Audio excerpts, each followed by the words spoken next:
Ms. Pesci, would you please lead us back? I don't know if I said your last name right, though. Did I? Yeah. What's your? Well, it's Teresa, but what's your last name? Did I say her? Pesh. Okay. I added something. Sorry. Would you please lead us?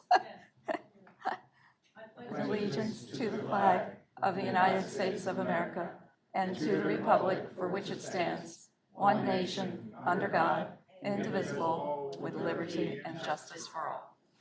Thank you.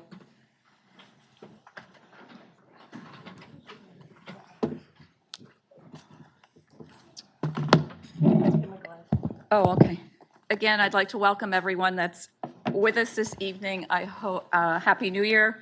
I hope you all had a restful holiday season. All right, our first item is athletics this evening. Mr. Krasinski, if you would, please. I feel like I can really hear myself tonight. Yeah. All right, I think it's on. Is it on? It's green. All right. First and foremost, before we get into the agenda items, I just want to bring two things to the board's attention. One, tomorrow morning, our cheerleaders leave for Johnstown for their state competition. They were lucky enough to get the last time slot on Friday at 8 o'clock for their performance. So we will be leaving around 10 o'clock tomorrow morning to go out to Johnstown for their performance. We will not be coming back that night since their performance is so late, and they may make it to Saturday and second competition. So we spent the first half of the week arranging lodging and bus transportation, which I want to say First Student came in with the best price for us. They really worked with us to get our girls out there at a cost really better than what the charter services wanted. They wanted anywhere from $3,500 to $6,000. First Student came in under $2,000 for us. So they really worked with us to get our girls out there, so kudos to them. Secondly, on Monday, we met as a committee of Hall of Fame. We went through the selection process, and I was happy to contact the 5 members of the class of 2026. So I'd like to share those names with you this evening, since I was able to get in contact with all of them so that they know. This year's class consists of Dee O'Connell Mack, Brittany Maeve Hanley Rack, Dora Tatar, Dean Borger, and Lindsay Rich. Those are the 5. I have been in personal contact with them, and they will get letters. And don't forget, we will be doing it a little bit different this year. We'll be doing it at the AAA Awards. Mr. Boyle and myself we'll be talking along with Mr. G about, setting up that timing of how we're going to do it and run it in there.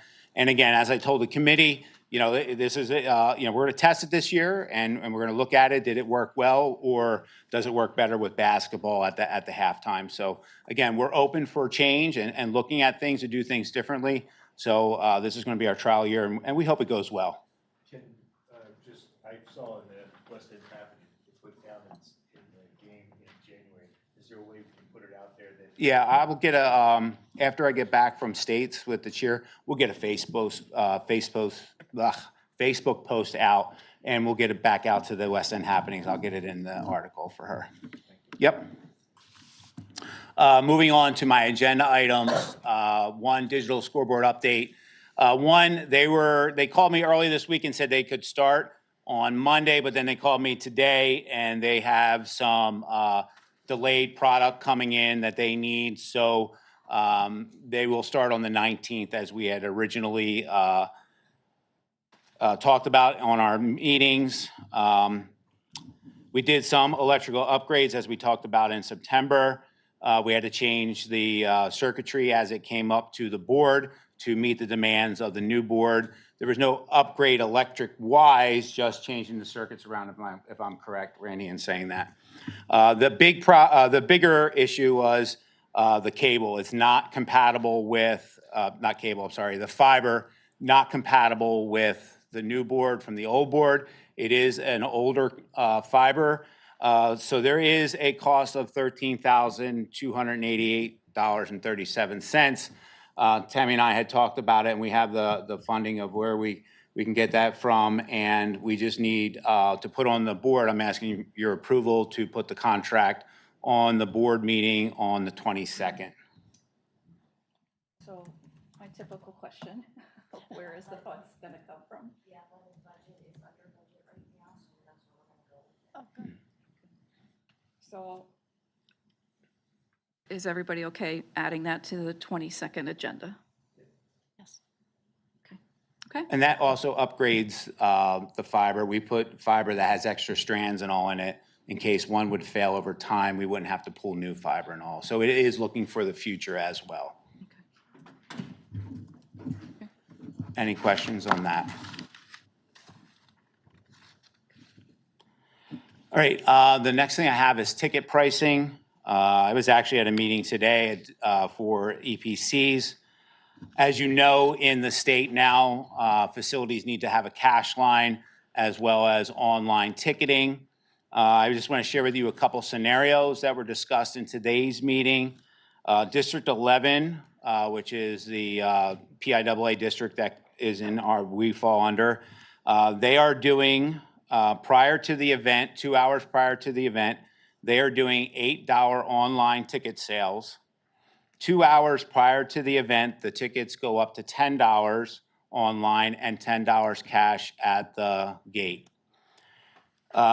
With that, in both situations, fees will not be passed on to the consumer for online sales. They will eat the cost of the fees online, so it's a discount.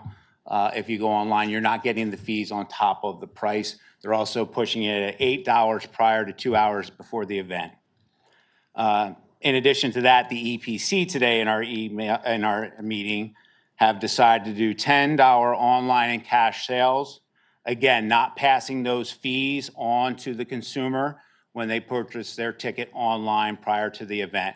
So if someone buys that $10 ticket, there will be no more fees. They would eat the fees as the league on that. But it would be $10 at the gate. So $10 and $10, and that's the way the law reads. You can't change the price. So There's whatever no you, discount if you do it online. it's discounted if you do it online, yes, because you won't get the fees.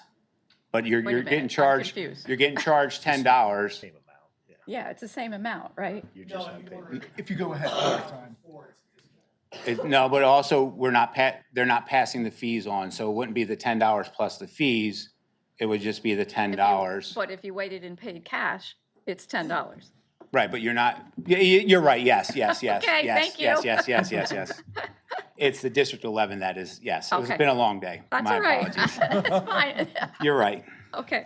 But then, so what I'm suggesting too is we had talked about raising prices because our prices have been, kind of steady and costs of referees and officials and all have been going up. What I'd like to recommend, and you think about before we make a decision, is that we move our prices to $8 online and cash. Don't pass the fees on, and maybe do a discounted fee up until a couple hours before the event to encourage online sales. And again, this is things to talk about. We're not making that decision tonight, but just things that you could talk about. And then moving the student ticket from $3 for our opposing teams that come here for their students from $3 to $5. So that would be my recommendation as we move into the next season. It's too late for this season to make any ticket price changes, but that would be my recommendation. And we have a couple months to discuss and talk about it and make a final decision. So you're talking next school year, not next season? Correct, next school because year, not next season. Yes, next school year. Spring season's still gonna be the same. We don't, for spring, we don't switch charge for any of our sports in the spring. This would be for start of football and basketball, wrestling, and all for next year, yes. So Jim, it would be $8. Right. And what I'm saying is like No maybe. fees. No fees, right, don't pass that fee on. Fee on. But do a discount like the District 11 is doing to encourage. So instead of paying, $8, you pay $6 up until the event, and then 2 hours before it moves to the $8. Oh, okay, so you're talking, okay. Same as the So District you want 11. to offer a discount? Yeah, Okay, just to a- encourage the online. I will say, Okay, got it. online Started with was $8. very easy the last couple years with accounting, and I'm sure Tammy can attest to that. Now that we're making deposits daily from our events and all, making sure that money gets into the safe at nights and all that stuff. You know, it adds a little extra time on everyone, but again, we just want to encourage, it is a little bit easier with the online ticketing, yes. So But I understand people do bring cash to the events, and I understand that as well. what about the fees? Like, what are the fees? We're still going to encounter fees, correct? No We matter- are, but if we move it up to 8, and that would be their kind of like discount, you wouldn't have to pay that fee. Like, I think we would, it would be best if we ate the fee on the ticket. I don't know, So- what would your, The fee is how much? Yes. $1.50? does that, with the law is what I'm asking, does that was mess my- with the I was law? actually, when you said we're just gonna eat the fee, who's eating the fee, the company or us? Yes, we're still going to. Like District 11, it would be us, like, the fee would come out of that $8. I think you need to Because put I a think the plan law together and come states, the law states it has to be equal, so we would have to eat the fee. Let me put something together, we'll present Okay. again. All Yeah, right. that would be great. Thank But you're you. looking We'll at. have to sit What are you down. looking at the fee? You're looking at the fee as what? A flat? It's like $1, what is It's it, like a- a dollar? It comes out to No like matter what like the amount. $1.10, $1.10, $1.15. that's But it it doesn't comes out matter to. what the amount is, so if we said it Sometimes was it's 8 or based 6, on- it's still It's still $1.10. that Probably a charge. percentage. Well, if you bought That's 2 what- tickets, that's what was getting at. if you I bought think 2 that's what- tickets, Not it a would be percentage. $1.10 on each of those tickets. You just need to. John, I don't know if direct you heard us that, with- if you bought 2 tickets, it'd be $1.10 and $1.10. Correct. Yeah, Yes. Correct. So for each ticket, there's a flat fee, not an escalation of. Right, based on- it's all dependent upon how many, that's what was covering the cost of hometown, that fee. That's what paid, so we don't have to pay them, that fee is what paid them. Correct. So, yeah, we'll have to sit and Yeah, develop a plan. please sit and come up with a plan. Thank you. One, Appreciate it. I'm sorry, one last question. Mm-hmm. When would we look to implement this? Did you say the fall? I just want to make sure I had my. Oh, yeah, Okay. this Oh, season's yeah, so we have almost done, time we to- wouldn't, that's- yeah. Mhm, No, this would not Thanks. be a right away. Trying We're right at the 5, where we Review the usually to-do charge list. 5 and Yeah. 3. Yeah, Yep. we have time. Okay. All right. And then the final thing I just wanted to bring up tonight was, it was brought to my attention that Tuesday night, there was some issues with the turf and all, and it was our boys lacrosse team that was on the turf. Before Coach went on the turf, I had asked him to make sure that the area was safe for his players to be on there. So I wanted to just address you in case you heard anything, or because it was brought to my attention. And I just want to make sure that I wouldn't allow them on there if the coach did not check the field out. Now, I will say the lights did get kept on a little bit longer than they should have, but we had a basketball game that was very chirpy, and it was very hands-on. And I even stood in the hallway as the teams went back to the locker room, so we did not get out there and turn them off as soon as they were done. So that does fall on us, but I just wanted to address the board and let you know about that. Yeah, and the community member came to me about the lights, but I did take a picture of the field, and I personally, looking at it, and if I was a coach, I don't know who made that decision, but there was ice on the field, and I've showed that picture to quite a few people, and I think we need to make sure, because liability-wise, we're the board in the end that's gonna, the coach might make that decision, but if he makes the wrong decision, we're gonna pay for that, so I like that. I don't know if you have anything else, but one other thing about, I know we did a fantastic job with school spirit in the fall. Is there something that we could have put together to build that spirit up again for the winter sports? I mean, I'm not I seeing know we anything did, there, I know but we did a pep ride. We have some senior nights coming up. We can get those going. Just to get more people to the games and stuff like that and try to. We I do don't know if have, there's something. I did, and I hope next year that maybe the boosters will join in. I did ask the basketball and wrestling boosters about the hometown hero thing, and they really didn't want to focus on that like the football folks did. So, I'm really trying to encourage them that we should continue that. I think our spring sports are very interested in doing something like that. Well, I just know some other school districts, what they did is they had like donations from pizza shops or something like that. So like at halftime, they Okay. had 2 minutes where they came out and somebody made a foul shot or a All right. three-point shot, they got a certificate towards so much, just to get somebody to these games. No, I will reach around. I have no problem going around and asking people for donations, Yep, so oh, that's good. we'll definitely do that. Thank you. Yep. Anything else? Anyone have anything else for athletics? Uh-huh. Yep, has to be green. Can I just ask about the fiber optics again for the scoreboard and the Sure. cost? I know you said it was covered. With the push and the trend to give money away for the increase in fiber optics, does it make sense to ask the question, would anybody be contributing, even if it came from like the legislator? Are they doing anything in those realms? Because I'm guessing this is just from point A to B fiber optics. It's not a large amount. Yeah, I think from the bus depot. I'm not sure exactly. I don't have the schematic of where the run is. Yeah, the run is, it's coming basically from the bus depot. It's actually gonna be going up to our press box and ultimately going over towards the scoreboard. And there's a couple junctions underneath, which is adding to the expense. But yeah, it's a short run. It's not going towards the community. It's all internal. I'm just asking. Man, Asking because of the reasoning of the push to go more towards fiber optics, if there are places to get money available to school districts. That's all. Thank you. Else? At this time, is there anyone in the public that has anything under athletics? Questions? Okay, seeing none. Thank you, Jim. all righty, thank you. Thank you. And please let the cheerleaders know that we wish them all the best. I will, And I will. hopefully they bring. Dr. Conrad updates. Yeah. as we're out there. I'll Okay. share them like I usually do. so. Yeah, okay. That'd be great. Thank you. thanks. Thank you. Yeah. All right, moving on to operations. Mr. Sanders, an update on our construction project, please.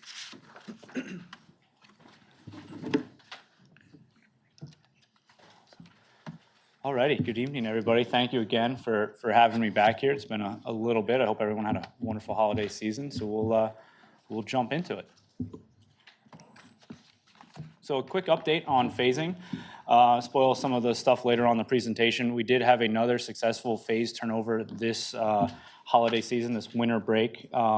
We had the upstairs area, which is phase 2A for us, turned over to the school and had a lot of great success with that. A lot of great cooperation from the team and Brian and Randy and everybody else, and Ray helping out was wonderful. So we want to thank everybody for that. It was another good push. I have some pictures of the finished spaces in here next. So with that, we then get some more sections kind of in that center core, that blue area you see, 3A, we get to start on. So demolition work is starting on in there. And there are some big changes as you probably drove around on the outside of the building, as well as some parts are no longer with us. That is a good thing, at least as far as the schedule is concerned. So that area in purple, that D1, is the start of demolition of what was the old auditorium. So we're right on track with that as well. So. Moving on with some of the cool photos and what's actually going on the inside. So up, like I said, upstairs in that second floor, the science wings areas, we have completed all the work. So all that final work, the painting, the ceiling tile, the devices being in there, all the finishes around and clean up. And as you can see, the lovely furniture you guys got is all in place. So big push for that as they move people around. Inside the building itself and other places, that center core section, we're continuing on in-wall framing, in-wall roughing of mechanical and electrical devices. And inside the additions, which I'll show you in the next one, we have a lot of great progress on the new construction itself. So a lot of things going on all kind of sides now of the high school. So it's a pretty cool process. So some more photos on the bottom there of what some of the finishes spaces look like. And then up at the top there are actually parts of what are the additions. The big picture in the center there, right before we put this presentation together, we did pour the concrete for what will be the new mechanical space there. So that'll be filled with a ton of electrical and mechanical equipment, boilers and pumps and all that great stuff. A big hallway divides that up then, and storage is on the other side, and what'll actually be new walk-in freezer and fridge at the very back of that. So right now it's a giant wide open space. Actually, there's walls already in there as of today, so we're moving right along. But that's what it started like. And then the other pictures on the right and the left at the top are what will turn into our new admin and kind of guidance area out front. So right now they're all just steel studs with wood blocking. And actually we started topping out drywall early this week. So it's pretty cool that you'll actually see the shapes of those rooms now really coming too. All right, now onto the outside, some of the really cool stuff that I'm sure a lot of you got to see. So right now we're fighting very hard to be on track with what we call enclosure, doing the outside walls, the roof, all that good stuff, spray foam, as you can see in the pictures down there, that orange yellowish color. So we're making a lot of great progress in all three additions. One is the admin, then the cafeteria, and then finally the mechanical room space. So all really cool things going on, really focused on getting the building enclosed, as well as the stuff that you saw inside that's happening. So a lot of good progress with that. And one of the biggest things that we can see is driving along the outside, as I said, is the former auditorium is practically no longer with us, as they're ripping and tearing. I would guess maybe another week and a half or so into two till we clean up. Yeah, absolutely. Go ahead, Norm. have you discovered any underlying issues? You know, I know you're in the process of doing cleanup yet. Mhm. Any issues relative to the area underneath it that need to be addressed? So at the moment, nothing that we have found subsurface. We have most of the slabs still remaining. They're using that because of the kind of freestall we're seeing to run their equipment across, so it's not a muddy mess. So as we pull away, we'll pull the slab out and then get a lot better look at some of the utilities or any kind of subsurface conditions that we have, and we'll address them as we have. I But mean, so far, there could be underlying exactly. sewage and Yep. water and drainage. There's a variety pun, so of areas. that front corner, as some of you are aware about, there's a ton of stuff that we encountered in the summertime, so we have it marked out, so we're preparing ourselves that we're gonna encounter it again as we go further, making our connections. But at the moment, we're making great progress and prepared for what we do next. All right, thank you. Yeah. All right, so we'll get some other cool photos here next. So there we go. You can actually see right in the center there. As I said, the excavators are still sitting on the slabs there. But that was taken at the end of last week, I think, or the beginning of this. They still didn't rip into exactly the auditorium. Those were all the classrooms behind it, the storage rooms, the band old areas back there. And now, as of today, it's pretty much halfway gone. And you can see the roof work going on in the other two spaces, and that we're having them enclosed, and the exterior walls are moving ahead. So it's been really good.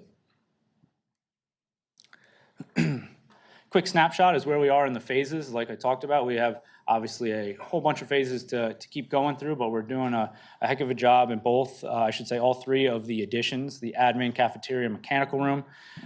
We have a big chunk of areas, those 1As, Bs, and Cs turned over. And same as that 2A, and we're starting on the demolition of D1. So gearing up for another successful work here in the spring as we gain some more classrooms and we do some more outside work. And then again, you'll see a crazy mad dash this upcoming summer as we've had last year. So we're on track and we're where we need to be, and we're moving right ahead. So a couple things that'll happen, hopefully by the time I come back here next, is we should be wrapping up all of the roof work and hopefully the exterior backup walls, so that'd be like masonry or the stud work, and they're moving ahead then on the brick. Some of the brick's done already in the admin, and they'll continue that in the admin and then start in the mechanical and the cafeteria additions. But backup wall-wise, which helps us inside, should be all done. We are right behind the outside work where we can inside, doing steel studs, drywall, all the MEP rough and electrical, mechanical, and plumbing devices are all being installed. And working on the interior demolition of that group of classrooms that got turned over to us. Walls come down, a lot of finishes, ceiling stuff, so they're all in progress in there. And then what we're working on with you guys is continuing pretty much daily now with a bunch of the different technology and furniture stuff as we're turning areas over, and any of the punch list items that occur really in the previous phases. So that pretty much brings us up to where we currently are. Any questions? I have a question. Go ahead. Just because I'm finding out a lot of information, but so I want to address the inclusion of those unisex bathrooms, because where are they going? I know there's some on the cafeteria level. Was I need clarification on why they are part of this project, the unisex bathrooms, specifically whether they're required by building codes, ADA regulations, or state and federal mandates, and whether they're included as a design or planning choice. So a lot of excellent questions that some of them predate me, and I will gladly hunt down all the answers.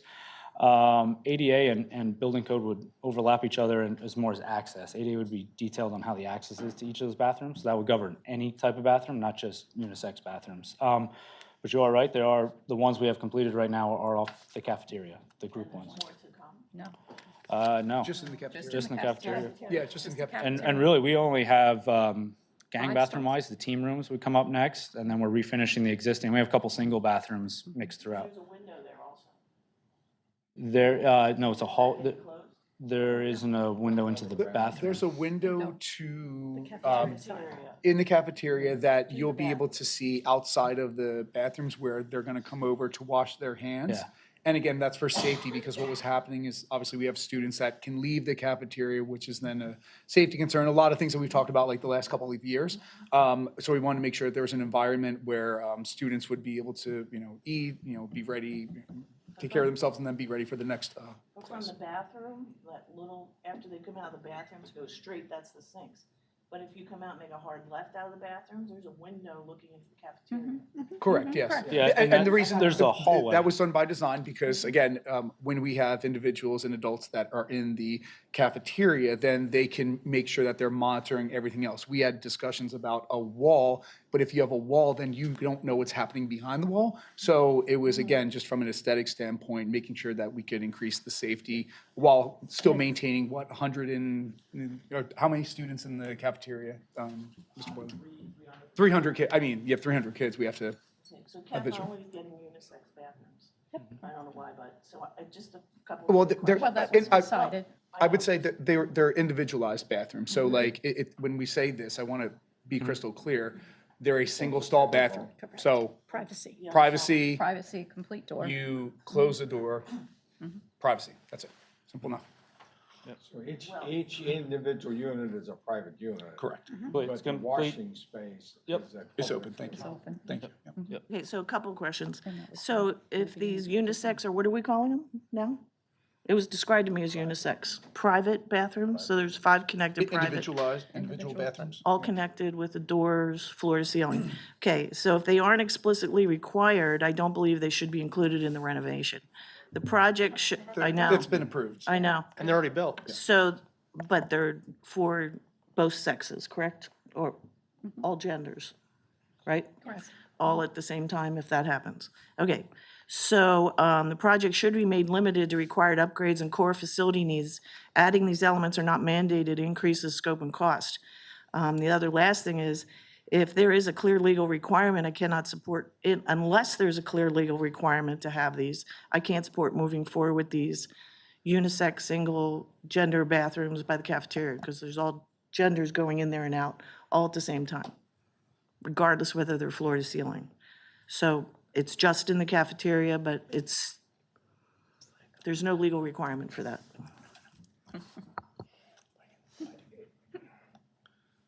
Anything else?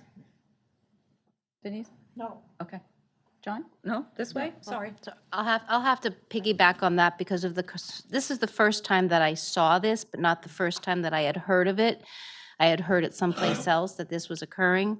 But when I saw it, the thing that does concern me is the full door, full privacy, which I understand the privacy. However, I didn't get to look when I walked in there. Is there any type of panic button inside if a student does get locked in there? And I've spent most of my day today thinking about the thought process. In a building, would we ever want to have a locked room? Take away the thought of privacy of a bathroom, but having a locked door where a student can go in and lock a door. That's where I'm concerned as, that's my concern. It's a locked, take the bathroom out, it's a locked room. How can we address that for the safety? Sorry if this is all new, or first time we're talking about this here, but since Well, it's brought the up. first time for you both to talk about it. We Correct. have talked about it in the Correct, but is design there a phase panic and button through for a the whole student who might project. be in there is my concern, Ms. Cra- Is there a panic button? Just like when you're in a, I can answer this. There's not a panic button. The lock is in the inside of the door like it would be in a regular bathroom. If you go right out here, you close yourself in and you lock the door. So you can't technically lock yourself in. But we do have means that we can get through the door, God forbid there was a emergency, concerns of that nature. Regarding the, what you're also talking about, which is locations, and some schools have done this where there's a specified closet, almost like a panic closet, where you can go in, God forbid, an active shooter that you can lock. This is something that's been discussed with our team, and obviously something that we talked as recently as last year about, with different locations. Is this something that's a necessity? So I'd say at this point, it's an ongoing conversation because, again, there's some, benefits and there's also some serious challenges to those things. yeah, I'm not talking about needing a panic room.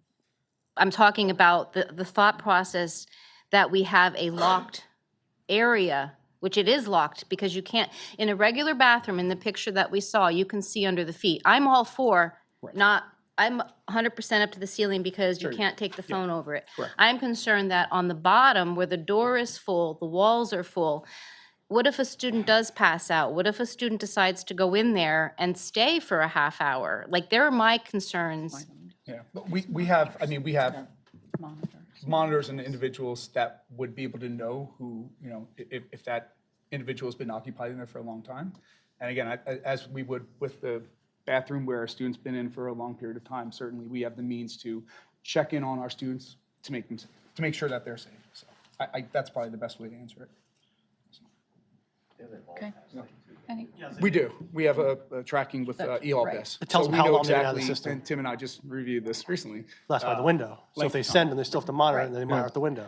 As part of the design criteria, the window that was expressed earlier as an issue of concern was so that the monitors could observe individuals going in, and if they don't reappear within a fixed period of time, then those monitors then will alert our security to take action. So this was all taken in as part of the design discussions that took place over many months. And part of the thing that drove us toward in the cafeteria area is the way we were reconstructing it, we needed some bathroom facilities there. But they are primarily used during the period of time when meals are being served and are underutilized at other periods of time. So how could we fit that into the space that we had available and accommodate all of the students? And that's why it wasn't a legal requirement, it was a space consideration requirement and the cost associated with having to have a much larger facility to be able to handle it if you went with two separate bathrooms. So those were this kind of the criteria that were considered and drove us toward the solution that we currently have today. So I have another question then. So if you're calling, it was described us as a unisex bathroom. So legally, you don't have to have a unisex bathroom that I'm aware of, and I looked. Calling it a privacy room, that bypasses the law, that there is no law. And the other thing is, when was the public made aware that these unisex private bathrooms? We gave an update to the board. I'd have to go For back 2 and years. look for how, And then- all the time. And then did the public notice, then the board voted on it? Well, when we voted on This is design, all part of the sure, design it's part of the plan. Part of the plan that we voted on. but it's No, been I didn't see anything marked. This was part of the design process discussed over 2 years ago. Yeah, Yeah. through the 2.5 entire, years. So that was by the renovation committee, and then the board voted on it, and the public was made aware of unisex bathrooms? Everything's been transparent, it's been documented on our website. plans, so anyone there's go look at the been plans. nothing to hide. they're up No, and I running. didn't see unisex bathrooms labeled, because I looked at them. That's all I'm We trying to talked- say, I know, because there John, is you no law questioned it that at one says meeting. it. Put it up. Yeah, I know, you talked about it. Yeah. I think we're looking at the name basis. I think we are We're just too. gonna put a plate that says individualized. Yeah, just, I agree. It comes. All right. I'm there. Yeah. I think that's right. And the Right. repercussions of genders coming out of the bathroom, there is not gonna be an issue of There's monitors and security during. the whole inside, cafeteria, yeah. inside the bathroom? Inside That's the why the window's cafeteria. there. That's part of the reason why the window is there, that they can see who goes in and who goes So out. it can be monitored. And you can't access those bathrooms from the hallway. Unless they bring another person in with them. Okay, I'm just saying. Okay, thank you. All right, okay. Go ahead on to your next topic, I do believe. Okay. You have. Alrighty, so the next one that we have for this evening, we came to you guys a little bit ago with the design and replacement of the two failing chillers at the intermediate school. So we went through that process, had the design complete and out, and had met with bidders, as we talked last time, met with 6 during a mandatory pre-bid before the Christmas holiday on a nice snowy day. And the Friday before the Christmas break, We did sit and publicly open 4 bids. 4 out of the 6 bidders applied and submitted bids, and we got results from, seen right here, all below what we had as our budget for the replacement of these 2 chillers, with a couple of key selected alternates. So quick background, all of the 4 submitting contractors or prime contractors we worked with numerous times, all certified, all very capable of completing this work. As it may be, the successful low bidder was Myco Mechanical that is currently doing your high school renovation project, both the plumbing and mechanical contract. So we did sit down and vet with them, make sure that they have everything included, and we would do that and make sure that all their contract documents are finalized and correct after we present here to you guys tonight. So are standing here before you to recommend that we would go ahead with the base bid of the replacement of the chiller as well as alternate number 1 to install that on the ground for maintenance, long-term efficiency of the unit, as well as ease of access for Randy's staff. All, again, well under budget that we've had in place for it. What's the warranty on those? Like, So actually, a chiller is one of the wonderful pieces of equipment that has several different warranties based on the part of the equipment, such as the chiller, the evaporator, and they all range somewhere between 5 and 15 years, depending on the actual piece itself. thank you. Anyone else? So what we are looking to do is to place this bid on the January 22nd board meeting for approval. So are we all okay with that? Yes. Okay. All right. Thank you, Mike. Awesome. Thank you, guys. Appreciate it. Are there any questions from the board under operations? Anything else? Okay, at this time, is there anyone in the public that has any questions under operations? Teresa Pesh, Elgin Township, just like clarifications, I don't know what you want to call bathrooms, unisex bathrooms, or, can you just clarify the door that goes to the stall? Is it short or is it long? It's long. It's long. It's long. Floor to ceiling. Mhm. Floor to ceiling. Yeah. Anyone else? Okay, we will move on to education and curriculum, and I see Dr. Ayer. Oh, I did it right, Dr. Ayer. Getting up to start us off. Thank you. Good evening. First, I just want to preface with the staff and the faculty that put their time and commitment for this process of science review. So I do really, truly appreciate all the time and dedication that they put in there. And also the volunteering of the fantastic colleagues that are here now to speak on kind of the rationale as to why they chose or we chose together as the direction for our science resource, in hopes that you adopt it in the next board meeting at the end of January. So starting off here, do I have a remote? Nope. All right. Let's see. Next slide here. So just taking a look at our review team that we had here. We had it from our PVE all the way up to the high school. And we had a good number that provided and volunteered their time for this. To do this review here, we looked at a science evaluation tool that was adopted by the Next Gen Time, and it was designed by BSCS, which is Biological Science Curriculum Study, and the West Ed, which is the Penn SEL Network, or the PA Science Education Leaders Network. And they came up with tools and processes to make sure that we could support a team of educators here in evaluating high-quality instructional materials for STEELS. So we took that and we adopted it for our review team.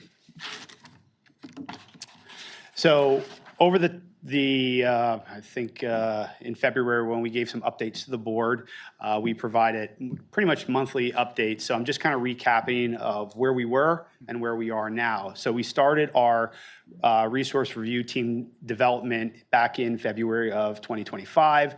In May, there was a science needs assessment that was shared out with that team.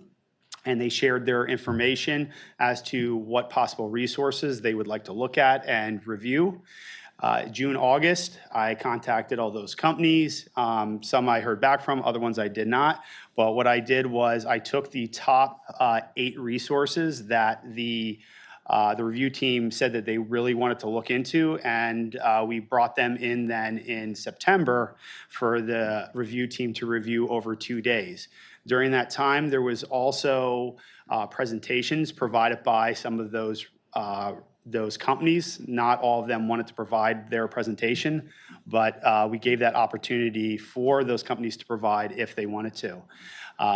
During that time, the teachers, they spent a long time looking through the resources and going through the evaluation tool and providing feedback on it, and then completed a survey, which was that evaluation tool on a Google form, which was provided with the results to all of them at the very end of it, to what were the top 3 resources so that we could move forward and start to continue to narrow it down. Those 3 that came out were Twig Science, Amplify, and HMH.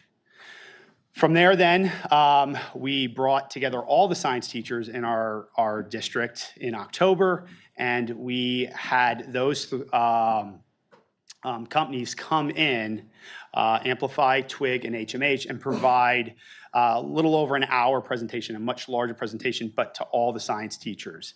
And they used a slimmed down kind of version of the evaluation tool because it is, there's a lot of questions in there. But in the end, what came out of it was down now to 2 resources, and that was Twig Science and Amplify.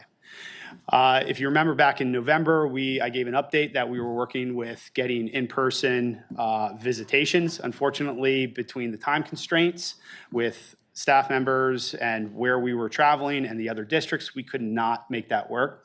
However, we were able to continue with them with some of those districts and actually got them to do virtual visits with us.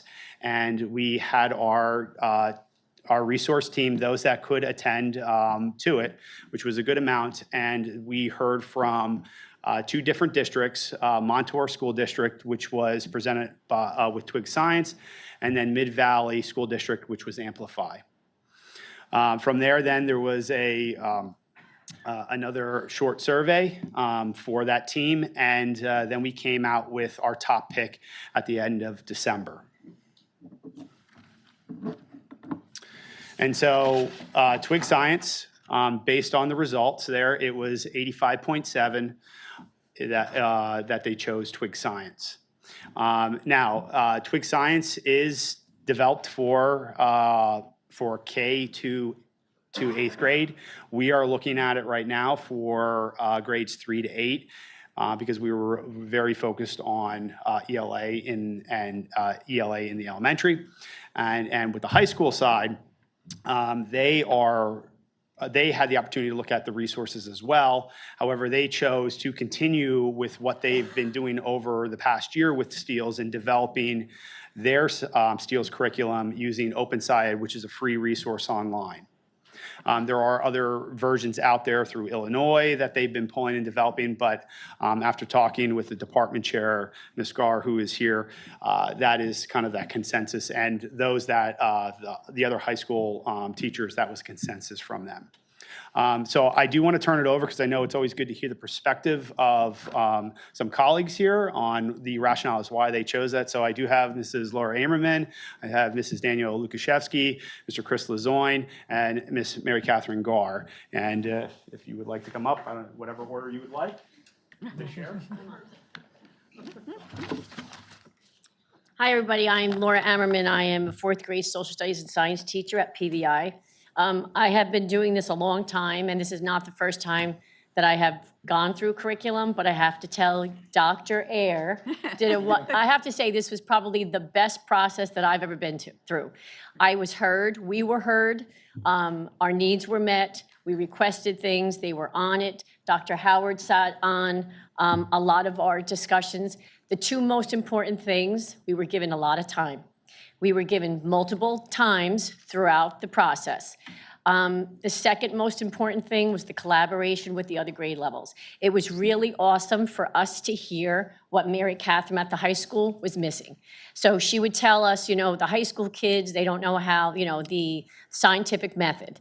And so it was so great to hear their perspective, and then that allowed us to have a conversation in the elementary level, what can we do? We also had a concern that the science wasn't being taught in K through 2 because they do really concentrate on the reading, and so we were able to solve and come up with some of these, solving some of these problems where they're going to, implement some of the reading, and just to bring some, bring the topics up and read about them. So that was probably, those are the two most important things that we could have asked for. All of the time that we got, and of course, the collaboration, which we never get to do, collaborate with the other science grade levels. That was really good. But like I said, it was the most comprehensive process that I have been through in this district in a long time. So kudos to Dr. Ayer. What we were looking for from the elementary level, why we chose Twig, it was important for something to be engaging, and it had to be hands-on, but it also had to be something that we could get through on a teacher level. So I'm going to tell you, we opened up some of the manuals and we couldn't even navigate the first few pages. And so that kind of turned us off. So we were looking for something easy for the teachers to navigate, something that met our STEELS standards, something that was hands-on. We also chose this program as well because it has all the hands-on materials and we don't have to go back to them. We can find other ways to get the resources at a much more inexpensive way. So that was really good. Some programs, I don't know if it was STC, but there was a program in the past that you had to buy the materials from them, and they were very expensive. I mean, you're talking about basic sticks and, Sharpie markers, and you can get them someplace else much cheaper. So we were happy about that.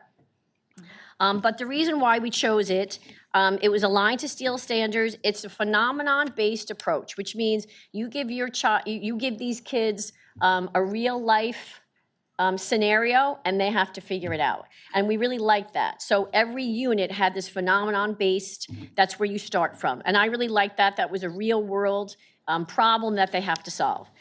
There were visuals, there were short videos, there were engaging workbooks. Some of the workbooks were kind of bland. These were engaging workbooks. The kids are going to be writing and journaling, which we really need more of, I think. And they had lots of good reading materials. And again, K through 2 can take some of those reading materials and kind of introduce at least science and get that started. The program supported the teachers because they had clear lesson plans and they were easy to navigate.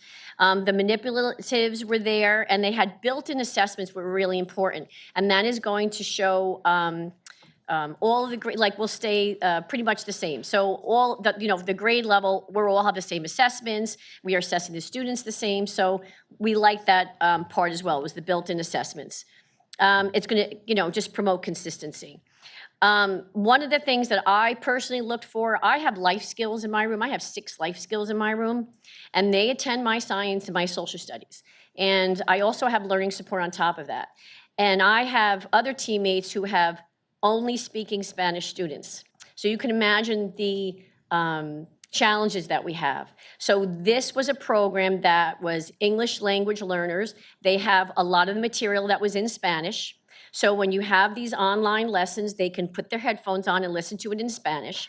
They had all kinds of alternative lessons that I could use for my life skills kids. So they have great resources for differentiating instruction. So that was something that I truly looked for. I wanted to make sure that we're not looking at this from a high level, that we have to really reach all our learners, and it did. So I'm going to tell you, Twig was we narrowed it down to 2.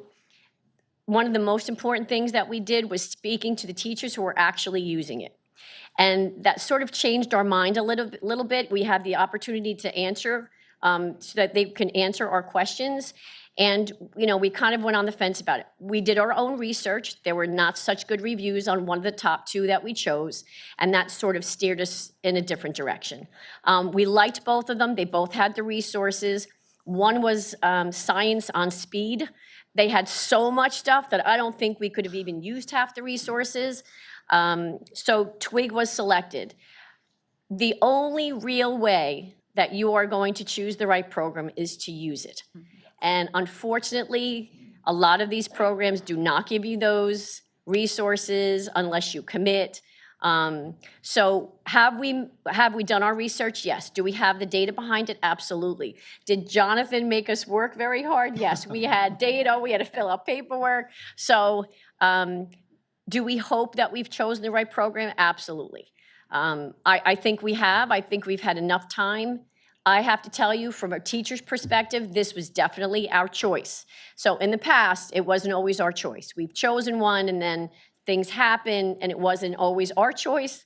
So I feel that we were heard, our needs were met, and from a perspective from the elementary level, this is the program for us. Now we just have to cross our fingers, and when we actually go through it with integrity, that is the good choice. And you know, you're always going to have to supplement where you need to, but we feel strongly that this was it. So I hope you choose Twig, because that's the one that we chose. Well, you just gave it early. Yeah. Any questions? Any questions?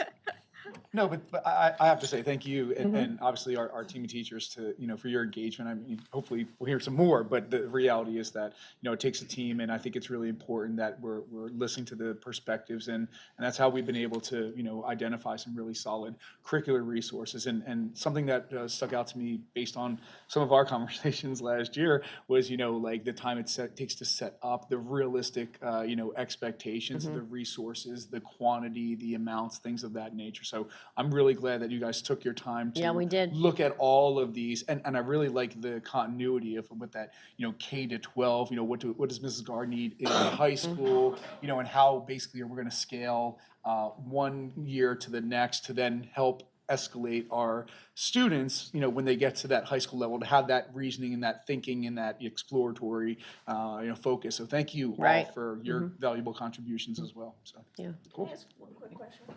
So I don't know if you got this in your information, but if a student falls behind for one reason or another, illness, or they have supplements for you or resources? and They the do. labs? That's what I thought. but That was I one of the didn't know great. The whole first end package. Right, it was one of the great things about it is they had lots of resources. So they also had, you know, some video lessons. So if a teacher was out on illness for a few days, the kids they're not missing instruction. And so that was pretty important to us. And there's nothing like giving a substitute coloring pages and saying, okay, sorry for the day kind of thing. But this definitely had the resources for a RID day, and I know that's under discussion. But they had materials that you can post that will provide quality lessons on a RID day. So I'm going to tell you right now, I support a RID day. I think it is, we get things done, just so you know, we get things done during a RID day. And if you leave those days to the end of the year, we're going to be on the playground just a little bit longer. So I personally think quality on a RID day is better than, you know, putting the day in June. So just want to throw that in there. I'm excited about say the something. concept that there's going to be a lot more hands-on relative to the students, because the way that it sticks in the memory, from my perspective, is not just what you're told, but what you do with what you're told. And that's where the learning sticks, and I appreciate that. Especially in science, yes. Yes. You know, I love the fact that you can give them materials, you give them what their goal is, and you let them go. My favorite unit is the electricity unit. I give them wires, a battery, and a little bulb, and I say, go to it. And they get frustrated, and they don't understand there's a negative and a positive, and when you tell them, the room goes in a roar. You know, they can't believe it. So that's what we're looking for. We want them to do, here's the materials, this is your goal, now go to it. And this program, from what we can see, will do that. So hopefully, yeah. All right, thank you. Mrs. Go ahead. No, just very quickly, Mrs. Ammerman, two words you said, scientific method, that bringing that in, because I don't know if people just know that that's been not part of a lot of curriculums for the past few years. So I'm very pleased, and I watched somebody shake their head the entire presentation, so that I feel comfortable too with what you just presented. So just, we'll listen more about the continuity, but just those two words, listening to scientific method, if you do any reading on that and realize if that's being brought back in, that's important. Thank you. And just to add, and I did not pay Laura to do that either. That was fantastic, Laura. But just to add a couple of things, the very first day we met as a team, the middle school teachers came into that room and looked at us elementary teachers and asked us if we had time to preview the materials. And elementary teachers were quite busy at the beginning of the year into September, and we did not have much time to preview the materials beforehand. And the middle school did, and they looked at us and they said, "You need to see Twig. You need to see Twig."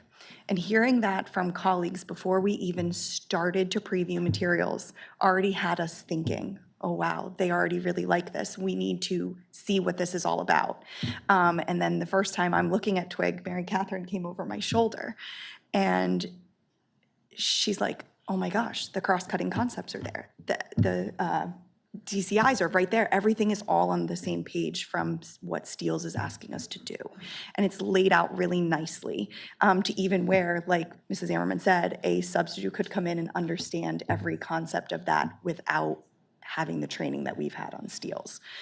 So that is really great about Twig. So Mrs. Ammerman hit so much on why Twig.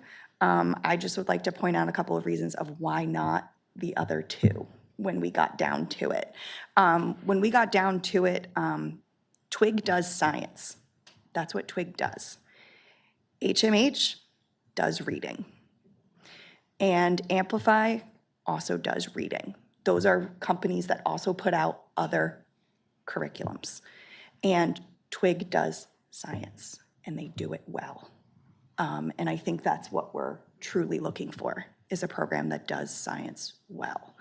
And Twig does science so well that it gives you the option as a district with your timing and your schedules and things like that. It has different tracks that you can take. As far as they call it a fast track. So if you have 20 minutes one day because you have an assembly, it gives you an option for a 20-minute to make your lesson into a 20-minute lesson. It gives you an option for a full course, and then there's an option in between. So it gives you those options. We're gonna go with the full course, but it gives you those options on days where you might not be able to meet. Mr. Jean's shaking his head because he knows those days happen as curriculum, so you have to make it work. And it has those options built into it, which is a really nice asset that Twig has. And I've been saying this to Dr. Ayer. Dr. Howard's gonna be proud of us for saying Dr. Ayer. I've told this to him. I have wanted a program from the start that is great in front of kids. Not that's great for me, but it's great that's in front of the kids. The workbook is in color. It's in color. The pictures are in color. They're not black and white. Every science program that I've used in my 16 years has been black and white with what you put in front of the kids. It's in color. The pictures are in color. They can see what's going on in them, and that's just appealing to the kids. The spacing for elementary kids to write and all of that in the workbooks are just fantastic. The materials that are included in the kit, I know Mrs. Ammerman hit on that. It's just, we get everything, and it's just awesome. Really, really awesome. I don't know if you have any additional questions or if anybody else wants to add anything. I don't know if you want to talk. I'll just tell you, I want to assure you guys at the school board here.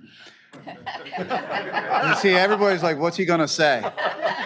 We 100% picked this one, okay? You've heard rumors about other departments or whatever. We picked this. The teachers picked it, okay? We're the guys that are in the trenches, and this is the one we wanted, okay? And kudos to you too, John, because the bill on it, and that's the one, you know, I've done this for 30 years. I've probably done at least 4 or 5 curriculum reviews. And I can tell you, the last one, we did not get it because it was the price. And then our second choice was it wasn't diversified enough. I don't know if they count how many white kids and black kids and Asian kids are, but we ended up with something we didn't want the last time around. When you take 17 science teachers and you put them in a room, heck, you take anybody, but especially science teachers, and you can get 88% of them to agree on one, you know you got the right one. And John, I think the top originally started off at what, like over 900,000? And he got it down to under 500,000 for 5 years with hard books. I know a lot of parents these days are coming in at the board meetings and complaining that their kids are on computers all the time. This gives us the opportunity to have them actually write stuff down in their science workbook, which is great. And I think it'll also improve like writing skills as well. Do you guys have any questions for me? Did you want to add anything? Go ahead.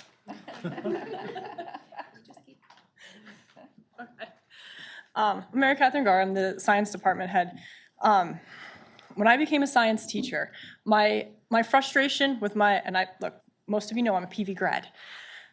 My frustration with science in high school was I wanted to do the science. You learned about the science. I chose to major in science in college because I wanted to do it. I can still remember the first week I'm in biology lab, and everybody around me knows how to use this electrophoresis equipment, and I'm having to read all the instructions because it wasn't an experience that I came in there with.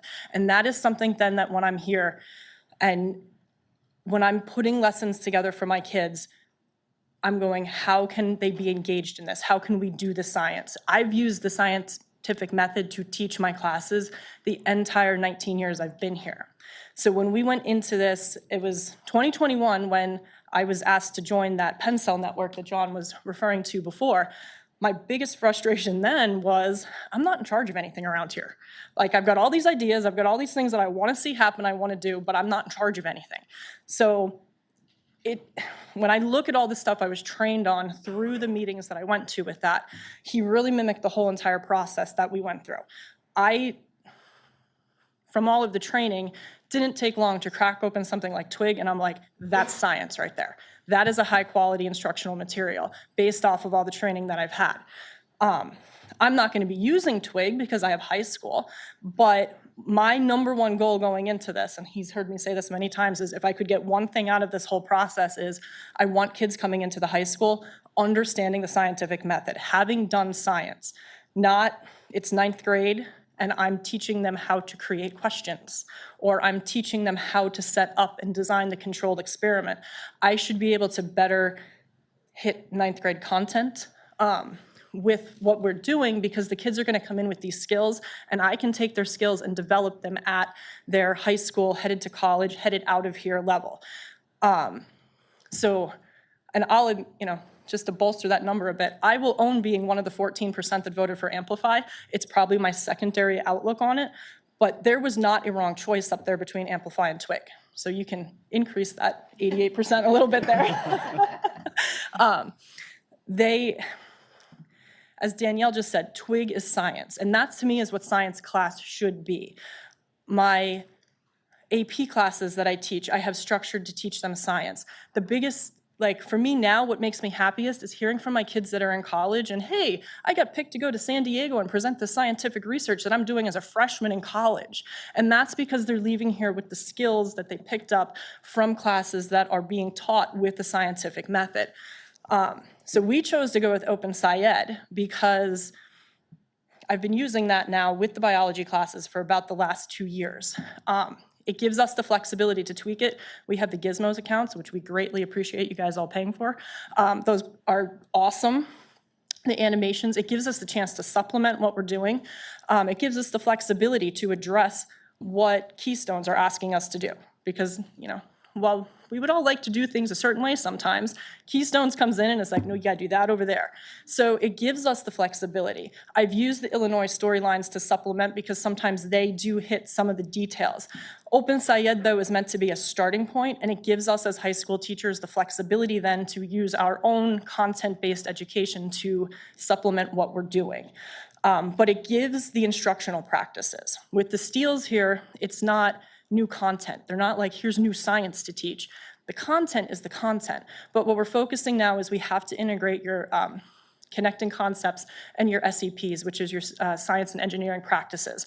That's the place where we have to have kids prepared to be able to do stuff. Look at a model, critique it. What's the pro? What's the con? How could you improve it? How can you take this idea and translate it into a way to communicate using evidence to back up your claims for what you're doing? So that stuff's all embedded into Twig, which means when they come up to the high school, we should just be able to heighten the level at which we're talking about these things. And Open Syed is made to be very flexible. I'm going to be able to take the storyline that's there, it's the same kind of setup as Twig, and I'm going to be able to take that and hit where my honors kids need to be. And down the hall, someone can be going, you know what, this group of kids, college prep kind of level class, we're going to do it here. And somebody else is going to be going, we got to take this down. The nice thing is when you start something like this, the very first step of all of these processes are notice and wonders. It doesn't matter where you are academically, everybody can look at something and make an observation and ask a question. So whether it's life skills, whether it's learning support students, whether it's your highest achievers, there's an entry point for everybody. And then we can keep them all growing and with what they're doing from there. So, yeah, good, okay. So that's the reason we did that, and I hope that this works out. I'm super excited right now, they've picked a great program. I'm excited to see what it's gonna do for us over in the high school and our ability to keep advancing what they're doing. I had a couple questions, if you don't mind. One is, so the only program we're gonna purchase right now is grade 3 through 8, is that what we're saying? So the high school has this open science ed that you've been using over the years, but yet our scores weren't that high. So you're saying that our scores weren't that high because now with this program, they're gonna build a base that's gonna make it strong enough that now, otherwise you were wasting your time trying to come back into the basis, where now the base is here and you can continue to build on it, which will show the increases in the scores as we go along. That's my first question. Yes, Is that's and what the this concept May is the first time the Keystone is aligned to the new standards. So we're expecting to see a very different question style with what comes on this Keystone test in May. So they've been revamping their different units over the past couple of Mhm. years, aligned to the Open Syed and Illinois storyline to develop into the Steels. However, the Steels Keystone isn't effective until this year. So. But I will say the one of the first units that we did this with was the how does energy flow through ecosystems.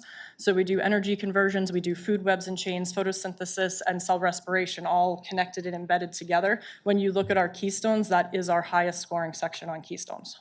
Okay, thank you. And my other question might be back with you, with Sam, you mentioned about that worksheets, workbooks come, and Mr. Lazoyan said about books come with it.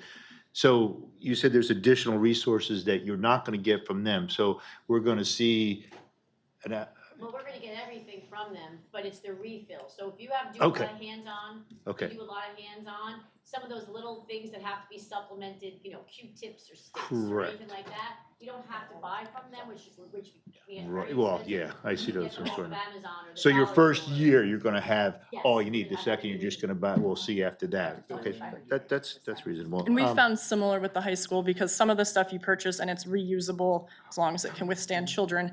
And then there's some other things that you have to add into it. You've used up the baking soda, you have to replace that. But I go to ShopRite and that's where we get that stuff rather than trying to order it for 3 times as much from a science company. Which in the past, this is what I like with what's happened over these past couple of years, is we've been looking for other places instead of just saying, here, order from this magazine, to which we know we can go to Walmart and get 3 Yes. times as much stuff for this price. I like that idea.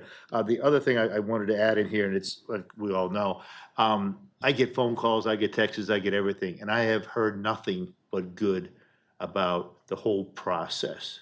All right, and that, to me, that puts the ownership on these guys. Like I said, the other programs, like I said, we all know, and I'm not gonna elaborate on that, but I'm gonna be positive that this group from nothing, like I said, I even had a phone call right before I left saying, make sure that you put, this program, this is what we really want. This is really gonna make our kids excel, and I'm like, wow, this is a real deal. It goes all to Yeah. all the colleagues that have. But again, they know they're responsible for it, so that's good. I appreciate everything you guys did for this. Because on that second sheet, on the second page under the Twigs cost, it has all the refills for 5 years. Is that correct? So there are refills and then there are like Little other teacher things. supplies, which would be like Right. those Q-tips, Right. scissors that you have to provide, different stuff like that, that other kits you would have to, they would be packed in there, so they lower their cost that you can supplement that as needed. And you may not need a box of, 100 Q-tips, it's gonna last you 5 years, because you might only use 1 or 2 for it, so. Dr. Ayer, can you move on to that next slide? Because I know, I just want to make visual connection with what So, you're saying. Thanks. So the total cost here for 5 years is under $500,000, and that is the licenses, it's the teacher manual, the book bundles, the module kits, the refill kits, equipment. There's equipment kits, the essential kits, and those are. So that means that there's the consumable and non-consumable items that are built in there. One of the big things is because we are looking at 3 to 8. But we also want to bring it down into the elementary. I was able to get in there the reader bundles at a great price there for kindergarten to 2nd grade. They may not incorporate right away, and I'm not expecting that because of VLA, but our hope is we start to trickle it down into 2nd grade and then 1st and then kindergarten. So, and that was one of the big things that you kind of mentioned, exposure to those stories and that scientific method as they go forward. And the other one is professional development.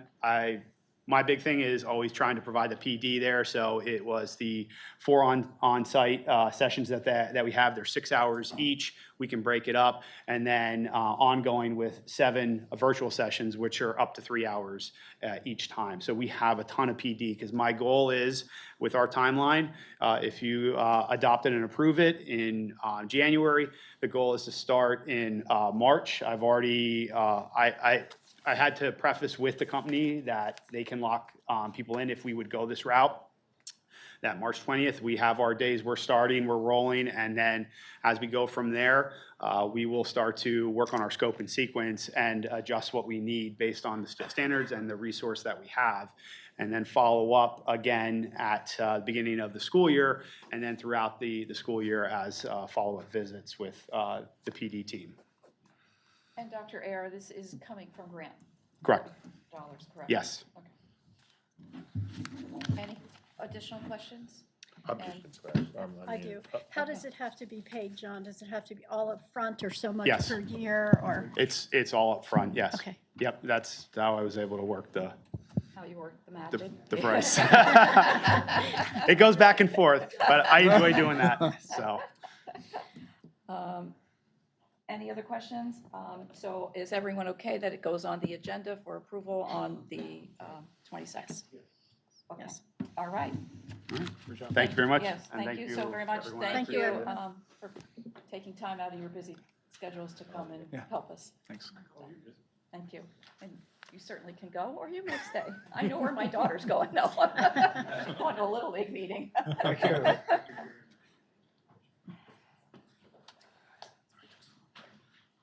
All right, next is ELA.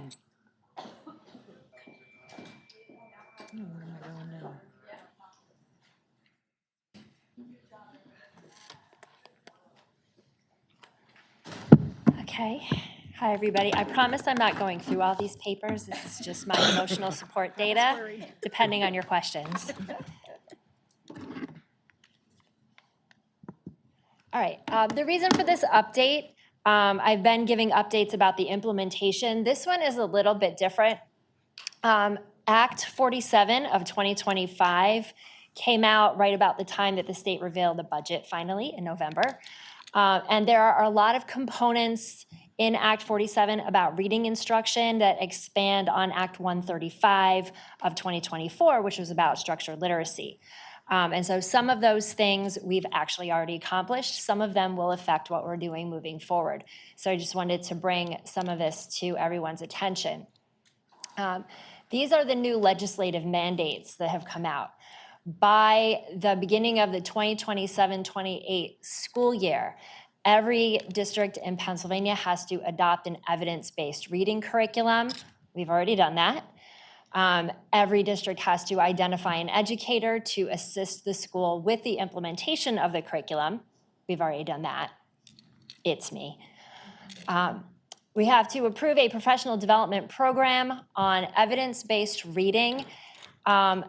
If you look at the website with the Act 135 resources, right now the introduction to the professional development resource list states that LEAs can choose whatever they want. However, the language in the new legislation for Act 47 specifically states we must pick from that list.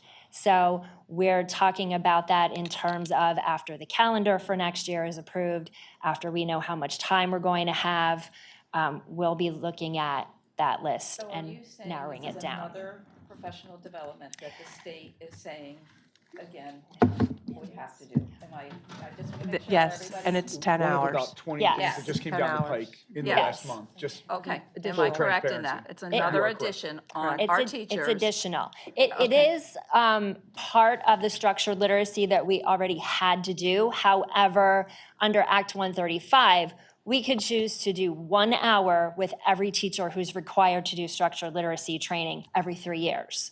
Now, the shortest that we actually have a listed time frame for would be 10 hours.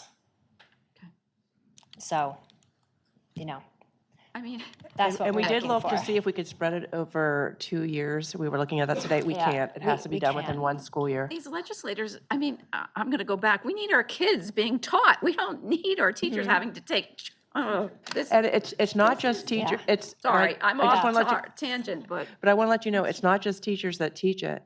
It's anybody in the district that holds a certificate in certain areas. So like Dr. Conrad's is a perfect example. He holds a special ed certificate. He must do it. I don't have to. Yes. Thanks, Dr. Howard. Add it on my to-do list. That's just one has to do example. it, I hear too. Uh-huh. I'm sorry to get No, off on no, that, but that's- from what I that's heard you okay. say, that's, Mhm. okay. It is another thing that we Another do thing have that's to add. added. Let me say this, we do have a superintendent IU meeting tomorrow, and this is the hot button topic because Dr. Wolfel has talked to PDE about some of these recent mandates and the unfunded mandates, but not only that, how they don't align to, well, number one, let me get back to it. They're being implemented in some cases effective immediately, which doesn't give us as educators time to plan, to coordinate, and to get these things rolling. So I believe that there's going to be a barrage of support from the executive directors of the IUs across the state in having these very hard conversations and should have conversations with the legislators about these decisions and also the implementation timelines because, I think that that's what we're running against. And again, we just have a contract. We have an idea of what we want to accomplish. And I'm just going to be fully transparent. Now I'm being told that I have to add 10 more hours of professional development for time that I didn't plan.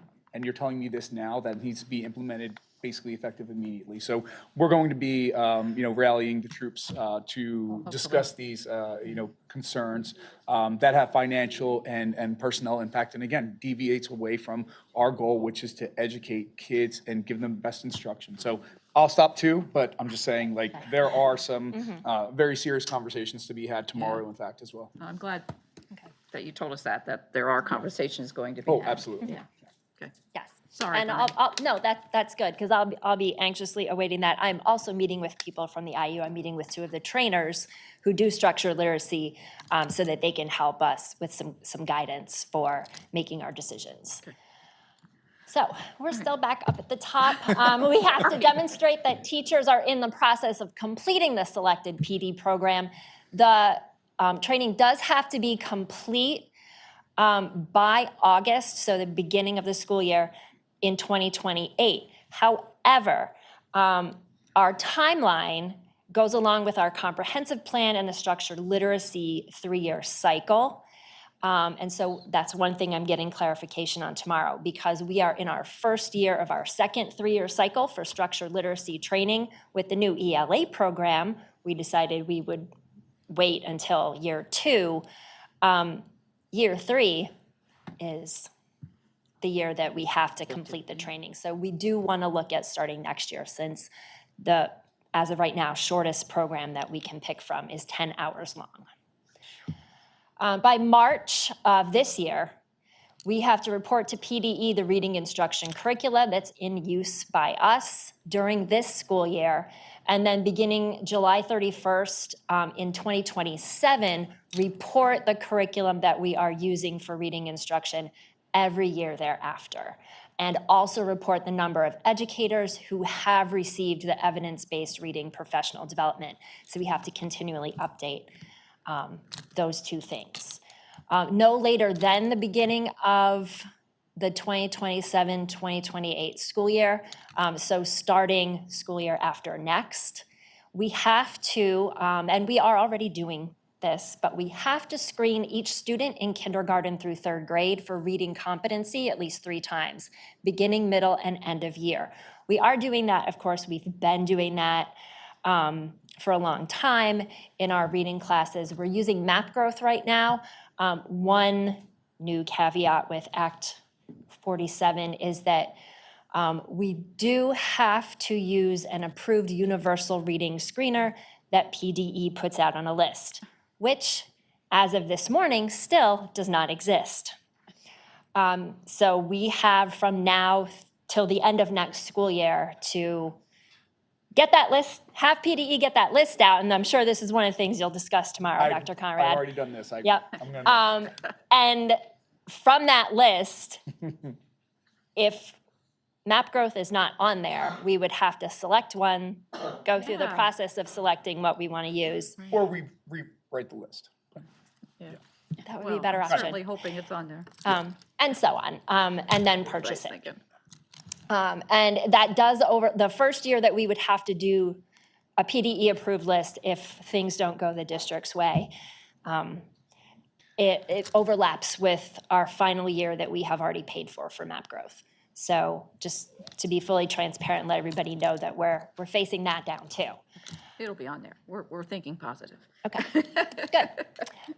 So following the screening with diagnostic testing and progress monitoring as needed per individual students, students who are in K-3 and are identified through the universal screener as having a reading deficiency shall remain identified as having a reading deficiency until they perform at or above threshold levels using at least 3 data points. Our instruments that we can use to get the other 2 data points are very flexible, and we already have those in place. So that's not going to be an additional cost or burden on us. School districts, there's a notification process laid out by Act 47 to notify parents if their student is identified and to keep parents updated. The legislation does make note, so I'll say it, that none of this, because it's K-3, prevents us from also screening and identifying students in other grade levels, just so it does that.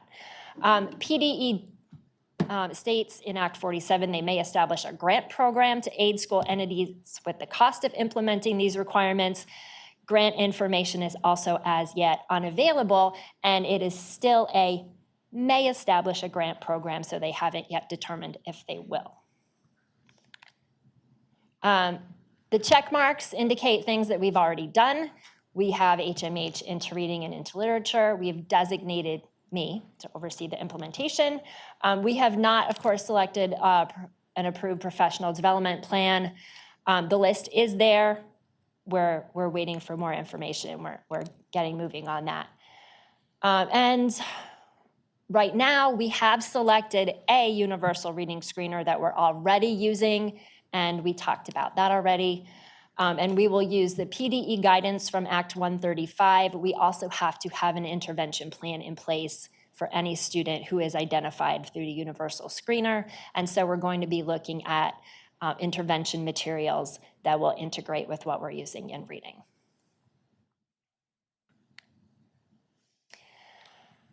As a recap, these are the materials that we've purchased for both into reading and into literature, all of the things that our students are using.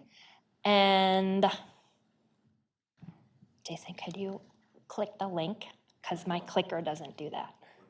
It's up at the top. Yep, does that open? Now it does. Okay, and that is everything. What you see in the top left there is our initial purchase. And if you scroll down just a little bit, on the right are the additional sets of purchases that we made, and then our grand total. And no, they don't cleanly add up because of shipping costs. And I was putting in the cost of the materials, but we have spent to date approximately $825,701.09 on materials and professional development training for ELA. Okay, good, close that. Whoops. Oops. Okay.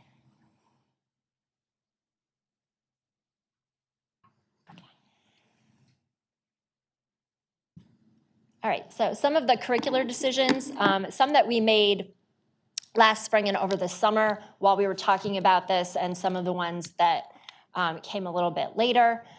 We do have continual standards alignment and scope and sequence that we did and that we're continuing to refine through our ELA planning teams. We have moved to non-instructional read-alouds in grades 3 to 5 at the beginning and end of the day, during bear block, during indoor recess. Basically, we're taking not all things read aloud. Of course, strategically reading something short to a class during instruction aloud is fine. But as far as like reading a story, reading a book to students, the decision was made to not use instructional time to do that, but to use rather non-instructional time to do that, because it's still important for kids to do that. It's great for vocabulary development, but we need every minute of that instructional time. And then a reduced use of novels as instructional materials, down to one novel done at the end of the year after testing in grades 3 through 10. This does several things. Most importantly, allows more time for informational text, time which was cut down by spending weeks and weeks reading a novel, and ensuring that the focus of instruction is on grade level standards. The novels that we're using don't come with materials for teaching, so focusing on the standard aligned materials that we have for instruction is what we're doing, at least for now, while we're working on scores. Sure. Mm-hmm.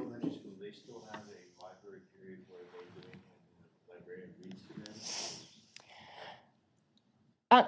The librarian doesn't always read to them during library time. Their classroom teachers read, and I've seen that, so they do get books read to them often. Their library is also about media, using the library resources, and then some of the grades also have keyboarding during library time. So it's not always time for them to read. They do check the books out, but they do get that reading in class daily. Mm-hmm. And I think one more thing, we had some questions about family support. On the ED platform, which goes with the HMH resources in Clever, there is something called Family Room. It's a digital library of resources for families to use to support student learning.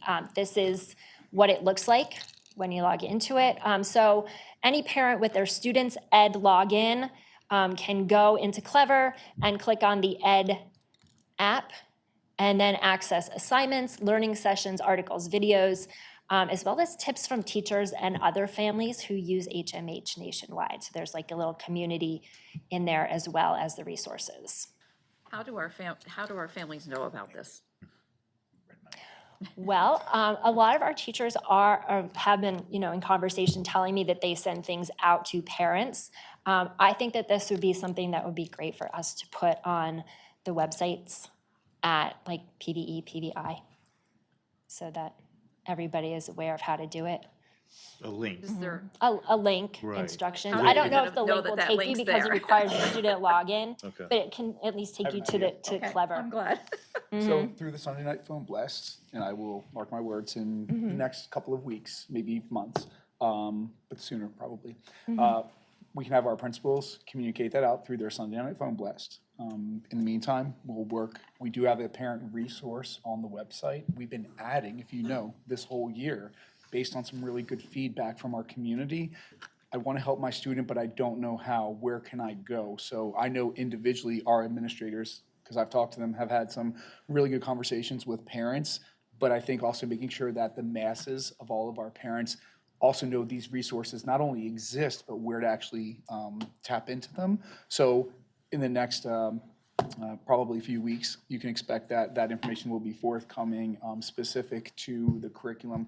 Again, even when we're talking about, hopefully with TWIG and science, that, our students in third grade at PVI, the parents can have a precursor. Similarly, we also did this too with NWEA, because we wanted to make sure parents, before the school year even began, knew what it was, what we're doing. And I will tell you, I shared this with our team just now, that NWEA is one of the largest universal screeners in the country. So it would almost be like a state saying, we're not going to allow the SATs being delivered in Pennsylvania. That would never happen.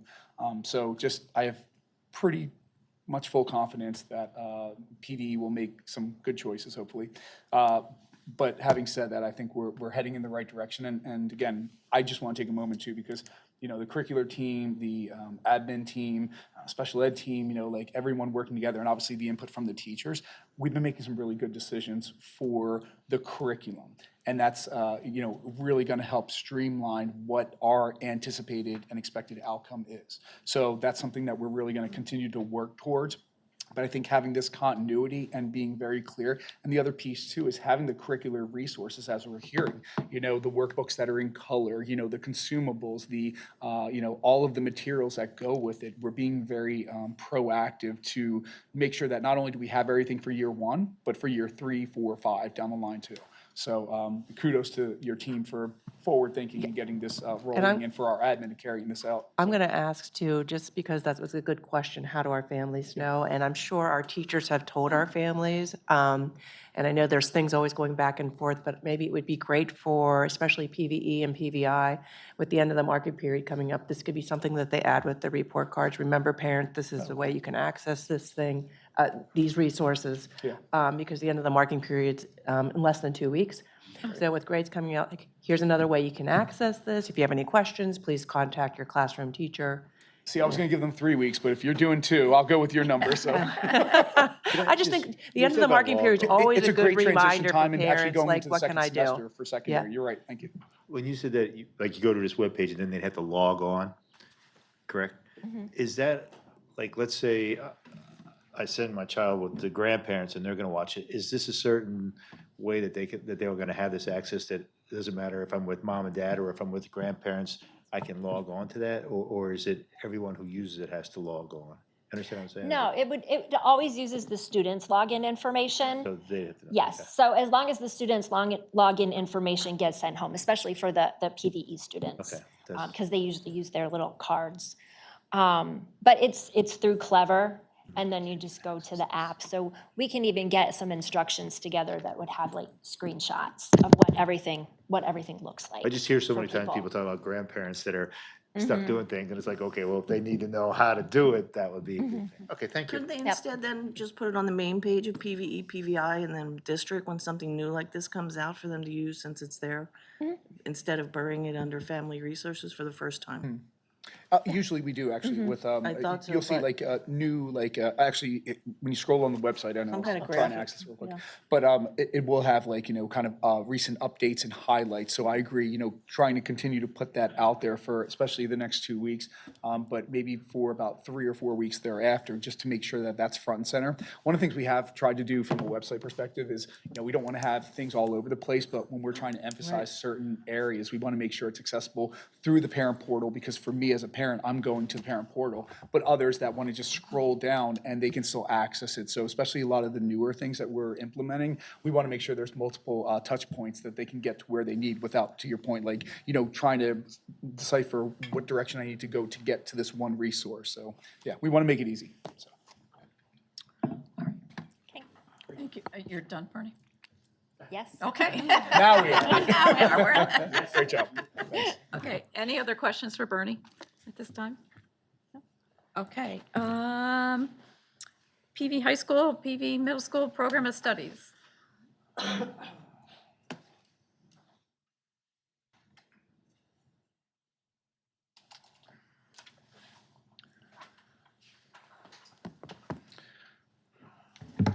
Good evening, everyone.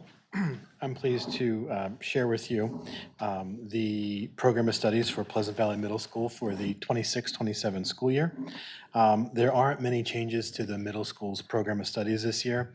At the top, just your annual changes, years, staffing names.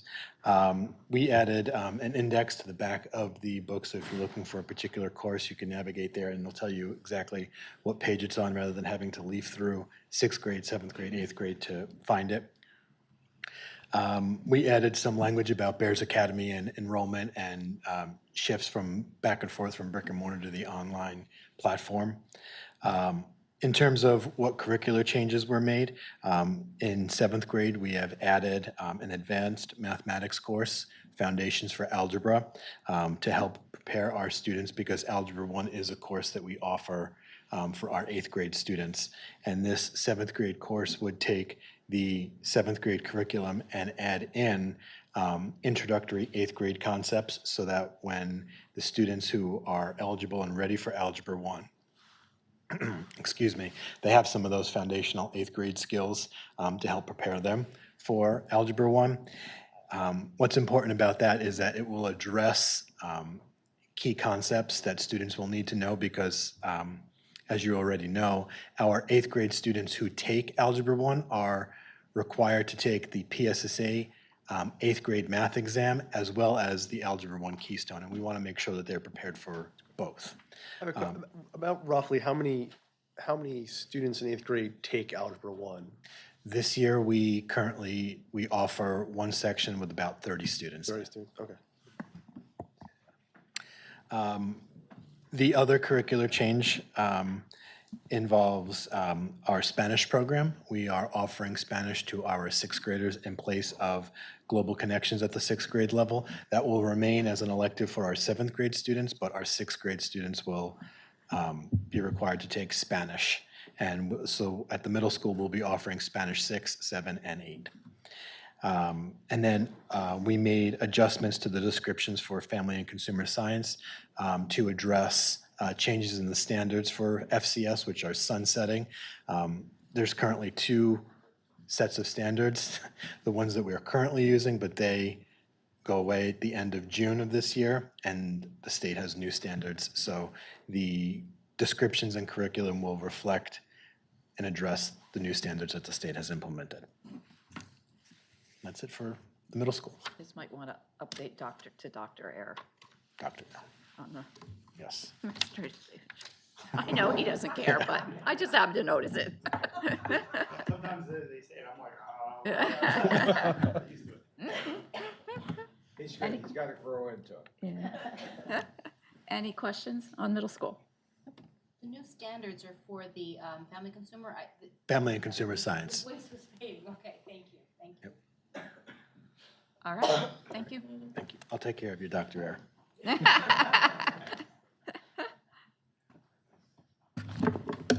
Good evening, everyone.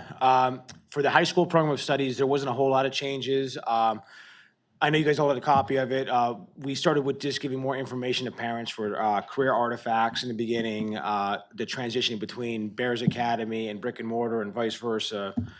We made some changes to our student offerings to meet the needs of our students. Again, like I said, we had it listed in the program of studies. And we have also, starting in the 27-28 school year, to benefit student needs, we're going to start alternating AP courses. By doing so, this actually will create fewer student course requests, which will actually allow students to get into the courses that they want. That's really all the changes. I mean, does anybody have any questions for the program of studies? I have a couple. Unfortunately, I have quite a few. You want me to start, or you go ahead? You probably have less than I do, so maybe I'll hit some of mine. Well, just couple things. One of the matrix in there lays out the math progression. Now, I know you said only have 30 kids that start the progression with Algebra 1 at the middle school. In that progression, it doesn't list, like, so if I took Algebra 1 in the middle school, for instance, my only, in this progression of the program of studies, it lists Algebra 1 or pre-algebra. For those students, it may be just slightly misleading, like what would be their if they're integrating into the high school, you know what I'm saying? Yeah, Or that's like more aspects for of the, something. I don't want to say average student, but like. That's with- more of a. Like a common, this is what Okay, the typical fair student enough. will be taking. I was like, all right, well, if they're taking out more. Yeah, so the students in middle school, when they meet with their counselors, they would be telling them this is the path that you want to take for math. Gotcha. So the AP situation, I'm a little confused. And it's kind of like, is it a staffing issue that why we have to alternate them? Because in my mind, I understand not running an AP course because there's not enough interest. However, alternating them seems concerning and problematic in my mind. I don't know if I like that. So I just kind of want to maybe expound upon that a little bit and just maybe I don't mind understanding the logic behind that. Can I talk a little Yeah, bit to sure. it? As being a former high school principal, this is kind of common practice in high schools because sometimes we don't get enough student interest in an AP course, it doesn't run. So what we, like at the school I came from, like we planned, so we said, okay, like this year will be AP government, next year will be AP US history, so kids can plan, so they always run because you'll get the enrollment. It also helps with our teachers, so they don't have more than 3 different classes that they're teaching. And the APs are electives, they're not our core. So we're doing this so that the APs are always running, because if only 4 kids sign up for an AP course, like BC, AP Calc BC is a class that does not always run, because I don't get enough students. But if we're alternate, we can get the kids to run it, because it doesn't run Well, they're not. Yeah. They're not core, but they count as core. Like if I Well- take an AP, it counts. Well, it depends on the subject area. Right, for like math. it Math, counts. right, correct. But if I don't have Counts. enough students, they don't run. Right, but I don't understand why that opportunity is not there. Like, I don't know, Yeah. I'm gonna tell you right now, I don't like it. I'm not a huge fan of this. I agree with- Alternating situation. I agree with you. I understand the fact that you can't run it because you don't have courses, but you're gonna have kids that are transferring in from other districts, you're gonna have other opportunities. And I feel like it's gonna really limit choices for students in that realm. I understand setting a threshold, hey, if we don't get X amount buy-in, we don't run it that year, and I'm fine with that, I understand that. But like, I know you say other high schools do it, I don't know a lot of high schools do it, I know colleges do it, and it can be very problematic sometimes with some of these kids and what they're trying to get in that 4-year window. Because sometimes even with kids that may be an advanced math kid that's trying to fit all this other stuff in and all this stuff, I just not sold on it. I think a big issue too, when we get the scheduling, you're talking 20 AP classes, we're putting into basically, I want to say 6 periods because we have band and we try not to get it. And so when you're doing scheduling, you need to fit, and a lot of these courses are also singleton. So singleton being, this is the only one we're offering that year. So you have to position them perfectly. And then once these kids request these courses, a lot of kids are requesting more than 2 AP courses. So then when all these course requests come in, there's conflicts then, where now then they have to make a decision, all right, well, am I gonna take this class or this class? So at the end of the course request, you do have classes that we can't run because there's not enough kids in it. And then that kid has to then wait another year for it. By doing this, and we were presenting this to at the grade level assemblies, like, all right, this is freshmen, sophomores, you guys gonna have to start preparing, start planning out your careers. This way then they know, all right, my sophomore year, I'm gonna take this class, and then my junior year, I'll take this class and this class. That's why we're offering it the following year, because every class will be offered next year for the seniors. Because again, we don't wanna do that to them where they can't take any class. But isn't there, since you're gonna say, oh, you're gonna offer it every year, so now the kids 11th and 12th grade, forget it. So 9 and 10, they're gonna start planning alternate years to take these AP courses instead of letting them run every year. They can build their curriculum themselves and the classes should fill. Because they don't know when it's gonna run. Well, in the program of studies, that's what we have, the list there, Right. each year when it's running. So when Yeah, there's it is. not, So they're gonna start planning now for freshmen and sophomores will plan now for junior year, but now the juniors and seniors, they're not gonna be able to.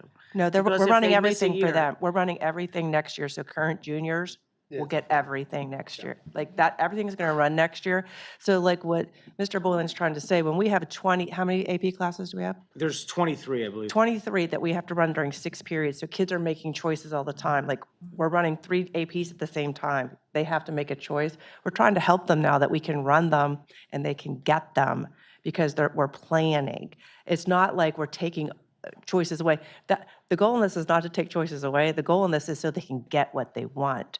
But I So. don't understand but, how yeah, you're taking some of them away Because we're and not, switching every other year, because, I mean, unless you show me the data that says that, you know what, we only get 4 in this class all the time. Okay, then I could see that one going, but to take like all of them, and say- or most of them, because now I see literature is going that's every year. I mean, that's just the 12th Why, class. I mean, that feels, but I just don't, and plus, like I said, we just went through this Newsweek thing, and one of the big things in that Newsweek award was how many AP courses that you're offering, you know, you got so many points for offering them, and now we're taking that away from our kids.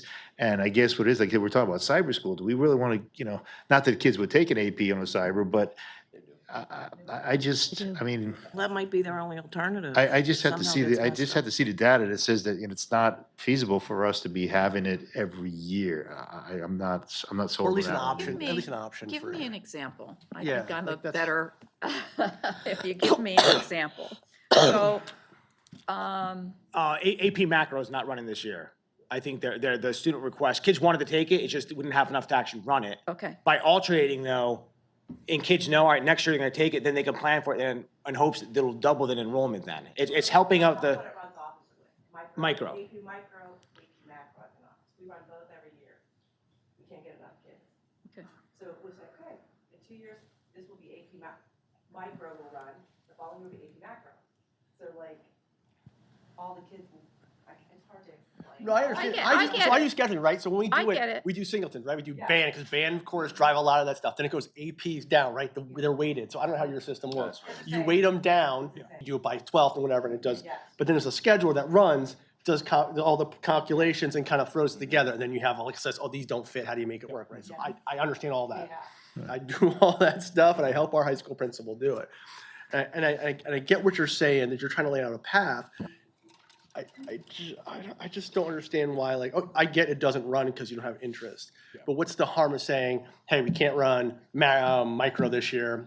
You have to ask for it again next year, and if there's enough, we'll run. I think I can yeah, answer that I was question, gonna is say, that because what then may a- happen then- is the yep. same thing the following year. Yep. So that student that's planning on taking that particular AP course as an 11th grader, we don't run the course because we don't have enough numbers. So that kid says, okay, I'm gonna take these other 2 AP courses.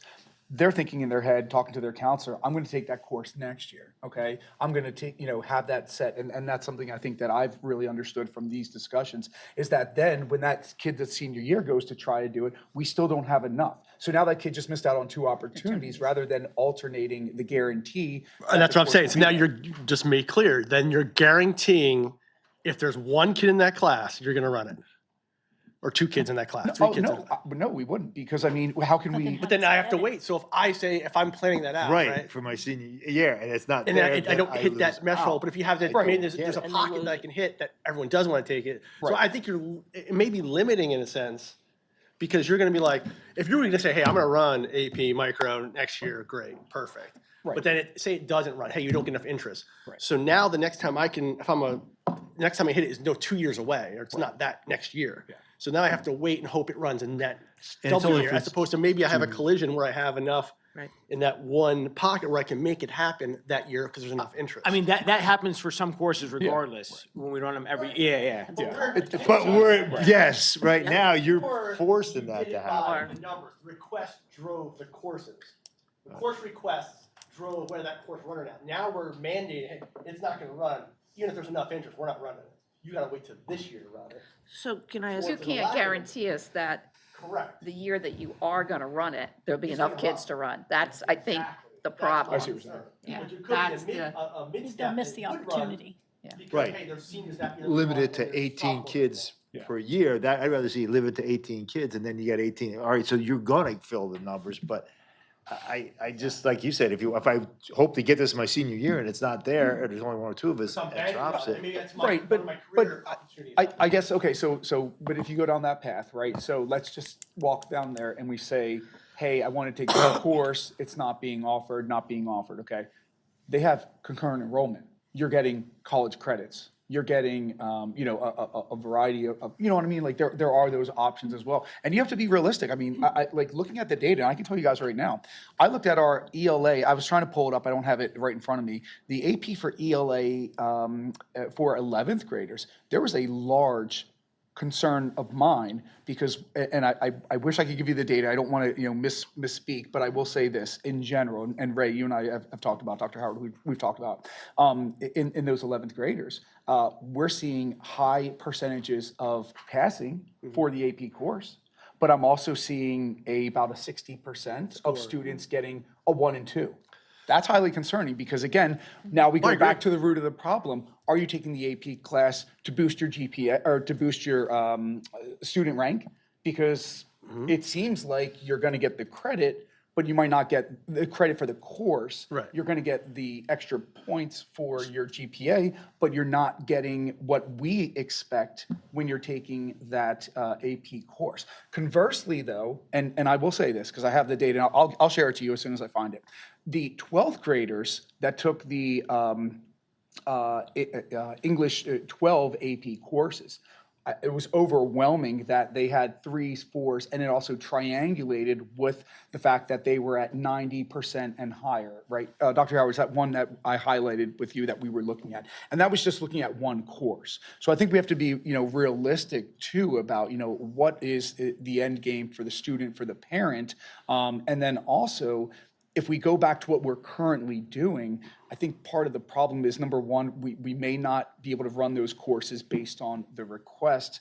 I think the other part too is a staffing concern, because how are you going to have a teacher that's teaching 3 other, preps, as we would call it, or courses, and then they're throwing in 1 or even 2 additional APs? You could almost get to a point where, and Dr. Rachel Phillips today talked about how she's teaching, 5, 6 different, courses. So there are some teachers that, unfortunately, of course, you want to take that role on, that responsibility, but at what cost? At what taxing cost from an employment perspective?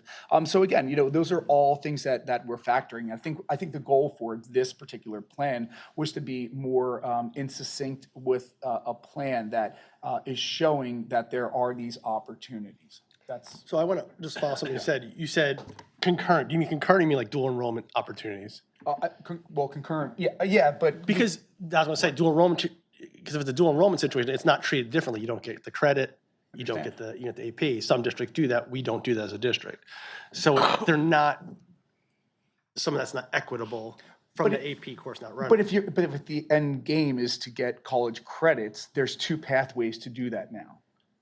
But dual enrollment, isn't there a cost associated with that? I'm sorry, I'm talking about the concurrent college level courses that they're getting the college I thought you were talking credit. about dual enrollment, which is I think, different. yeah, right. Not concurrent. It's semantics, right? Are you thinking about? So concurrent is taught by our Northampton? teachers, dual enrollment is taught by a college professor. Correct, yeah, just for clarification, Yes. you have those 2 options, one that, you're outsourcing at Northampton Community College, taught by a course, you're providing transportation, and then you're able to do that. And then also, we have our own teachers that are. I understand maybe the GPA thing, but why don't we, this is dual enrollment sounds like, because I'm dually enrolled into college, why don't they get PV credit for that? Because it's a dual enrollment, so in essence, that's not dual enrollment. Dual enrollment to me says I'm here, and I get credit for that thing. Right. And we don't give that here. We give the college credit, they get the credit. They don't get a PV credit. But they don't get PV credit. Yeah. They should get a PV credit. They're here. They're taking a dual enrollment. We have a handshake agreement. We're saying, hey, what they do. I think on site they do that. It says right in here. It says DE does not earn PV credit, but does earn college credit. Yeah, that's a contractual situation. I know many other districts do offer. You do get the Pleasant Valley credit, or you get the district, you get the school credit along with that situation.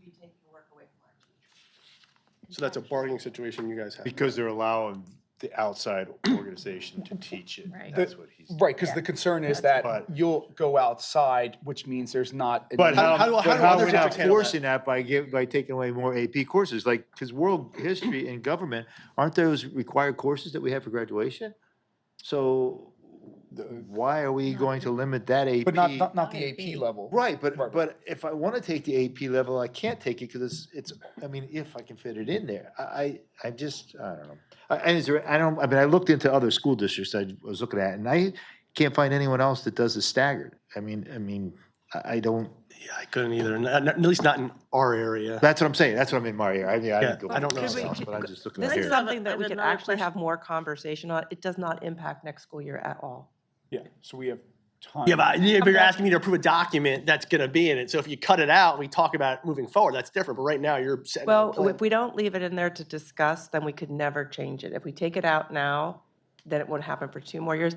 It's totally up to the board, but I think right now we're trying to have a conversation to decide something that does not impact our Until kids the for following. next year. Well, I Okay, agree, so- but I don't like approving something it's like. So my level question- of the law. 2 years down. Yeah. I know. My Exactly. question is, You're right. when does this need to be approved by? We need to start scheduling students. So we could take this part out, but we need to get this approved so we can schedule students, because we are on a timeline that we have to tell students' schedules, and we have to tell teachers their schedules on a timeline. Oh, that's right. Yeah. That's right. We have to get. Yeah. I have a question. too. So, Sorry, wait a he's minute, I'm done. just trying to figure out how we can Navigate this. navigate this, okay?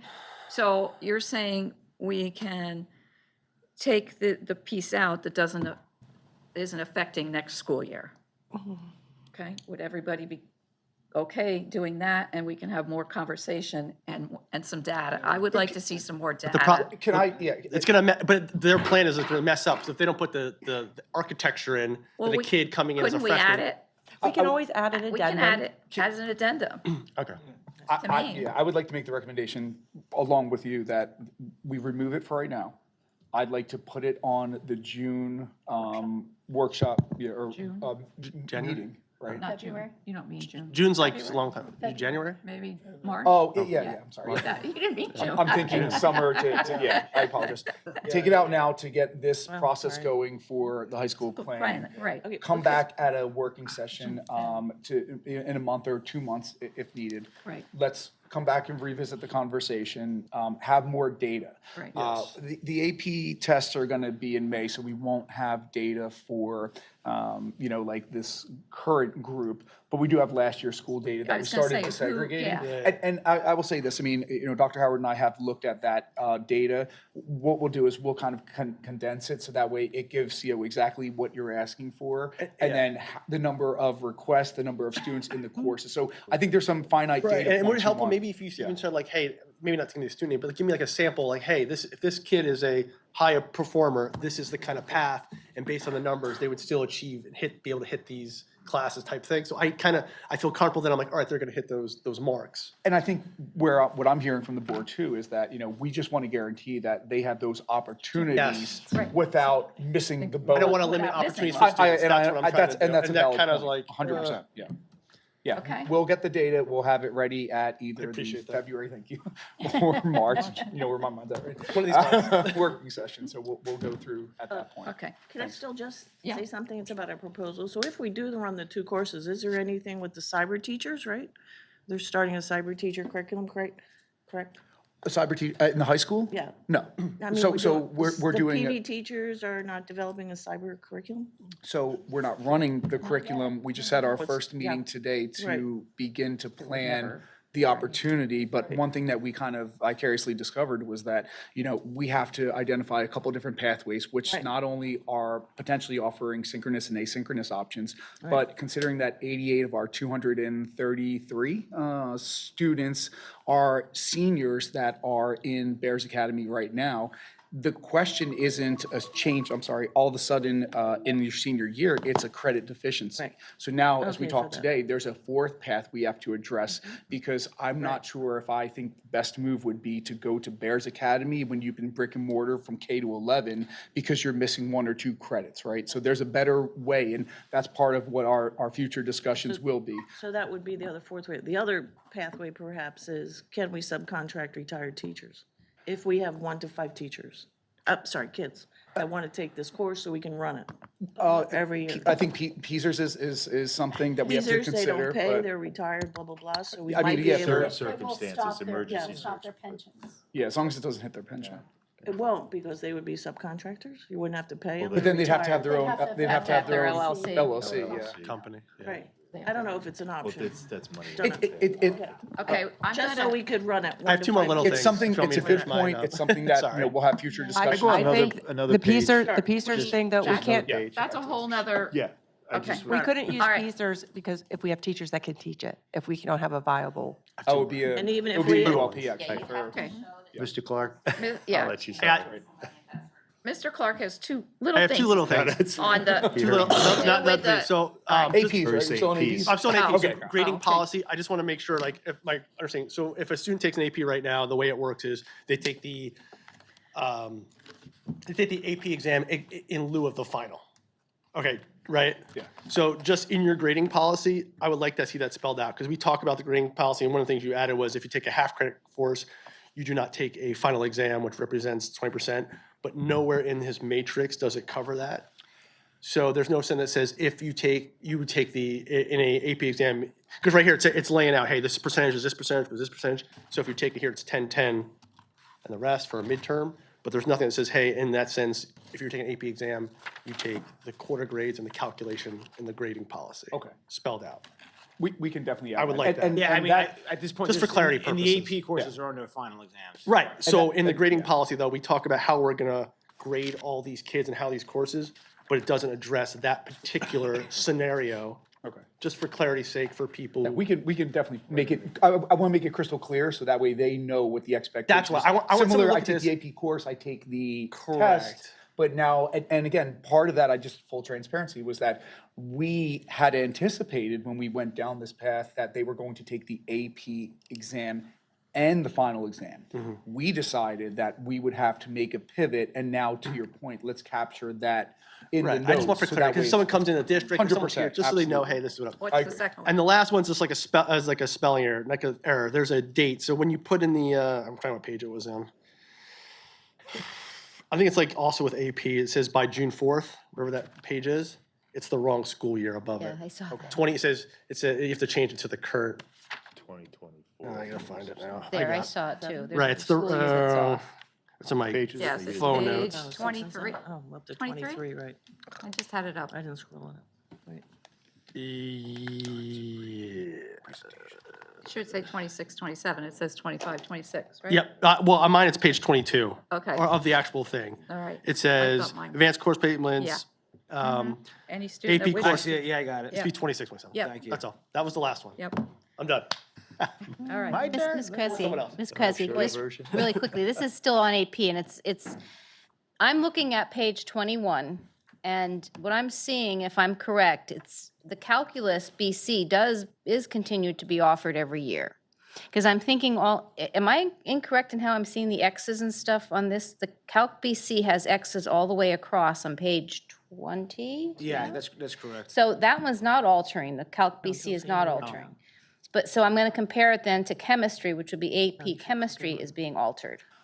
If it's a measure of maybe looking at since we're so focused on the steels and the engineering, some of these other ones, if we look at numbers, maybe, and I'm not trying to discredit anyone who wants to do the study of economics, is that a concurrent course? Because that is one that alternates. But what I'm trying to get at is, this might be valuable to alternate certain ones, but not others. Whereas the engineering type classes are very important, and there's a focus coming up through the pike to make sure we're engineer bound and science bound. Making sure we hit those things, and if there's anything that's concurrent, or I don't know who's teaching concurrent, I know nothing about it, I like it, but I don't know enough about it to say, well, maybe the economics is a concurrent thing, I don't know. So I'm just saying that this looks okay in some measures, because a lot of AP courses, they don't count. You might have a 5, and it's still not counted at a higher level university. And I think that messaging needs to be understood by people, that it looks nice for a GPA, maybe, if you get those, I guess you still give the points. Yes. But truly college-bound students have to and I shouldn't say truly college-bound students, but the higher ed schools may not necessarily take it if it's AP. They need the content, because I know there's a competition. To even get into the school. Well, itself. not even at that point, but some of these academy schools further out in different places of this country, they're on like Calc 3, and we don't even reach that point. So I don't want to shortchange any of the mathematics and science, because it is so important. And that's in our next discussions, focusing on that, please. Thank you. You bring up a great point, and something that our team will look at as well, which is another layer to this, was that are there opportunities for us to stay consistent with courses? I think that kind of might be that middle ground to continue to offer based on the past enrollment numbers and the requests, while others, there may be that potential to want to offer some. So again, some are offered every year and some maybe aren't. So we can definitely have these Right. discussions in data. Almost like, it's like if there's a blank year, for instance, you're not offering it, if almost there's an asterisk, if there is a, 20 students, you're gonna run one because there is that interest, like, you know what I mean? So that's what I almost feel like, if there's like an asterisk, like, if you follow this pathing, but in an essence, if in any year, if there is a certain percentage of kids that do want it, we will oblige and something like that. Right. That will give them, so again, I don't want to limit opportunities for our students. And I hate to see a kid who is, maybe in the economics field or somewhere that was trying to get to that pathing, and then maybe there is a sweet spot in the middle that we're not using that year, and then they lose out, kind of thing. So there's enough. So I know, John, you have items still. Yes. Okay. I also have some.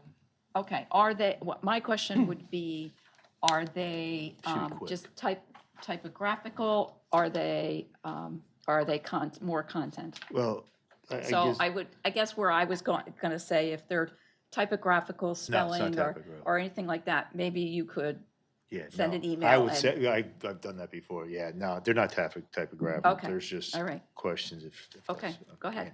Yeah, on page 4, you talk about the counselor says, we make ourselves available to meet with our students to help them facilitate successful educational experience. I know, Dr. Howard, when we were at the elementary school, the counselors had how much time they spend with each student and, stuff like that.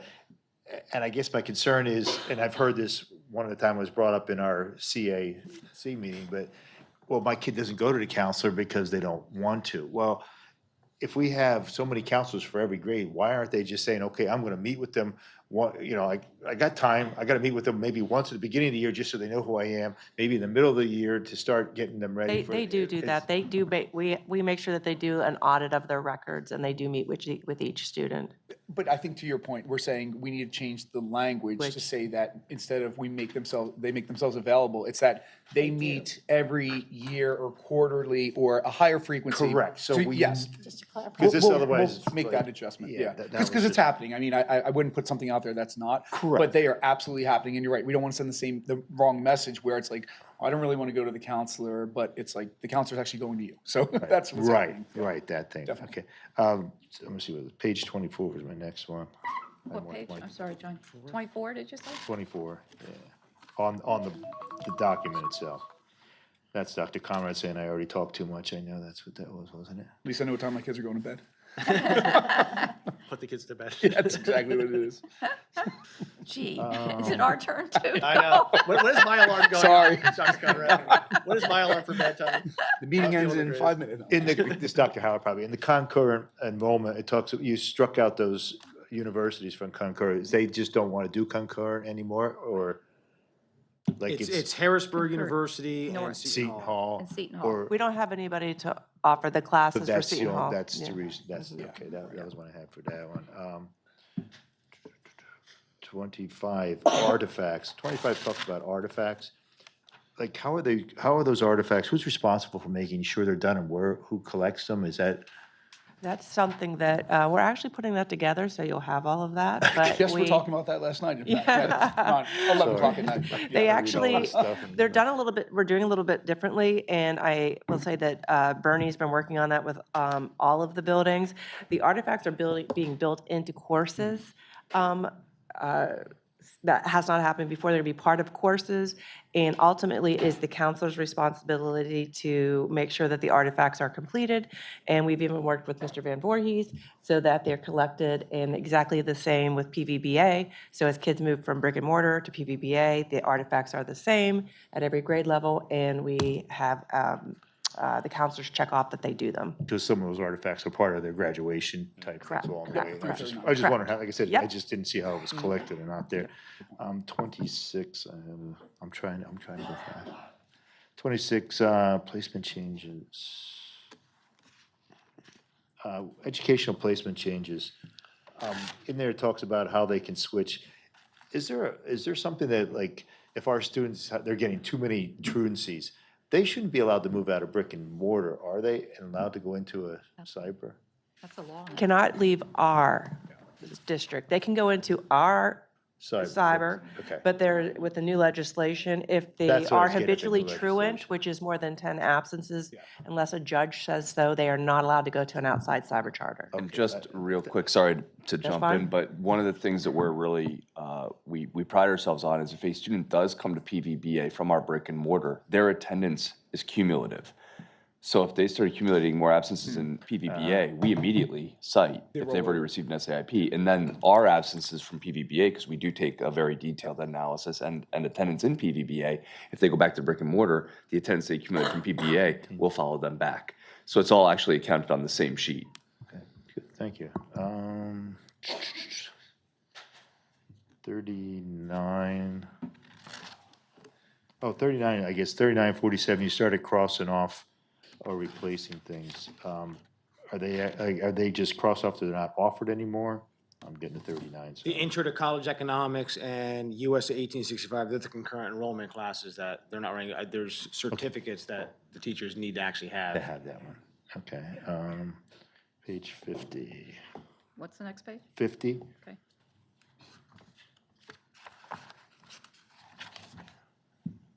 Mr. Voorhees probably gets here faster than I do. Down below, it talks about there's physics. What's going on with the physics comprehensive course offered? Like, you see, you cross something out, you're just putting. That was just an update to the description of the course. Just a new description, Yeah. not anything taken out of that. German, I see on page 58, that's phased out, Yeah. right? Because we don't have German at all. We don't have it I did miss the middle school, but we don't have that offered at all. We don't have a German Okay, certified how's teacher. our French coming along? Great, we have French good, too yeah. next year. Okay. 62, the art class is gone. Was that just because there wasn't an interest in it, or? Yeah, student interest. And then we did add another one to it, though. Where's it at here? We did do a survey to the students to see what kind of classes they'd like to see, and we kind of updated a little bit Yeah, I to think that. you added didn't you do something with gaming or something instead, or is it? That we had at the middle school, and Oh, that's now at it's the going to middle school. carry over to the high school, yes. Digital media. Yeah, I was gonna say, Digital digital media. media Yeah. is new. Digital media is the course that will do the new scoreboard and the new marquees. Okay. Oh, okay. And then the last one is the page 80 and 81. When it talks about the credits, when you add up the 6.5, 6.5, 7.5, is that the total number of credits that are going to be required for our graduation? Or is that That's how much they can earn. They're how still, much yeah, they they're still can held earn? responsible for the They same. just need, They need to get 24. they need to get 24 out of these. This is the credits they can potentially earn every year, but they have to have 24 to graduate from PV. Correct. Okay, so that's not saying, Yeah. I gotta get this, you have. Okay, thank you very much, appreciate it. Just a few quick questions. So page 6 and 7, when you have electives courses, business electives aren't listed, is that still looking that way, I think, wow. They're not listed as electives on page 6 and 7. 6 and 7. For the class of 2028 and beyond? No, they just don't list, they don't list business department on page 6 and 7 as an elective. They have electives, right? Well, I don't understand what you're asking. You know how you list electives with an asterisk on your chart on page 6 and 7? Uh-huh. Not business. Business is an elective, right? Yeah. So Are we saying all business courses are electives? Yeah, all They're all not business listed, courses. all the other departments are, but. because These Those are are the management graduation requirements, like, requirements. the courses you need to graduate. Math, you need 3. He's talking about the first Right, bullet. so- The first bullet, it says elective courses include all of the following. Yeah. And Oh, okay. lists them, and she's saying that business isn't in that Oh, got it, okay. listing. Okay. Yeah. That's, I think she's No. saying. Yeah, there you go. No, it's good. Okay, Yeah, then we'll make that adjustment. All right, and AP World History, is that dropped, or is that like the same situation as math? AP and math? AP World History. No, it's still running. It says dropped. what page? Oh, I'm sorry, it's still, yeah, that under page 6 and 7. It just says it's dropped. Is that for a graduation class? AP World History dropped? Where do you see that on what? Yeah, I don't see it. See that either.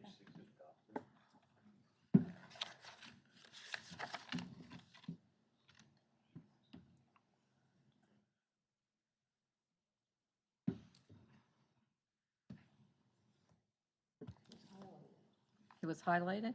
Are you talking about page 9?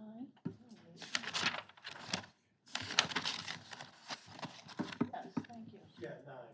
Page 9, I apologize, thank you. Social studies, 3 credits, blah, blah, blah, AP history, modern. Oh, that's a mistake. And then, Ray, can I talk to you about artifacts and pathways later? Just for time? Not now?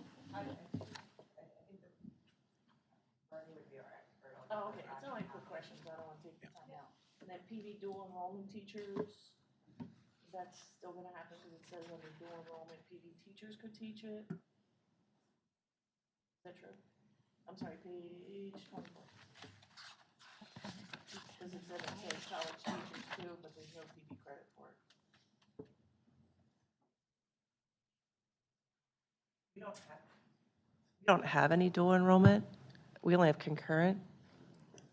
Page 24, dual enrollment PV teachers, do we have PV teachers that do it? We haven't had a PV teacher doing it in a long time. There's college, so they go to college If they go to college, they don't get online with college professors? PV credit for that. They don't get PV credit, it just says in there PV teachers. but It you're says gonna or leave that in- sometimes. Or sometimes. Sometimes. Yes, yes. Mhm. Yeah. You're gonna leave that in there in case we get it, so you're gonna leave that in there in case we get them. Okay, and then page 51, AP personal finance. There's no prerequisite for it, for AP personal finance? No, the College Board does not require any prerequisite for that, no. Really? So for the AP courses, we do, the students have to fill out a course request. They have to have teacher recommendation, and it's like a blue sheet we tell the kids, and it goes off of getting recommendations from the kids. And they have to hand it in the guidance, and they can't even request a course without handing that in. Yeah, they have to have 87% in the Correct. And it cannot replace the personal finance required course. It's not allowed to for the state to replace that. Correct. Mhm. So it doesn't even matter, and then they have their careers class and their financial literacy, correct? And then 55, esports is a year credit for high school? Yes, yes. So it's gonna have a full, there's a course for high school. It's a course at the middle school as well. Yeah. I thought it was just an activity. Nope, both. It's a course. Yep. So they're gonna have a full weight of everything going behind it. Nice. Okay, and then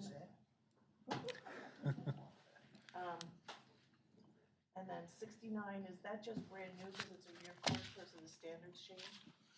It says it's a year credit for family consumer. So 69, that's our new course with NCC. It's General and Special Education Essentials. It's Introduction to Teaching is the first half, and then we have Special Education for the second half. Is that because of new standards or something under family consumer? It's a new course. It's a new course through Northampton Community College. So we have classes that our students are taking here. And if they take them, they get the credit with NCC. And if they go to East Stroudsburg, that will count towards their education degree. The early childhood class now, they go down to our elementary and work in PVE as well. So we think it's a great thing to have here at school, yeah. So they can get credits to be, if they want to be a teacher, they can get 6 credits here. Is it PV teacher? Yes. So PV teacher teaches the One of them is, and the other one, the teacher. The general education is a PD teacher teaching, then that PD teacher will shift to facilitating. Is that a PV teacher? credit situation that I That's brought a up? whole credit? It's a whole credit. No, but it's a 50-50 credit, so what do they get? They get a half credit or a full credit? It says a year course. It's a credit. It's one. Yeah, they get a credit towards PV, and then they'll get credit towards NCC as well. I know, but with dual enrollment, we don't give credit for non-classes that aren't taught by PV teachers, so half of the course. No. We, Exclusive with East Stroudsburg, isn't that No- correct? it's with Northampton, we do this Or no, I'm already. sorry, So what Northampton. happens is sometimes Northampton sends a teacher in to our building with our teacher in the room. So it's like a It's not that our kids are going to Northampton. We still have a And that's a teacher delineation, in is the that it's not a classroom. replacement of, it's a coordination We're not with. taking away from them, correct? Taking work You're away right. from the teacher. Exactly, that's why I said ULP. So. You're right. Which is good, and that works for us, you know. Anything else, Denise? No, it is a co-teaching, I didn't get an answer. No, that would be my last. It's not real, we've done this for years where the Northampton person will It's one come teach, in, one but we assist. don't take it away from our teacher because we still have a teacher in the room. One teach, one assist, in a co-teaching type of model. Okay. All right. Anyone else? Oh, yeah. This is good, I like it, these are great discussions. My eyes are tired, that's all. All right, thank you. All right, thank you, Brian. Can I interject one thing before we go on to the next one? I didn't put this on the agenda, but I'm very sorry. On the January voting agenda, I will have the signs for PVI like I have over at the middle school. Those are for safety and for easier navigation of the building. They are going into the PCCD grant, but I do need to get those ordered with that company. The quote, it will be on the agenda, but I did not have the final quote for this meeting tonight, but it's what like we have at the middle school. And that will be for PVI, yours will be coming. Right, directional, yeah. Yep. Just wanted to Yeah, let you our guys know goodness, that. you're good. All right, Didn't want it to be a surprise. okay, thank you. All right, Mr. Pomposello. Are you awake back there?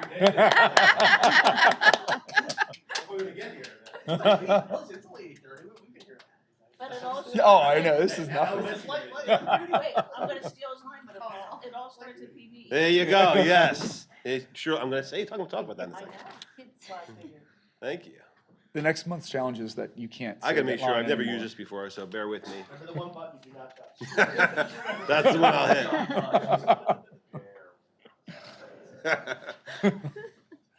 All right, so this is PVE highlights. I was supposed to go a few months ago, got backed up.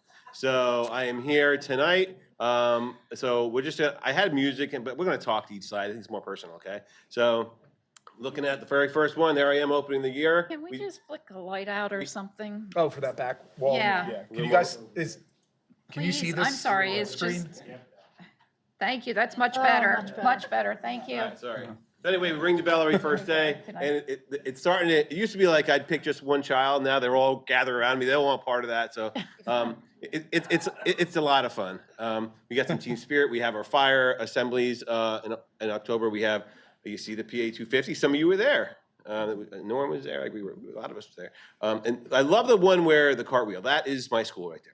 Guys, they're 5, 6, 7, 8 years old. They're little kids. We want them to love school. And so I just want, that's why we put that in there. We have some, was that Johnny Appleseed Day? Yeah, it's making applesauce, sure is, I All right, have one so- of those bills at home. All right, so you all know NWEA map growth. It's K to Keystone, right? My school's a little different. We have that, K to 2, for math and reading, but we also have something called NWEA map fluency. We're the only school that's really utilizing it, and this is for to learn how to read. This is oral reading fluency. This is foundational skills. This is a big deal, okay? I'll be honest, I geeked out, I nerded out, I got really into this. My staff's like, so what's wrong with this guy? What happened to Roger? But I was sick of hearing of how bad our reading scores. It was really bothering me. They were terrible. If you look at the PSA scores past few years, I'm not happy with them. There's no way Pocono Mountain should be beating us or Stroudsburg or Eastburg. So I'm telling you all now, we are going to crush all of them soon, I hope. So I hope they're listening because we're coming. Good, you should. Because I'm very confident because I have a staff of 100 people and we're all rowing in the same direction, which is really nice.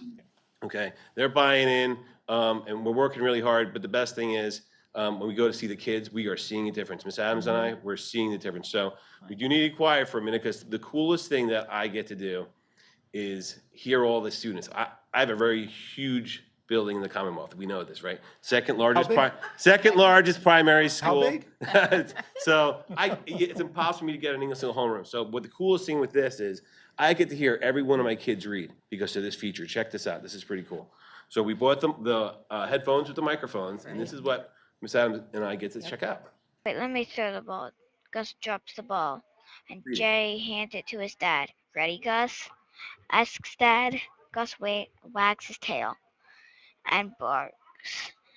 Then Dad lets it fly. The ball goes up and up over the tree and keeps flying. Jay cheers. So that's just an example. Dad can really throw. Gus takes off across the field and finally catches up to the.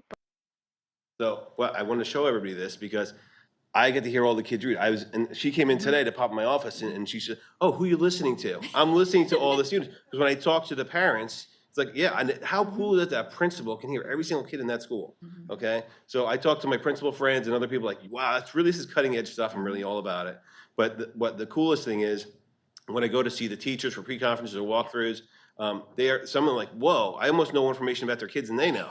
Like, how'd you know that? I'm listening in my office and then I go down. So every morning I start my day in my office, I have a data screen and I listen to the kids, I look at results and I go in and we talk about how we can make things better for the kids. So I just want to give you a glimpse of what's going on at E.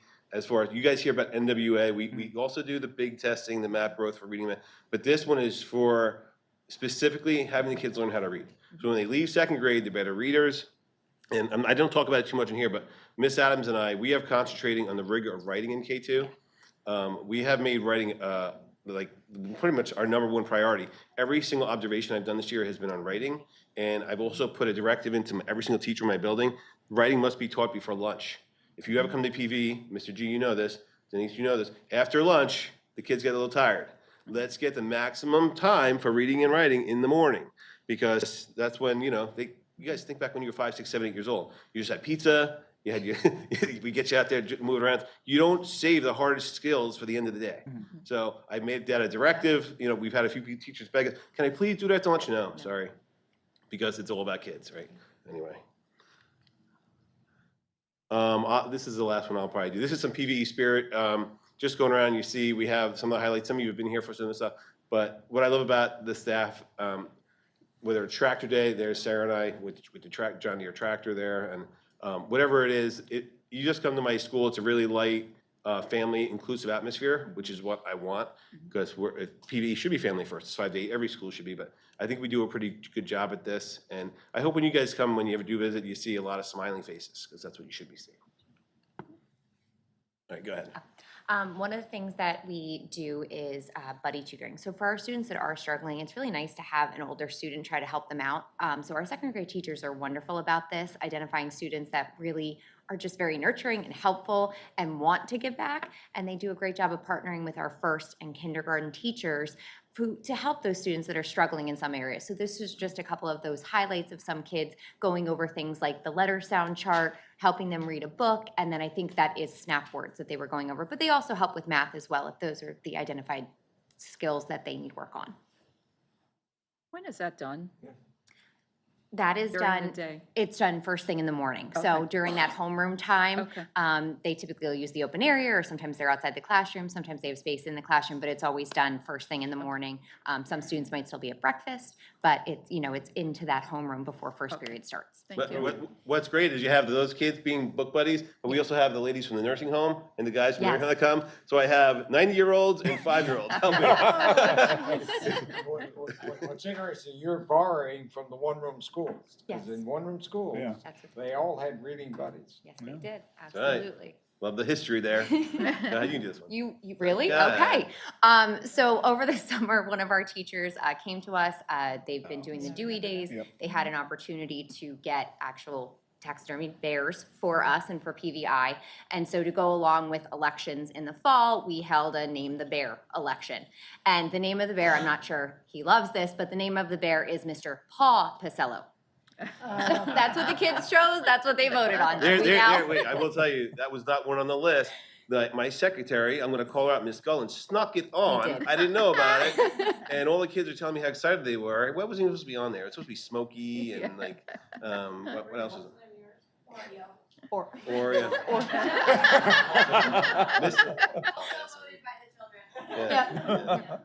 All right. Ramp is something we just kind of wanted to bring back to you guys. I know that we presented when the counselors were first going to go for this, and then we did hold our first advisory council meeting. They're doing a wonderful job. It is a ton of work, and that pie chart that you kind of see up there is all of the data that they are tracking in terms of how they are spending their day directly servicing kids. So they have a great program called SCUDA that they use that links to their calendar, and they are charting everything and then reviewing that data to make sure that they are following that ramp process and the Ask a National model. And it's definitely a lengthy process. It's a ton of work for these girls. I'm so proud, as a former counselor, like I just couldn't be prouder myself. Their principal, of course we are, but they're doing a tremendous job. They're collecting the data, they're seeing growth. They've set goals in both behavior and then attendance. They're working with our attendance coordinator from the IU as well with this. So it's really a big effort from everyone. And if they get this, they will be one of 3 elementaries in the state, which is amazing. So we won't know for a while, but they're working really hard, and we'll have our next advisory council meeting in the spring. And the best thing about this, they came to me. I didn't ask them. Intrinsically motivated staff coming to me. Hey, would you support me if I did this? I had to call Dr. Conrad. I had some board members come down. Everybody got on board. And something I love about this too, these counselors see the kids once every 6 days the whole year. How many? So in my school, the kids know who their counselor is, big time. So it's pretty cool. Okay, so this was huge for us. Book Blast was something, again, it was motivated by a teacher. Yeah, Our librarian came to us with this and said, hey, she'd really love to do this to put more books in kids' hands. Well, we ended up, because our participation rate was double what the participation rate typically is, normally it's 35%, we got 70%, we were able to end up sending kids that didn't even order. You didn't have to order a book. Every kid went home with 5 books in addition to what was ordered by maybe their family members. So it was amazing. I mean, the stacks of books we had kids going home with, we actually had to, for some of our little kindergartners, send it home in chunks because there were just that many books and they would have toppled over backwards. But over 6,500 books went home before Christmas to our PVE families, which we just couldn't be proud And the of. article in the Times News, Yes. if you guys didn't see it, you have to check it out. It was glowing. It was really nice. It was awesome. The next 2 slides are just some fun things to show how we kind of engage our families. So again, our librarian does, these are the pumpkins. That's a family project. You can decorate a pumpkin as a book character. Our staff also gets involved. They do staff ones as well. They get a little competitive with it, I'm not gonna lie, but there were some really awesome ones. And then she transitions it into a family project for Christmas where they do gingerbread houses. And we definitely see the ones that are totally kid generated, and then you can tell the ones that they really worked on with their parents, and they like going around and looking. And then she also has them vote on their favorite. So as they go through, they come into the library, they each get a little chip, and they put it in a cup, and at the end, they get to see which house or which pumpkin the students liked best. 2 more slides. All right, so I said in October at my staff faculty meeting, people thought I was nuts. I told everybody, I want 100% participation rate for parent-teacher conferences. That means I want every single parent in this building for conferences. Of course, teachers like, you're out of your mind, Papa Costello, right? Because I have 884 kids, right? So what we said, Ms. Adams and I said, if you can't get them in there, call us, and we will email, phone call, whatever, the parents. Guys, I didn't quite make it, but Sarah and I, 9 parents, we could not get in. But 99 participants, since I've been in Pleasant Valley for all these years, that's an amazing number. I'm gonna tell you right now. Absolutely. That's an amazing number. You guys talk about home resources, and in the next slide I'll talk about it, but without that, and then I made sure, Dr. Howard approved, I actually color-coded the data from NWEA for the parents, because you talk to parent-teacher conferences, the parents are nervous to meet the teachers and stuff. I wanted to walk out of there, because there's colors, there's red, yellow, green, blue, how you're as a reader. So, but sometimes if it's in black and white, you're not really sure, so I had it in color. If your kid's red reader, it means below basically need extra help. Yellow means they're there, need a little more. Green, you're proficient, blue, you're advanced. I put it all in color, teachers talked to them about, so every parent who walked out of there with the paperwork, they knew exactly where their child's, because I heard years ago, after that conference, I thought my kid was an awesome reader. How do you get that out of talking? So to be fair to the parents, and I'm a parent, it's so obvious where I'm at, and then we gave a lot of home resources. We printed out home resources on where to get the help, okay? And I can give so many names of people that helped me do that. But I thought. I wanted to jump in here because you guys are saying that you guys did a great job, but I want you to know, I was down there the morning, we were planning the conference, you guys were doing conferences, and he made his teachers, like, you will contact those parents until you get a hold of them. And he goes, and if you can't, I remember the one, it was like 3 or 4 times, then Roger and Sarah were calling the parents. Yeah. So We call no parents. parent was not getting, I don't want to say harassed. I don't want to harass them, right? So I'm really, that's everything on the whole That's slide. phenomenal. Because look at the bottom, I'm thanking the parents.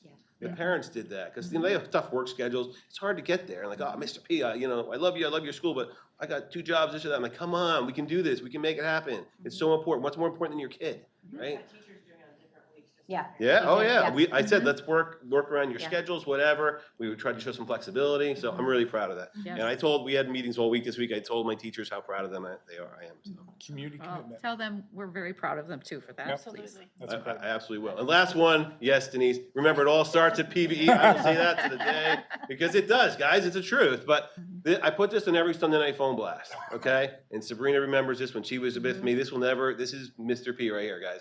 The success of a PVE student takes a team effort. The student, I don't care if you're 5 or 15, you have to work really hard every day. The parent, they gotta be on board, promote PVE, support me, and our staff, and the school staff. So Sarah and I have to support them so they can do their craft. We have to give them what they need, give them the tools so they can make it happen. Happy. If all that happens, guess what happens? You get a really successful, happy kid. And that's our highlight. So a little on the lighter side, but thanks for listening, guys. Thank you. Perfect job. Any questions on the presentation? Excellent job. Well done. All right. American 250 update. Ms. Fields. Hey, good evening, everyone. Hello. It is with great pleasure that I stand before you this evening to share with you what we're doing in our various buildings to commemorate the signing of our Declaration of Independence. So I'm going to start where it starts, down at PVE. On Friday, September the 19th, guest readers visited each PVE homeroom. Readers included community members from our school board, state police, state representatives, and Miss Pennsylvania herself was there. They read the book K is for Keystone. Classrooms were also visited by a mascot from America 250, Pocono Raceway, Kalahari Resort, or our very own PV Bear. So that's something that's going on, well, that occurred at PVE, all right? The events I'm sharing with you are things that have either taken place or we are planning to have happen within our school year, okay? Moving on to PVI, they had a few things going on here. I'm trying to see which one is specific to. The Keystone Assembly reenactments featuring Henry Box Brown, which engaged students in learning about Philadelphia, Henry, and the significance he played in our history. PVE, PVI, and all of the schools, we plan on creating a slideshow of events and activities that are happening throughout the year that we will share with our board, our school board here at the goal is the April meeting, okay? Moving on to PVM, starting January 26th, the PV Bears Network right here at the middle school will start reading K is for Keystone, a Pennsylvania alphabet by Kristen Kane on our daily announcement program. The PVBN will also highlight local Monroe County events that students can participate in as they occur. We send this information out Fridays in our weekly faculty messenger. We also send it out Sunday evening in our Connected message that goes home. The art club met on Monday. They're starting to think about how they want to design that keystone. So that's really exciting. I spoke with the art teacher, today is Thursday, Wednesday. She said that they have some ideas. They're looking for this Monday actually start sketching out some of those ideas. So I can't wait for that to be finished. That'll be one of the various displays that we have happening right here at our middle school building. 6th grade, our students will be creating biographies of influential signers of the Declaration of Independence. In 7th grade, they'll do the who, what, when, where, and why of the Declaration of Independence, how Philadelphia became the birthplace of our nation, and did you know about the Declaration of Independence? In in 8th grade, they're going to have an excerpt analysis putting important concepts of the Declaration of Independence into today's words and context. And this, again, will be a display that we have right there in our main lobby.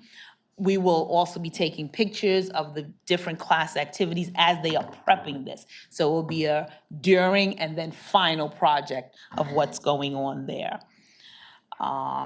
We will also talk to Ms. Scott to help us make some signs and posters as we are going to put this all up in our lobby. The high school students in grades 9 to 12 recently participated in the Pennsylvania History Essay Contest. Following an evaluation by the Social Studies Department, winners from each grade level were awarded a $125 prize generously provided by Mr. Berger. Thank you, sir. Additionally, students showcased their creativity in the America History Art Contest, exploring local, regional, and national winners. The winners will be announced next week from the essay contest. So there are a lot of things happening. Some already occurred and some still to come. And we are all very excited about participating in PA 250. Any questions? Sounds exciting. Really cool stuff. You're very welcome. Thank you. The kickoff for the county is actually January 18th Yes, ma'am. at the courthouse, 12:30 PM, 2:30. You can RSVP to register, but there is a Monroe County kickoff. Tomorrow morning is the education meeting. I'll be there if you don't mind, because I have to take notes. So if there's anything we can do on that side, please reach back. But just so you know when the kickoff is, to announce to people, maybe they'd like to join it. Thank you. Yes, thank you all very much. Anyone else? Okay, we have reached the end of the education curriculum piece. Is there any questions from the board? Okay, open it up to the public. Is there any questions on the education curriculum piece? All right, thank you. I have to take a side note here for a second. I let the principals go.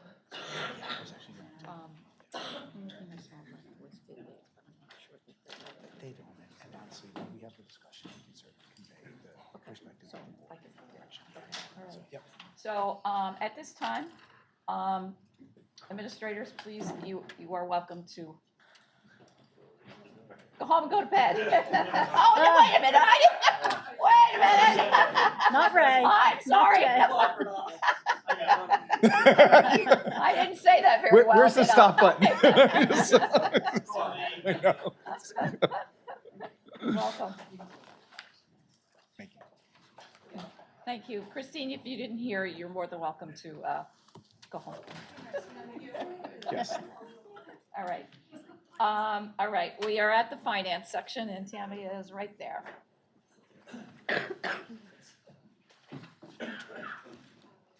I was going to go home.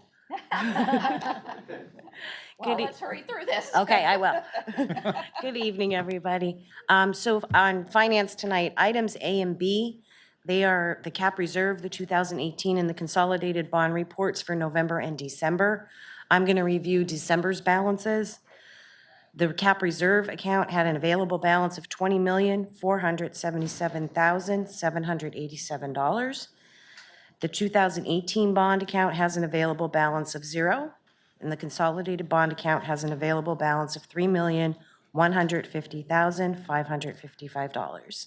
Does anybody have any questions on those reports for those months? Okay. Item C, our attached EBTEP reports for September and October. Pleasant Valley's EBTEP reserve balance at October 31st was $6,113,054.26. This is equivalent to 6 months of reserve. We are required to maintain 4 months, so we're in good shape there. I have one update from our trust meeting, our quarterly trust meeting in December on the GLP-1 medications that we had discussed a meeting or two ago.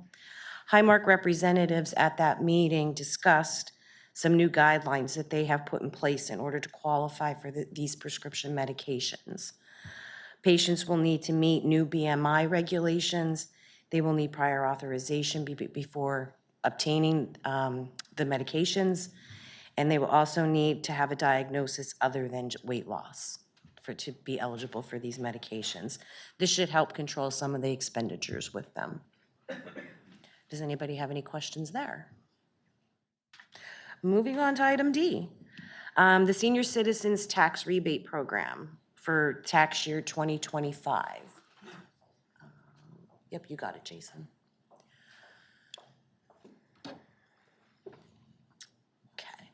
So the Senior Citizen Tax Rebate Program is due to be officially board approved at the January 22nd board meeting. The state will be opening their filing window on January 15th, and then the school district opens our filing window on February 1st. Due to some state budget relief items, I have a few proposed changes to propose for this upcoming filing season. So I'm going to start with our current tiers and our reimbursement. Our current tiers are 0 to 8,000 income level, 8,000 to 15, 15,000 to 18,000, 18,000 to 35,000, with respective rebate amounts from $650 down to $250. As you can see from last year, that's a cost to the district of about $190,000 is what we're giving back to the community in these tax rebates. The changes that the state has made to the budget has allowed for us to increase and come up to the state level and to match the other Monroe County schools.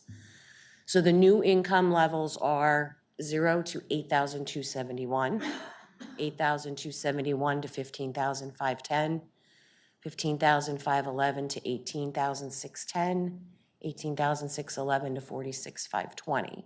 With rebate amounts now at a high of 1,000 and the low of 380.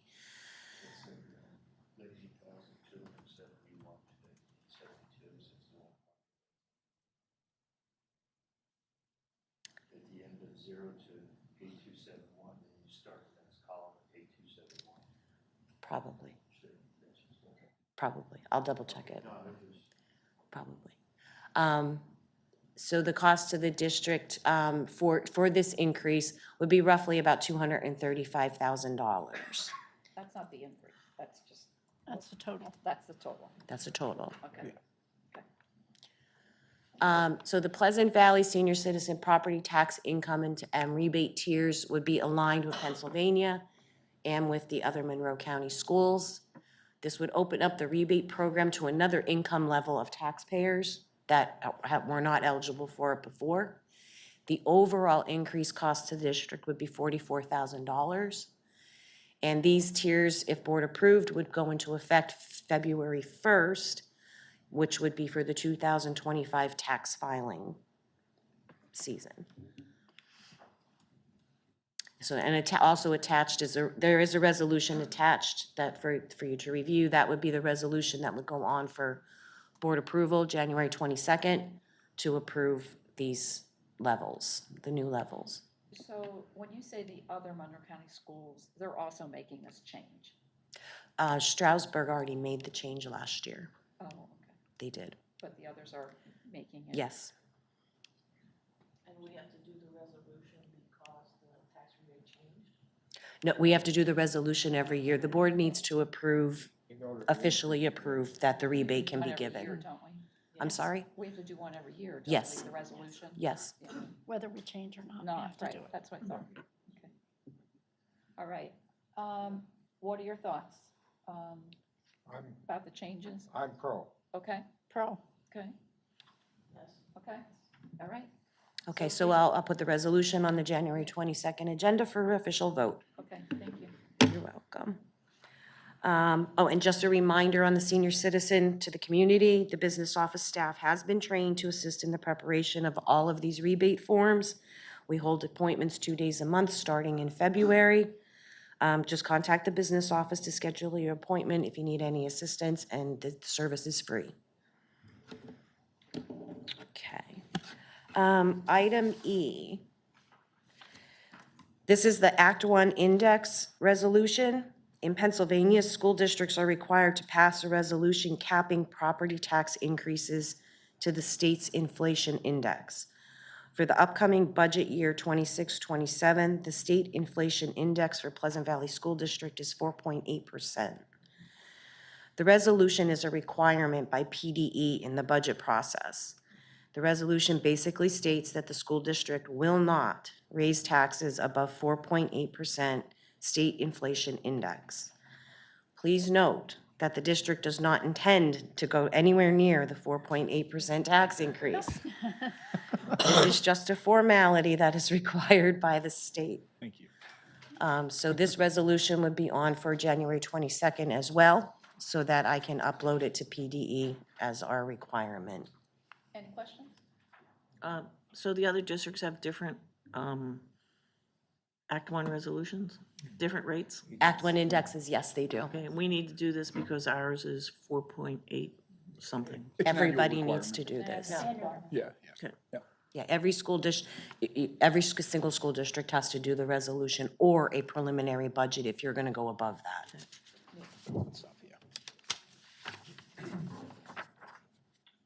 No, I don't think, is it, every school district is 4.8 or it's different? They're different. No, every district is different. Every district has to do a resolution. There's a formula. There's a formula. If you go on, if you just do Act One index for Pennsylvania, it's a spreadsheet. It lists every single school district and their index.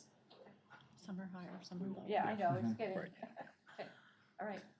Okay, all right, so that will be on for January 22nd board approval as well. Okay. Item F. Under the Ready to Learn block grant, there's a section in the tax equity supplement funds in the amount of $869,598 for school year 25-26. These funds will be distributed during the 26-27 school year. The grant writing process requires a resolution be passed by the Board of Education designating what these funds will be used for. There are 5 different areas that the funds may be used. All of these areas create a taxpayer relief in some way, shape, or form. For the current funds, the resolution will allocate these funds to reduce debt. It is the most direct way to allow taxpayer relief in the upcoming budget process. So this resolution will also go on for January 22nd. Does anybody have any questions about it, clarifications? So the application is for furniture, desks, but not teacher desks. Teacher. This is So the it's Ready totally to Learn application in eGrants.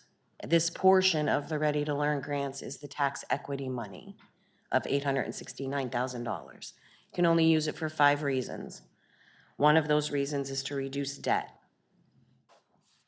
And that's her recommendation, to use it for that. That's the recommendation, yes. It's the most direct way to use it. All right?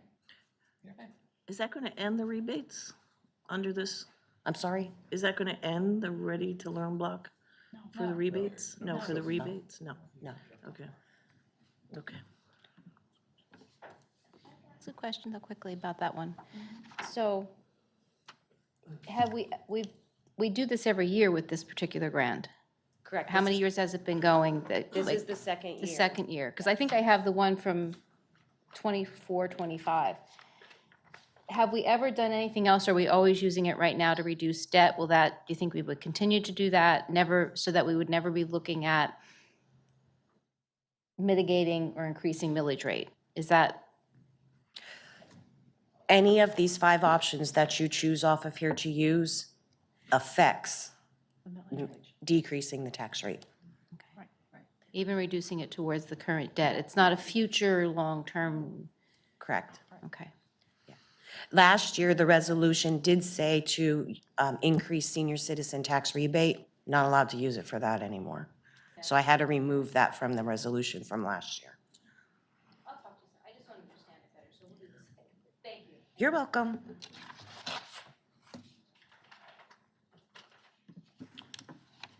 G. G. Okay, as everybody is aware, and as you've heard on different presentations tonight, the state budget finally passed on November 12th, 2025, 4.5 months late. So I'm going to give you the financial side of how that affects Pleasant Valley. Basic education funding increase of $202,000. Special education funding increase of $4,160. Sorry, it's getting late.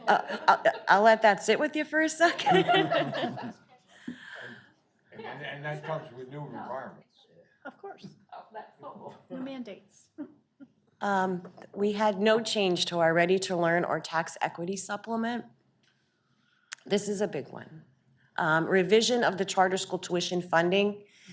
The state has projected that Pleasant Valley School District will save $838,000 with the new PDE 363.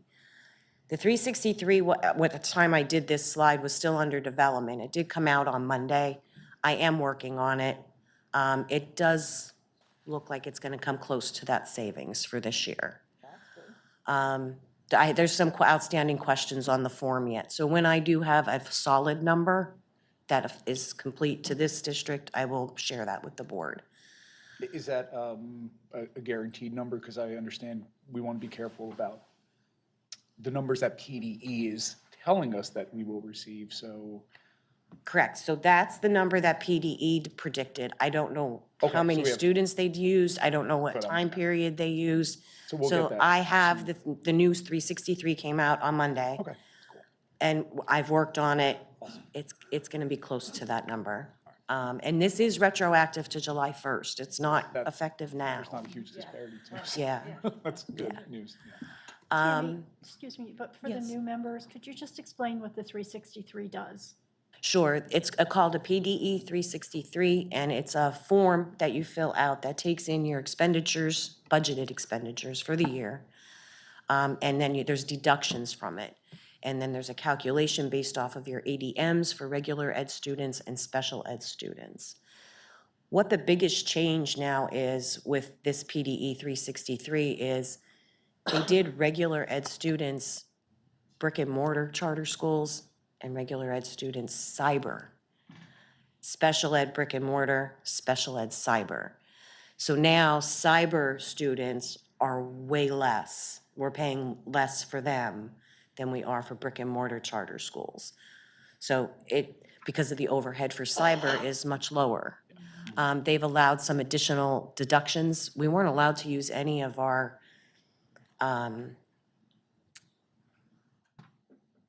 oh my goodness gracious, operations to the 2620s. We weren't allowed to use any of that. We weren't allowed to deduct any of the charter school tuitions before, so now we are.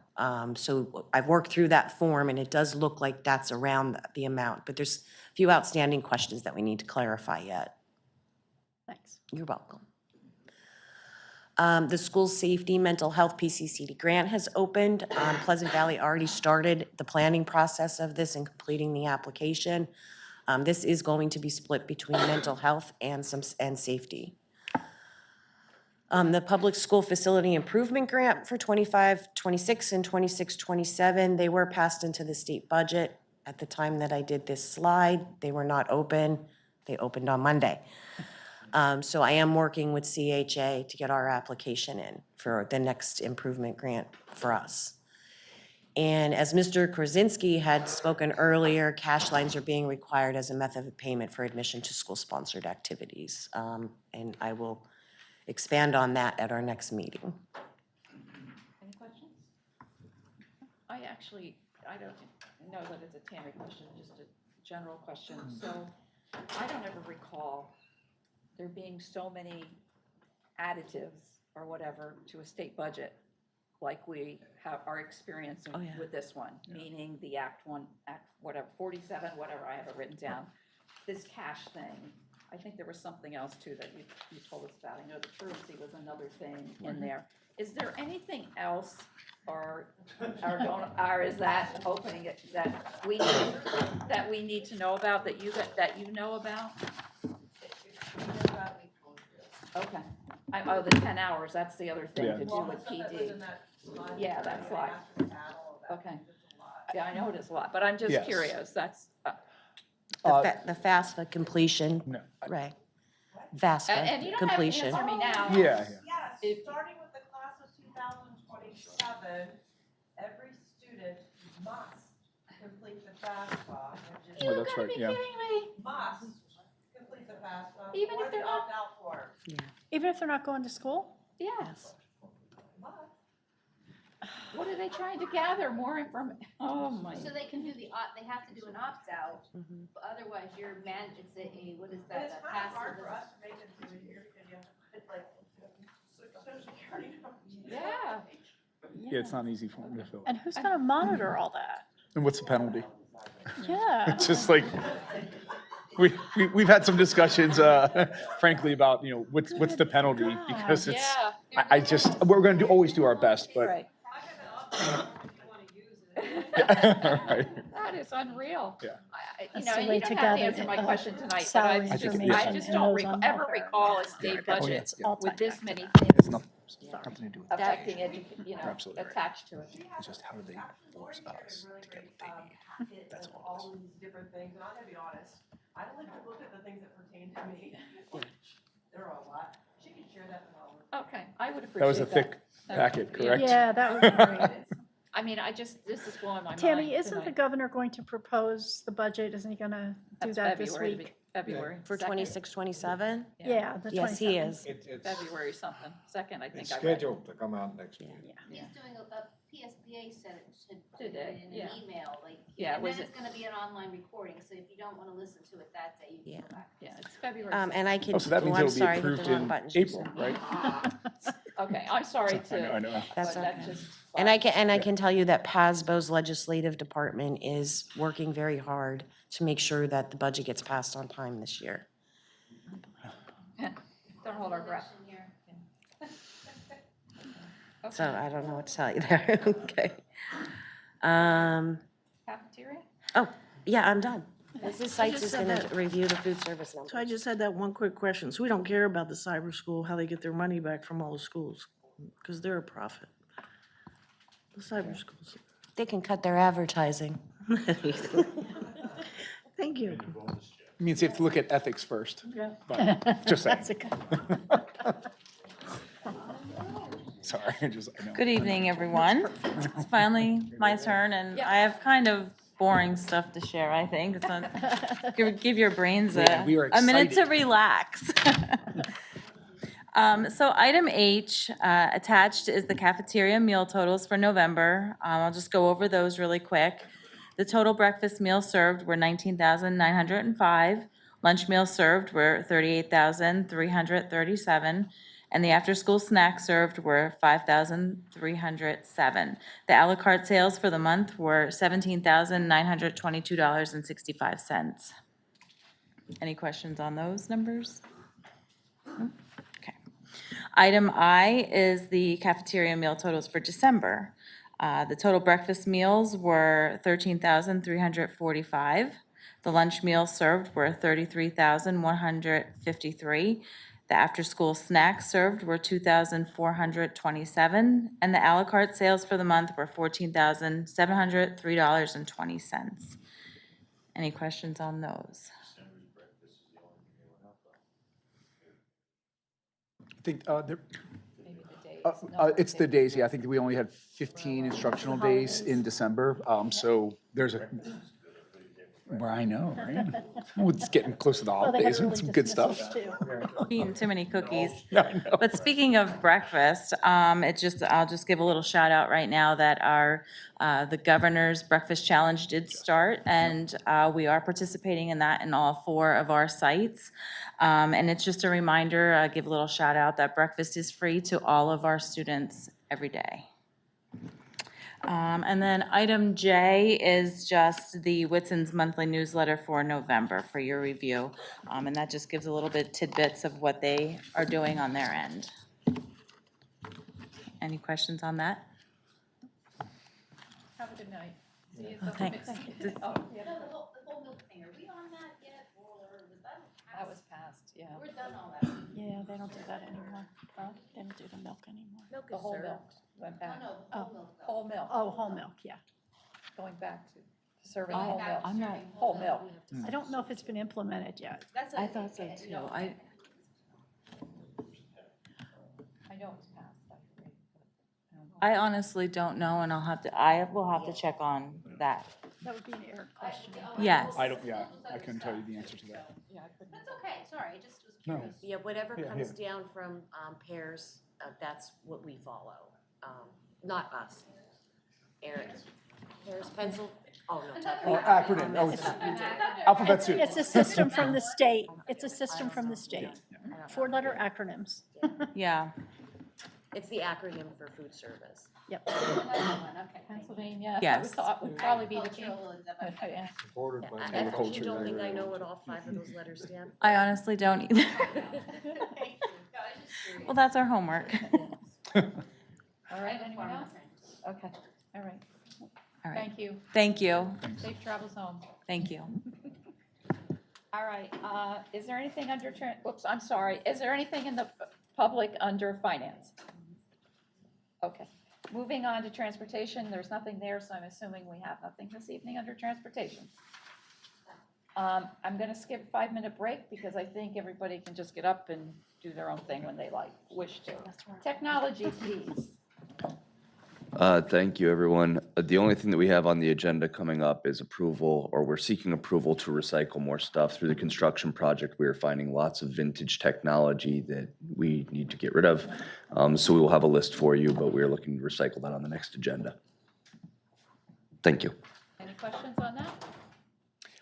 Not a question, but I just think this would be kind of cool because we do have some of those like displays, throughout the high school, and some of them are going to be kept, I would imagine. Just a thought. It would be kind of cool, like kind of an archive, but you talk about technology and how much it evolves. Like it would be neat to have like kind of maybe some of those artifacts kept. Like for example, do our kids know what a floppy disk is, or like a pager? I'm just saying it's kind of cool. Like it could become like a Smithsonian, but it would be neat just to see kind of the progression of technology. I'm just saying it would be neat. If you go It to, would, because and think about it, like we have a big tech focus in the middle. It's kind of cool. Like what does that evolution look like? I just think it'd be cool. it's already I love there. it. If you go to the PVBA flex space, if you go to the PVBA flex space on the right-hand side, the old display case that was in the middle school, we repurposed that, Yes. and that actually has vintage PV technology, including original floppy boot disks and things like that most students don't know what they are. We put Oregon Trail, and like it wasn't an app before. I think we have Chromebooks. I think we have Chromebook 001, the first one the district bought. That's It's in amazing. there. An old Apple. So yeah, That's if you're interested, you can go back and take a look. It's in there. Thank you. Well, I actually have a Heath kit that I built, my own computer. Well, there you go. Thank you. Solder. Old maps, if any teachers put in that room, that would be cool. If anybody's on the wall. We actually have some out here that we were looking to. Yeah, no, it's cool. Yeah, definitely. Yeah.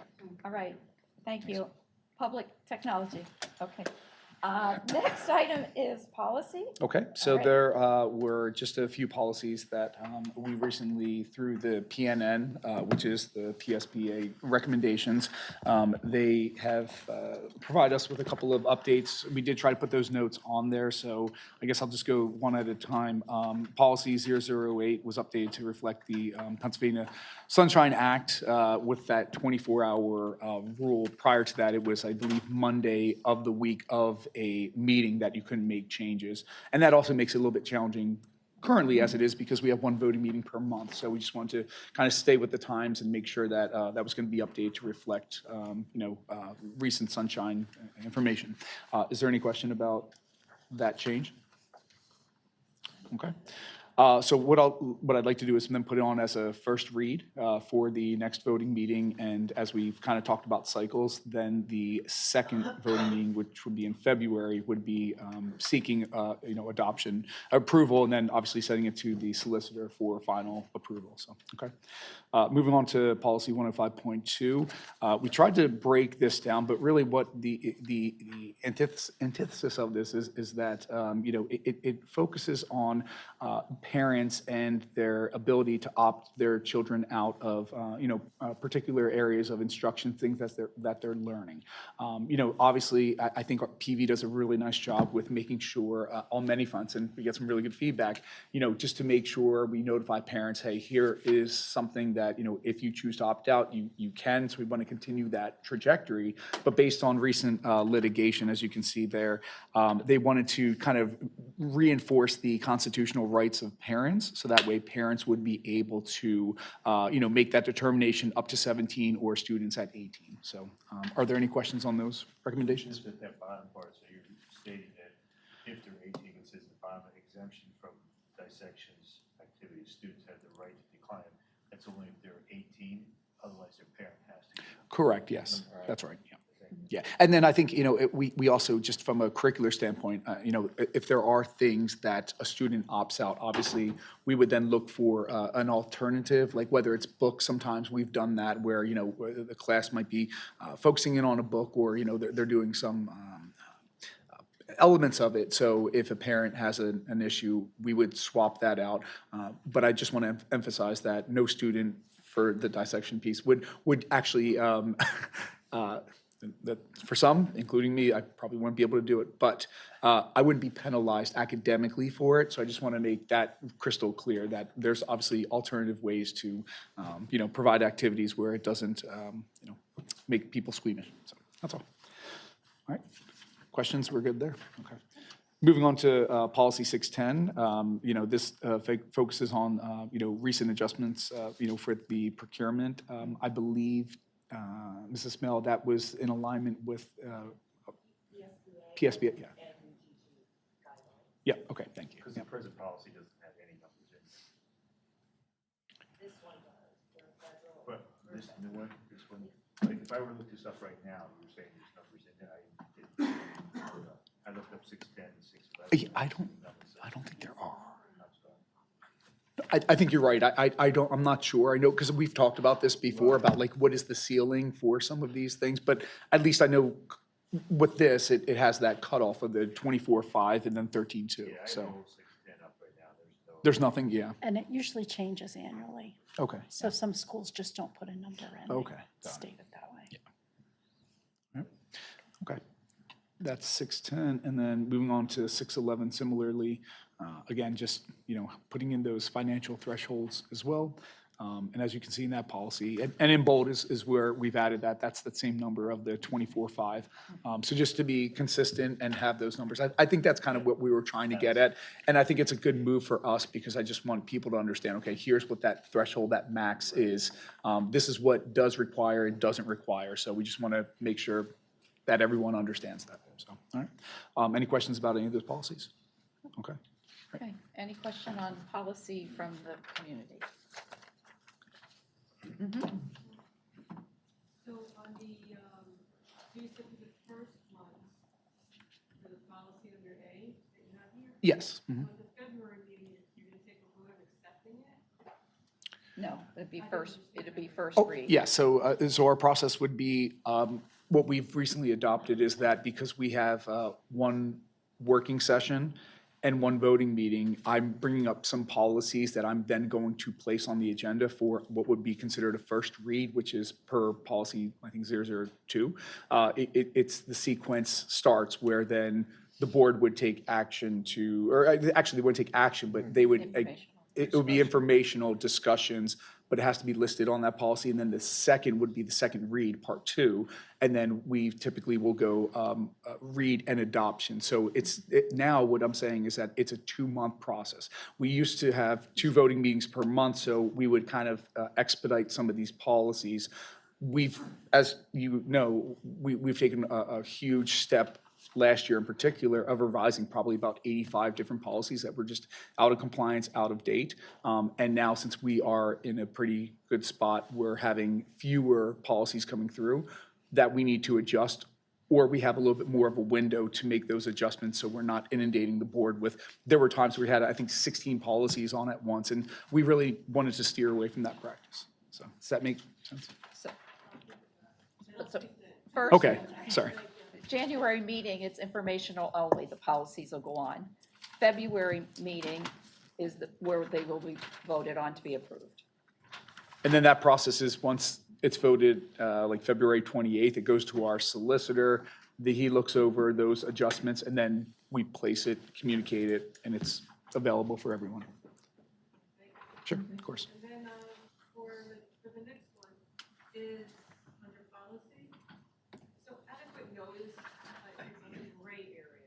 So is it more defined or is it still a gray area for adequate notice? With what? I'm sorry, I couldn't hear. Is that under policy 105? It's a gray area, like we. 105-2.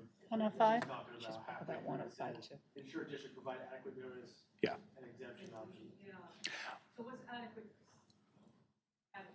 Subjective, but what I no, I read what you're saying, but like I said, I think, and you and I have some great conversations about this. I think, as we're getting ready for, the start of a school year, for example, and there are, some information that we want to share out to families, we want to notify them before the school year starts. So when we're thinking about adequate, information being put out to the parents, it's, hey, making sure they're aware that if you have any questions or concerns, please reach out to our administrator, our curriculum department, and then we can answer any questions you have. So we'll be sending out communication that then kind of is the catalyst for that discussion with other things as well. Obviously, we want to make sure that our parents are a little bit more proactive too, if they are in the belief that, hey, I would really like to deviate from this, curricular sequencing or this instructional, thing that we're learning.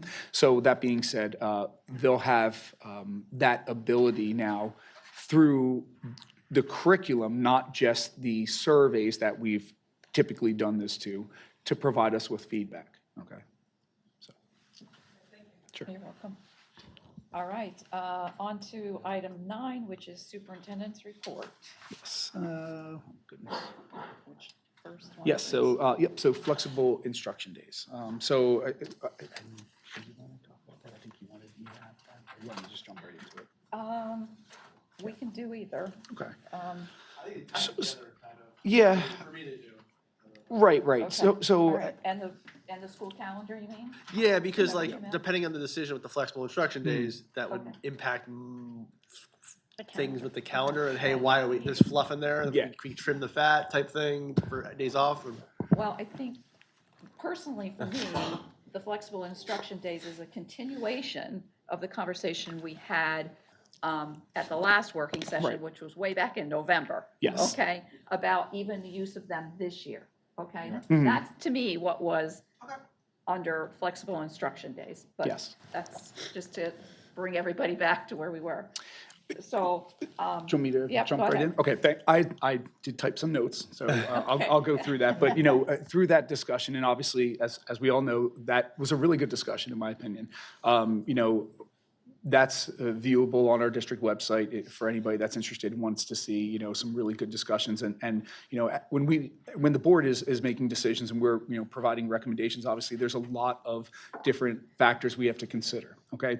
Number one, for me, one of the factors was obviously when we adopt calendars, we typically are doing that, in January, typically sometimes in February, okay?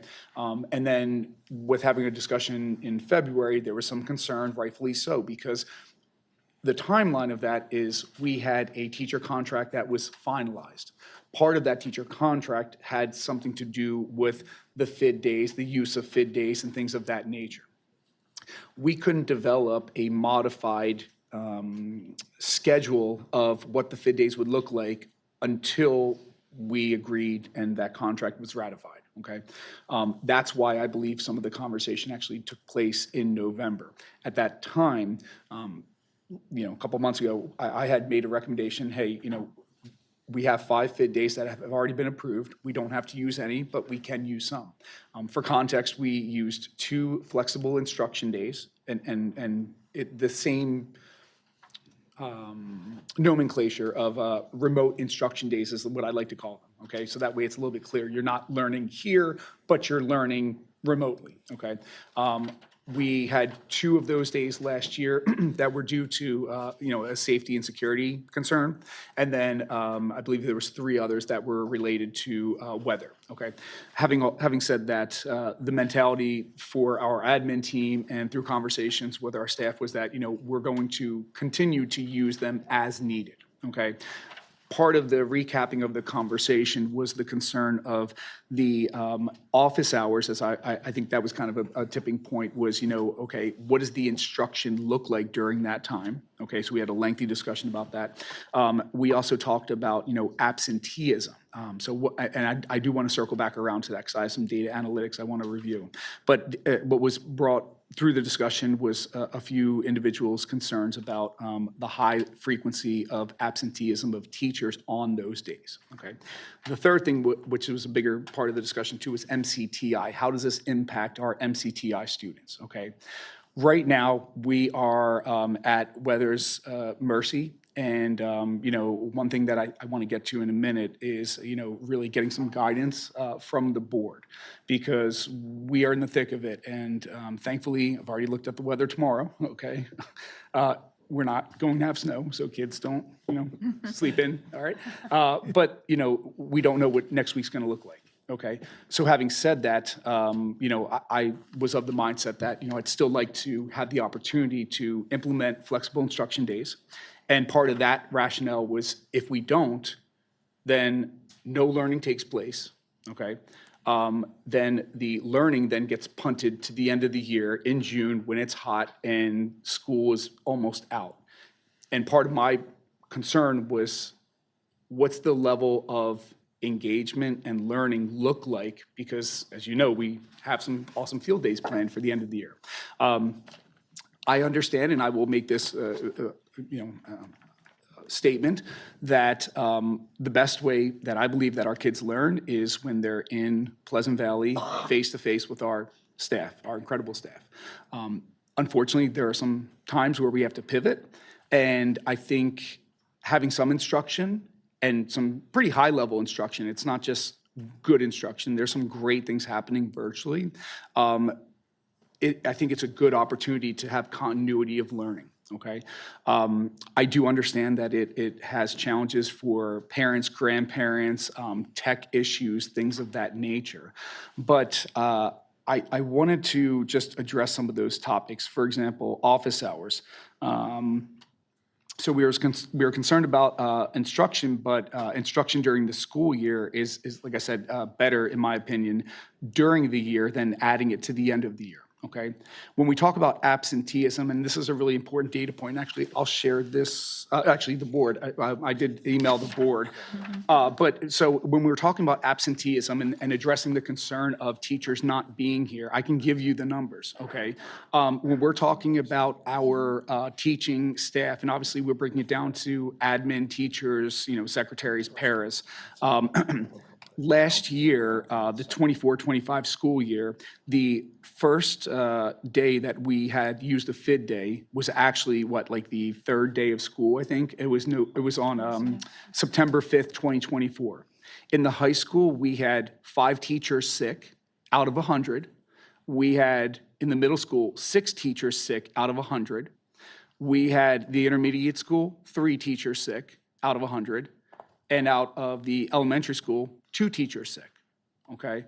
So I will tell you, when you look at all of the information, on average, I would say we're not getting more than 5 teachers out in any given building on any given FID day. There's an anomaly, and I'm gonna address it now. If you look at the second threat that we had addressed, that occurred on November 1st. In the high school, there were 15 teachers sick at the high school. In the middle school, there was 15 teachers sick. Then in the intermediate school, there were 6, and then there was 0 at the elementary school. So you might be thinking to yourself, okay, well, maybe this is a middle school and high school problem. It's not, and here's why. That threat, when you go back to that date, actually occurred on a Friday. And I'm positive that I sent out communication the night before. So when you get a concern about a safety threat as an employee, and we're all worried about safety in schools, you have to understand, and I won't divulge in it, but obviously there's reasons as to why there's maybe concern, when you get a phone call the night before and you're, again, I'll just leave it at that. Again, I really want to dispel this, trying to use the right term, this misunderstanding, I think, that our teachers are not here on FID days. I have quantitative data that proves that's not true. The other thing I will say is this.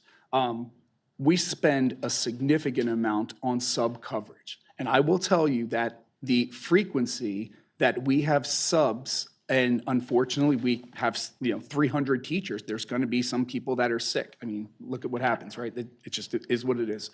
But our attendance on FID days is probably better than what it is on any given regular instructional day. And I can show you the data if you don't believe me. That's number one, okay? So number two for me was MCTI, and that's going to be the last piece, and then I'll stop. So MCTI, we have about 290 students in grades 9 through 12 at MCTI. You take 290, you divide it by about 4,000 students in the district. That means we have 7.2 students, the percentage is 7.2% of our total PV students are at MCTI, okay? What that also means, conversely, is that if we're saying that MCTI is the reason we are not doing FID days, then that means that you are not, and again, I don't mean you, I'm saying I think we need to be mindful. Let me rephrase it, thank you. We need to be mindful that we're making a decision that impacts less than 10%, whereas 90% of those students would be on a FID day in front of a computer learning, and I have my teachers that would be there educating them, okay? I did speak with Dr. Verga today in particular because I had some concerns about, what do we do at MCTI? Because I know that was kind of like, what are the facts? So here are the facts. At MCTI, if 2 schools are open, MCTI is open, okay? At MCTI, if, let's say all 4 schools say it's an inclement weather day and 2 of us have a traditional snow day and 2 of us have a remote instruction day, there's no school at MCTI. They'll make it up at the end of the year because you can't have, that disparity of where you would get stuck, where some do, some don't, some are virtual, some are not, okay? Interestingly, the bigger impact of students missing class time at MCTI is actually predicated on the misalignment of the school district calendars for the 4 sending schools. Last year, and Dr. Verga did a great job with this, what he does is, and he's doing it actually in our next upcoming meeting, if you want to take one, Sue. Yeah. What he does is he takes a look at all of the days in which we're not here, and sometimes there's misalignment. So for example, and I can't remember the exact day, but there's one day where PV is the only school that will send students to MCTI, which means, number one, all of their staff are there for 1/4 of our students, which I'm happy that our kids are getting the education. But, at the same time, what are they doing? Because there's going to have to be in alignment with the pacing when all those other students are coming back like the next day, right? So I would say as a district, we have typically approved our calendars in January. And I can also tell you with 1,000,000% confidence, I have reached out to the other 3 superintendents to say, can we align our calendars? We had some successes this year alone because all of our students are pretty much not coming to school during the week of Thanksgiving, which does help the, all the alignment that MCTI needs to do for their staff and their professional development and so forth and so on. But as you can see, as a typical example, and I'll just use what I see here, we have 2 of our 4 school districts who adopted calendars anywhere from January 25 to East Stroudsburg does theirs typically in April. 2 school districts have, 2 orientation on 8/12, but 2 do not, right? And that's just without kids. Let's kind of delve a little bit deeper.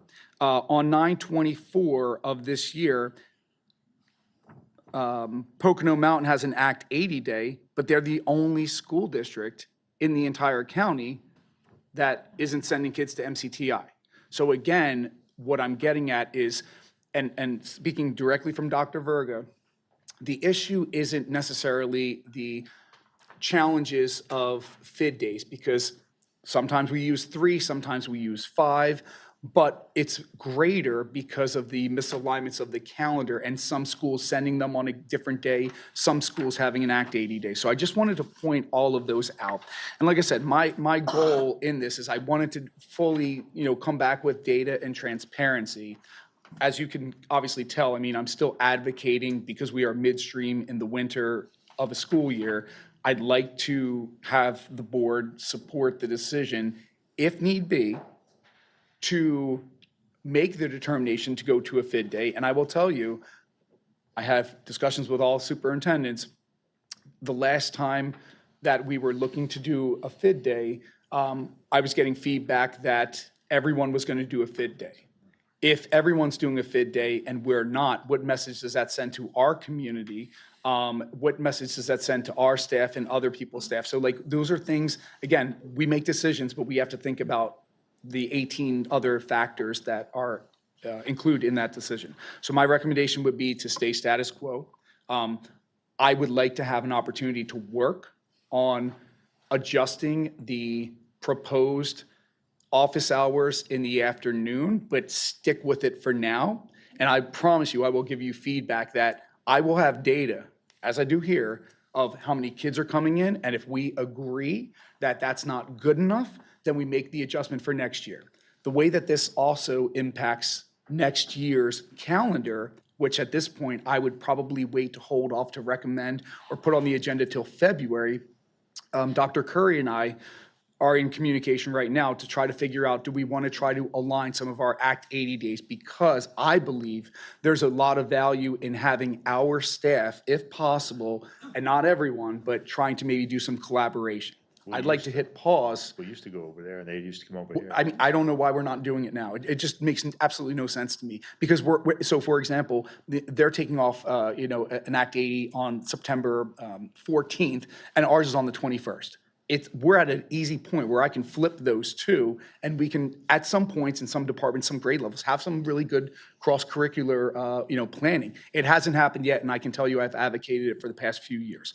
All that being said, again, I'm seeking, to stay status quo, keep that recommendation. If we do need to have a traditional snow day because we're getting 6 inches, I'm not going to call a FID day. It's going to be a snow day. I want these kids to go out and play and enjoy the white fluffy stuff, okay? But at the same time, if it's treacherous, there's a safety concern, and we feel that our kids can still learn, I'd like to take that opportunity midstream in the last 5 months that we have in this school year. So that would be my thoughts.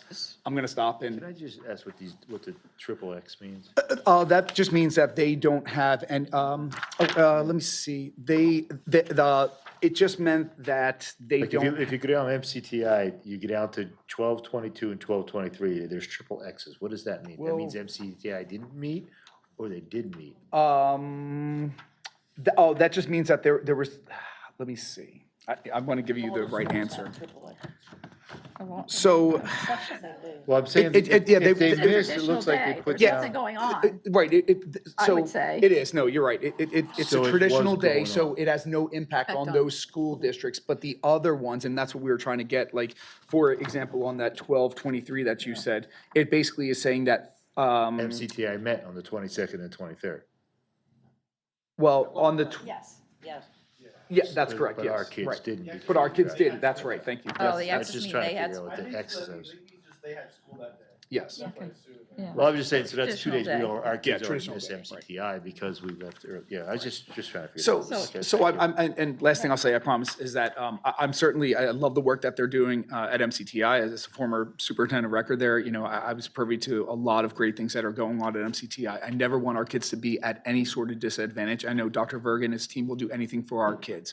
I know there are some challenges with hours when we're talking about certain programs like cosmetology and so forth, but at the same time, again, I think part of, the possibility of aligning our calendars might be a better opportunity. And as you recognize, for the draft of the proposed next year's calendar, we are trying to put in some built-in snow days to be, and again, greater alignment with some of the other districts. So there's a little bit more cohesion, but I'm going to stop because otherwise I'll keep going. Sorry. So, No, I will. so kudos for taking this on because Diane, we have talked about this at MCTI For years. just for looked this years up and on years our- and years. So anyway, I'm hoping it's for a positive and we see movement that the district calendars are more aligned for MCTI. So I'll stop at that. As far as flexible instruction days or remote days, and leaving them be for this year, I, as you know, feel that as they're set up, or especially as they were set up last year, the students didn't get anything out of those days. We haven't had any this year yet with the new schedule. Yeah, so I don't have any thoughts as, whether or not it's good or bad. I just know that other districts, are using, well, at least one district, I shouldn't say plural, one other district is doing a lot more teaching during the day than we are. Our office hours are too long, but I understand, that somewhere, and I did try to find it today and I couldn't find it for some reason, that in our collective bargaining agreement, it states in there somewhere or something to the effect that we have to work together on this schedule. And so I understand, I'm going to call it option A, where we have the long office hours is what we have right now. And that it's my understanding that option B, the teachers there's an option B, but they've been presented it, but they don't like it. And I'll say this. Don't like yes. it, or they like it, I didn't hear. No, they don't. And my understanding is that was coming from, 3 individuals in union leadership. But I also want to add to it that I think, if there was an opportunity for more planning time to try to make the modifications that maybe is an option C, which condenses the office hours, that I think could be worked out. My concern at this moment is I really don't know if we're gonna need to use one tomorrow or, from a safety perspective, let's just say, or like, weather-wise. I will tell you, the PVEA president and I have had probably about 4 discussions, one, in fact, yesterday, about could we consider working through this?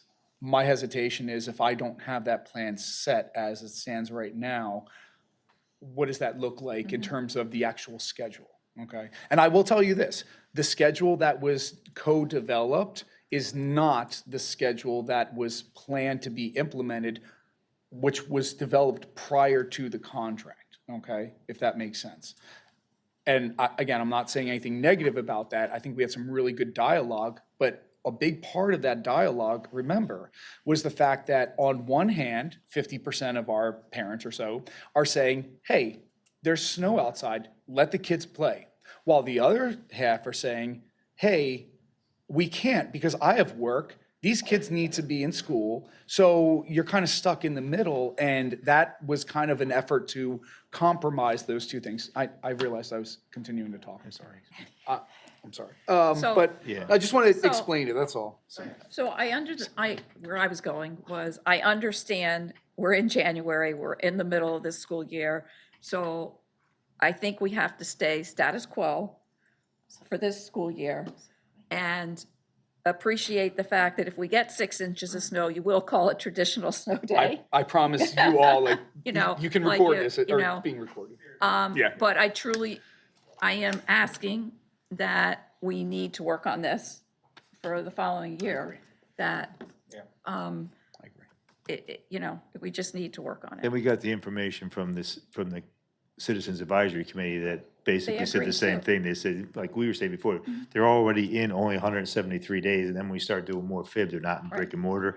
And the other was that, you know, 8 out of 10 of them said, no, we don't want to use them. Yeah. But the 2 that do want to use them said, well, we want to use them so we can go Right. snowboard. Right, yeah. Well, they also said that, you know, if there was a more rigorous program, it would be okay too. They Right. did say that too. Yeah, what do you call it? Yeah, Yeah. rigorous. But they I are don't know. for emergency situations. Yeah, they were for Absolutely. emergency too. Of course. Right, emergency definitely, yeah. I do have another question. Go ahead, there you go. So what percentage of kids, I mean, having experienced fit days, not many kids show up. And then if we don't have teachers, so what's the percentage of students who are absent on the fit days? I know they do take attendance. I don't have that I'm that just data saying, right now. I I think it Because varies. Well, I mean, and I'm gonna be. Kids that don't show up, but I don't know what they are currently.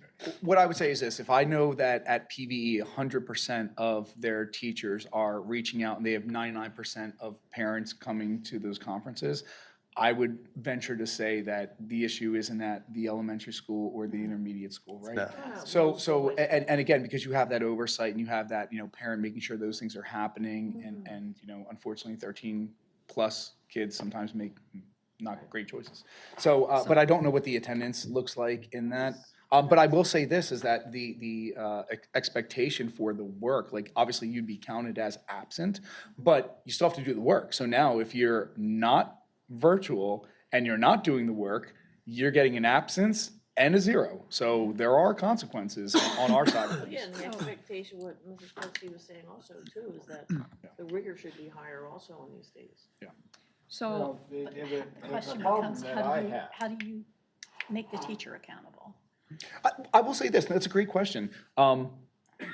Our principals are actually jumping in to those classes on FID days, every single one of them. I know Mr. Van Voorst does it like all the time, but on those specific FID days, I've talked to every single administrator. Dr. Howard has given them great guidance and saying, listen, this is what I need you to do. And that way we're constantly having checkpoints as to, is it working, is it not? Is this an anomaly with one person that needs to be addressed separately? Or are we seeing a grade level or a department level that we need to have some, you know, further discussions about how are we engaging in activities and expectations? That's all.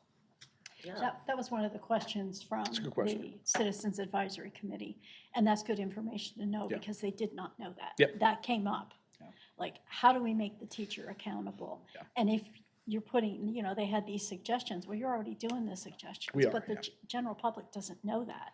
So maybe, you know, as part of our calendar, you could put a little blurb in there. On a FID day, there will be office hours, principals will be popping in, just to let the public good know that something's going on. And because the calendar's a one pager, what we could actually do is probably just have a singleton like document that just says, hey, you know, we are approved for 5. And actually, remember, we have to re-up and we have to renew come May. We may or may not be approved. And I've talked to a lot of superintendents that other than for safety, it's kind of like, maybe why are we doing this, right? Because these kind of were enacted about a year before COVID came through, and there was only a set number of schools, about 5 of them, that were the pilots to try this out.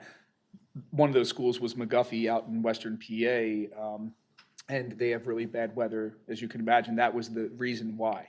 The safety wasn't even kind of on their radar, but it morphed into that, you know, through those you know, challenging years as well. my other question, as far as student attendance, when is that taken during a remote construction day? Yeah, when are they, every period? Yeah. So, and, so they have to be, It might be different for elementary because they don't switch teachers. Right. right, but they have to be on for every class in order to be, marked present. Right, it's just like if they were in school, like a school day here. Uh-huh. So like if I were a student, my periods, my attendance would be Okay. every day, every period, but if I leave early for 10, I could. Right. I just wondered if it was only taken once, like, you know, and then, And the public and doesn't know then. that. You're right, the public doesn't know So, that. Public doesn't that's know good to know, that's because that happening. was important to me to know. So I guess what I'm getting at is like, you know, there's been enhanced levels of accountability on our part, on our, all parts, I'm sorry. Not only for like, you know, the students, but then also, you know, staff making sure that we're doing what we should. And there have been a lot of discussions about how do we make this better, right? How do we make sure that students have access to this? What does that instruction look like? I will 100% tell you that there is definitely room for improvement. And I'm more than happy to walk down that path and not just walk the walk, but make this happen in a better fashion for next school year. You have my word on that, because I think we can do better. But because of the timing in January and winter, Yeah. I don't know if I can get that off the ground tomorrow, is what I'm getting at, so. So is It has to every, stay status. yeah, is everybody okay, status quo? Just give me 2 days. Everybody okay, status quo with the snow day if, For the remainder of this year. or, Snow is traditional. or emergency? I mean, just because research too is just saying that neuroscience and positivity and having live instruction is so imperative. Yeah. I mean, I don't want to see 5 fit days. Oh, but- Right, and again, you know, the only reason we saw 5 fit days last year was the 2 safety in the fall and then the 3 winter. So when you think about it, I mean, if separated, we really, you know, for weather related, which was our intended purpose, we used 3. I think the year before, I think we had 3. I think it was like 3, 3, 3 for the past couple of years. Yeah. One year we had a hurricane. Yeah. I mean, I guess it'd be different if goals and scores were a little different, but Yeah. we're all score oriented, we're already short most days that other schools have. Like, we're Right. short, we're 173 days. And I'm glad you brought that up, Denise. So- All right, let's get off this topic, then we'll go to calendar. No, yeah, Okay? yeah. Let- Conversation with yeah, that list, that's Yeah, all. let's We get don't off of forget this, those. topic and then go to the calendar. Okay. We're okay? I know you're okay. Yeah, I knew you were. Yeah, I knew you were. This is a good conversation. Okay. This year we And, need to I, do this because. relative, if we have snow days, I would prefer to, Yeah. that we identify, particular holidays that will could either be reduced or. That's the That's- next yep, topic. yeah, Yep, you're- next topic. We'll get right there. That would be my preference. And that would help for those that want to get out at the end of the year. You make a little bit of a sacrifice during the year to guarantee that you get out at the end of the year. It's easier planning for Yeah, those yeah. family vacations, those going All off right. to the armed forces. Because Any, oh no, years I ago- guess it's years all under ago, him. we Never just mind, added it. sorry. Not yet.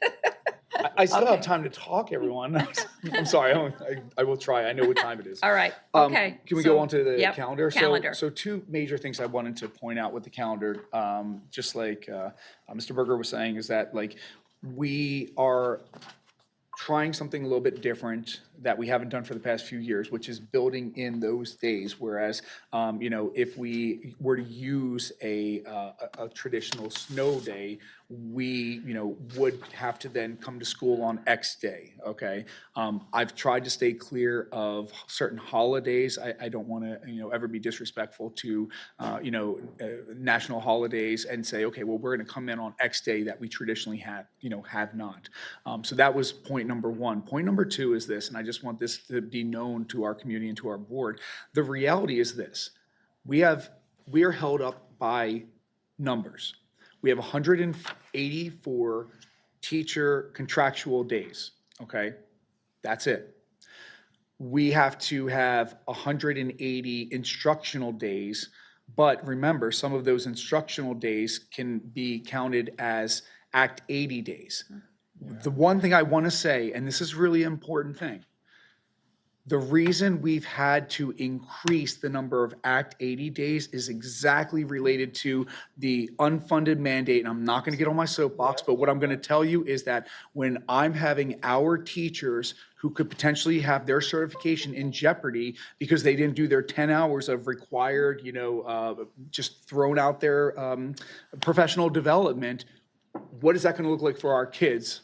And will their diploma even count if they're being educated by a teacher, it doesn't even have a certification, which got removed. I'm just saying, right? So we have to be mindful of that. I can tell you wholeheartedly, and and even in this calendar, I've attempted to gain that day back. And Dr. Anna Howard and I went back and forth, because I said, I need to get another day of instruction in. And the pull is, no, we need to make sure that our teachers have that required mandated trainings that are coming down the pike. So my point is this, I want to always increase the number of in-person, direct, live, in front of you, in your classroom, learning every day as much as I can.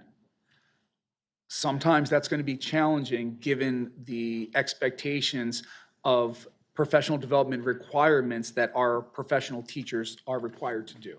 Just understand that's what I'm up against, and I think if you look at this as face value, you're like, well, we're just not having our kids come to school. You don't understand. There's more to it than that surface level understanding of it. But 10 some of active them, duties, but yeah. some of them are early dismissals. They're not a full day. Yeah, Please. that hurts too. Yeah, because the students are in. Yeah, They're in. It's an early dismissal. Mr. They do a lot of that. That's what's different. No, but that's fine, yeah, but I know, right?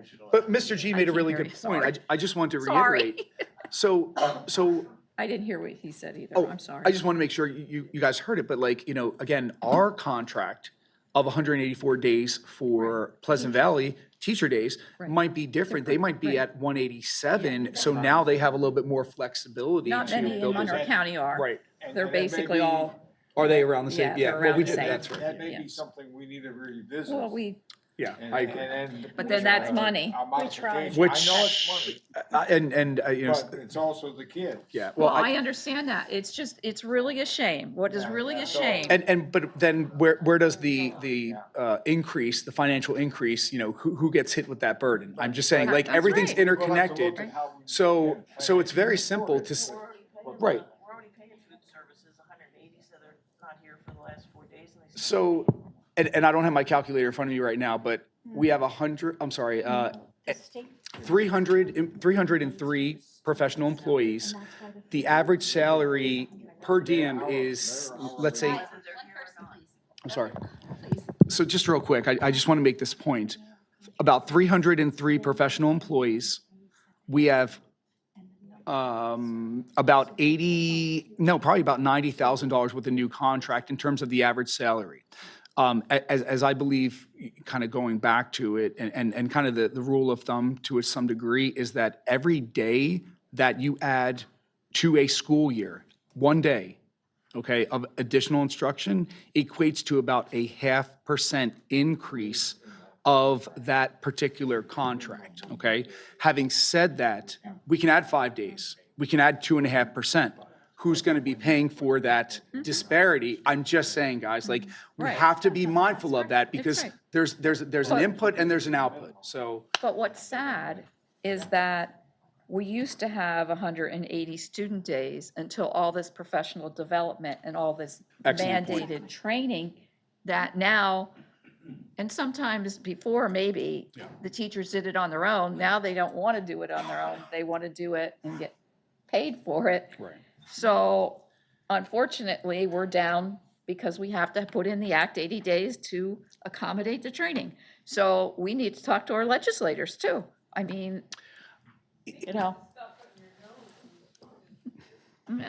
Is there, can I ask this of the board? Because, what I would recommend at this point is, like I said, I'm hoping to at least have some discussions with Dr. Robinson and Dr. Curry to see if we can have some sort of alignment with our calendars. Would you guys be okay to maybe punt this recommendation until February? oh, yeah. Okay, because then I can try to, coordinate some of these, challenges that we're experiencing. The other thing too, and here's the bigger ask. There are some districts that have an early release. So the way that they build in, and this is a real question, the way that they build in their professional development is that they do an increase of early releases. And the real question I would ask, each of you to talk to, people in the community, would you be in favor of maybe looking at 1 day per month? I know, I'm just, let me ask the question though. But Before you proceed, on every day that they have early dismissal, there's a lot less learning and a lot more confusion. The answer is no. Okay. I'm opposed. I just want to add, can I just ask? I'm done. I just want to throw it out there, and there are some districts, like I said, that will have a 2-hour early release once a month. They build the professional development in, okay? I think kids do get a good quality of learning. I know it can be challenging because you're going from, right in front of kids, right to professional development, but 2 hours, if you do that 10, let's say 9 months in the school year, you're talking about 18 hours. I just built in some additional professional development. I haven't discussed this with, the union president. I think it's definitely a worthy topic, but I don't want to proceed if I don't have the support of, our board. And maybe, again, once a month might be too often. I think it's But, too often, but. looking at other calendars, I can come with a couple different, ideas at the next working session You if you have want. to modify it because that's going to affect your MCTI afternoon students. And the ADMs that they get Yes. paid for, you're right, yeah. So you would have to modify that and not do it every month. That's right, yeah. You're right. The only thing that I'd like to say when you're looking at the calendar, I love the idea. Yeah. I love the idea of coordinating with, again, the Monroe County Schools, but I know that our building project has said we really can't push our start earlier. I don't think we will with the No, I fair. don't think we would do that. Yeah, but we need to, There's because talks they need of as one- much time this summer. Between those goalposts, I think there's a way to align stuff better. I think so. Yeah. It won't be perfect, but better. Better than what we. Yeah, it's never going to be growth. perfect. It's got to be better than this. Never going to so. be perfect, I can say that. All right, All so right. Okay, so I'm we're done. done with calendar? All right. All right, so this is under Dr. Conrad, but I actually I'm gonna speak to this, which is the PSBA Principles for Governance and Leadership. I don't know when, but a number of years ago, we as a board approved, adopted, whatever you want to say, the principles of governance and leadership. Oh, okay. Okay, it's attachment. There's an attachment there. This is something that PSBA also provides to new board members. I know when we did new board and orientation, we discussed this. Since we do have some new members on the board, there is a resolution to approve this attached also in your, so I would like to have us re-adopt, I think they're calling it, PSBA, re-adopt these principles of governance and leadership. So would everybody be okay with that? Yes. What's that? Can you find it? Did you find it? Okay. Yeah, he's gonna work on it. Yeah. Yeah. I'll look to put it, Yeah. I'll revisit a working session Huh? next month, and then I'll put it on in Oh, February at the voting. oh, well, Sound we good? have it on recording. It's recording. We recorded it. All right, so that's what that item was. All right, anything else under Dr. Conrad's piece? Okay, anything from the public under Dr. Conrad's piece? Okay, I thank feel you. like we're trying to move things along. I I'm don't- I don't trying, know. I'm trying. I just got one more thing, though, just on Okay. the calendar, I know you're gonna relook at this again. At the bottom one, it says that you counted the Act 80 days as student days. I know that counts as student days for the state, misleading, but to put yeah. that down the bottom, it makes it sound like we have 181 days during brick and mortar. You have to subtract 6, it's 175. Yeah. That was my only concern. And transparency wise, we could do that, but I think we could also, if we were going to do that, which we could, we could also say, please be mindful that Even if it's at the bottom, say. state mandates dictate that Well, that's time. what I would like to see at the bottom. That's but I what, so if we're know going to do one, that's- we should maybe do the other. Yes. We can do that. Explanation. Is that the will of the board to just put the raw number of? I would like to see the raw number Okay, there. yeah. we'll do that, no Yeah. problem. I don't want to mislead, And so then just state that the remaining days are. we'll do that. Yeah, Really? State mandate. Yeah. Might not like what I was going to say. Okay. I'm thinking we don't have anything. That's the more accurate portrayal. Yeah, you're right. I'm thinking we don't have anything under security, so we are going to move to other, and under A, it's community engagement, and I listed it this way because Mrs. Hopley had sent an email concerning some items, and that's what I thought I'd label it as, we can change the label, but I'll let her speak to this because she's asked for this to be added. Oh, so PSBA, they had recommended that perhaps the board could do something, and I sent attachments with it to get out in the community. It's not for promotion for ourselves, it's just though that we're being proactive and community driven by helping the public better understand ways the board contributes, besides just sitting here with voting and not being engaged more. So my whole premise would be getting out into the community more, whoever wants to do it. I propose several things, like we do a mock board meeting in appropriate classes, even down to the PVP level. I think that could be doable, or read to them, or go out with them, whoever is available to do it. But for us to be seen rather than not being approachable, which is a problem in the community, and have more community engagement with us, even though I know everybody's stretched to the limit. But I would like to see happen in PSBA, that is their recommendation for the month, and we centered on what I had just told you about, how we contribute beyond the voting meetings. It's outreach and training, and district advocacy, that's often behind the scenes, that the community doesn't get to see it, and I just have a thing for that, so. I think that's part of when we serve lunch and when we do go read, that's part of it. I mean, we And do some We of do it. bring but- that up at the meetings, like, we went to read for the. Yeah, some people do go read. Yeah. But we did some Sarah. lunch and learnings, Right. like, But they had we other are out there. No, I know, but specifically if we go in and we do some type of mock board, we read to them in January's board month, we don't have to be appreciated, that's not what I'm about at all. Never want that recognition, it's just let us get out there and make friends with community members. So- But one thing, you're talking, go ahead.